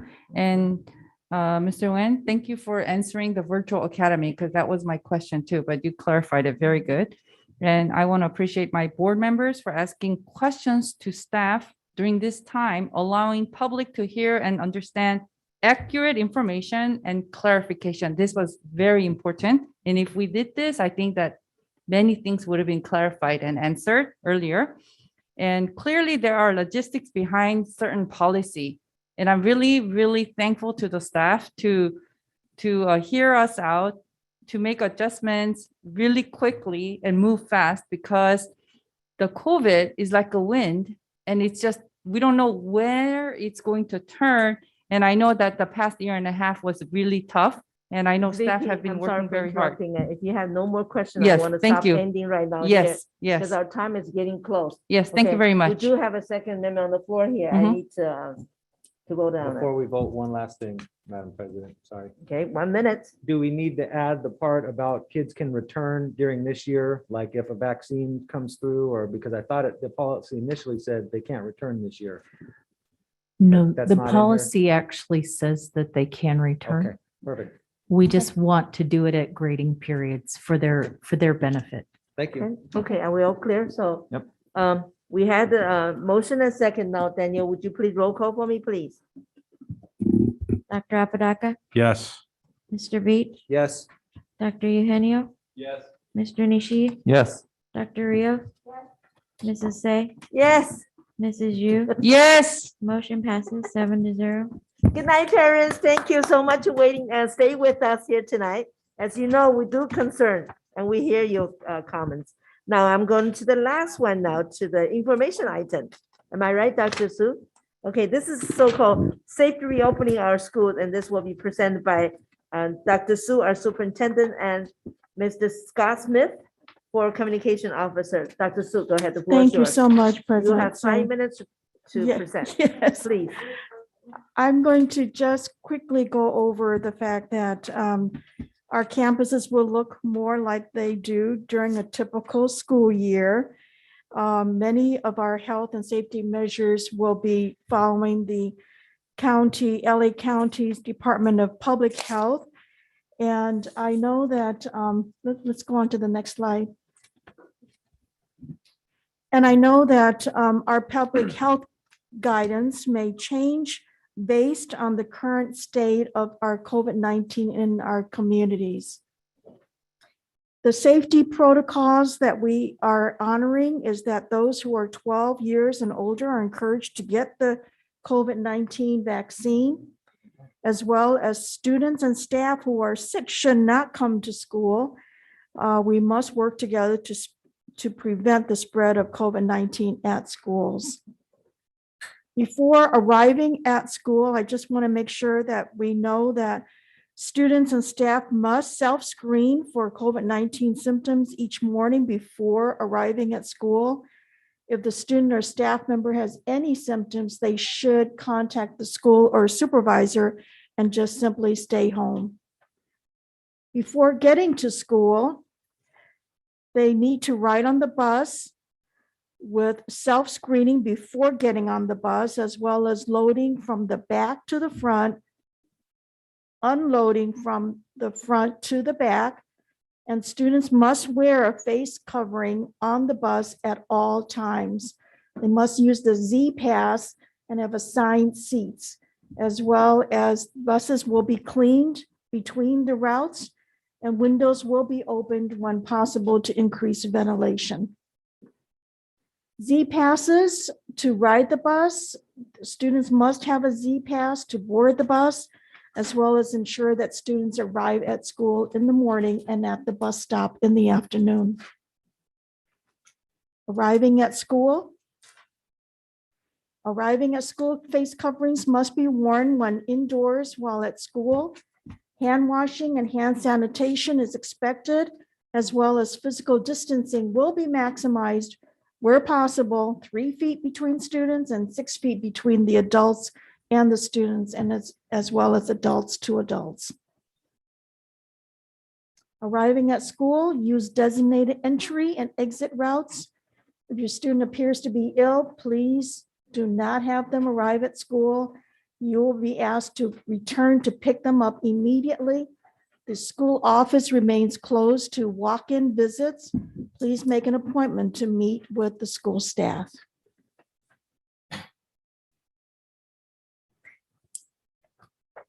Face coverings must be worn at all times. Reusable face coverings should be washed after each use, and disposable face coverings should be disposed of after each use. Students in need will be provided with the face covering. Students with certain documented conditions as determined by the public health officials may be exempt from wearing a face covering. Face coverings should have multiple layers of tightly woven breathable fabric, a nose wire. Mask should be black light when held up to the bright light source. Physical distancing indoors. Classrooms will be arranged to allow for maximum physical distance between students and staff. Student desks will face the same direction. Keeping our schools clean, MERV 13 hospital grade filters will be installed in all classrooms as well as air purifiers in the classrooms. We have a routine cleaning of frequently touched surfaces and restrooms. We have trained our custodial staff with clean and disinfect school campus to CDC and Department of Public Health guidelines. Lunch tables will be cleaned in the morning and after each use. I think, Scott, you're going to take it away from here. Thank you, Dr. Sue. As the students are still at school, they'll be required to wash their hands regularly. Hand washing and hand sanitizing stations, again, are located across school campuses. We now have automatic hand sanitizing stations that are touchless that'll be available in every classroom. At lunchtime, this year, meals are free for all students. Meals will be eaten outdoors. Students will maintain physical distancing while picking up and eating lunch. Students will wear their masks until they are seated. Frequently touched surfaces, again, will be cleaned, and areas that come into contact with food will be cleaned and sanitized before and after meals. Water refilling stations are still available on all campuses. Students are encouraged to bring their reusable water bottles. Water bottle refilling stations are everywhere, and they have now, I think through Measure BB, we have them on every single school campus. And leaving school, parents and guardians must maintain physical distance in appropriate areas and should wear face covering while waiting for their students. Parents and guardians picking up students must do so immediately at dismissal. The school office remains closed to walk-in visits. Please make an appointment to meet with school staff, and teachers are only available for meeting by appointment. Campus access. Again, appointments must be made in advance to meet with school staff. School offices will be open to parents and community by appointment only. We can't stress that enough. This year, volunteers and visitors will not be allowed on school campuses, at least at this time. Families will be notified when that changes. Athletic and extracurricular activities. ABC students will again return to athletic competition and performing arts performances. Public health and statewide sports regulation agencies' safety guidance will be followed, and spectators at any indoor event must wear a mask. In the case of an exposure or positive case, students showing signs of COVID-19 will be taken to an isolation area and must be picked up by their parents or guardians immediately. I can't stress enough that families must make sure that their contact information is up to date so we can reach them immediately. Positive cases may lead to the closure of a classroom, multiple classrooms, or the entire school. Students who must quarantine due to being exposed to an individual with COVID-19 or who have COVID-19 will be provided short-term independent study.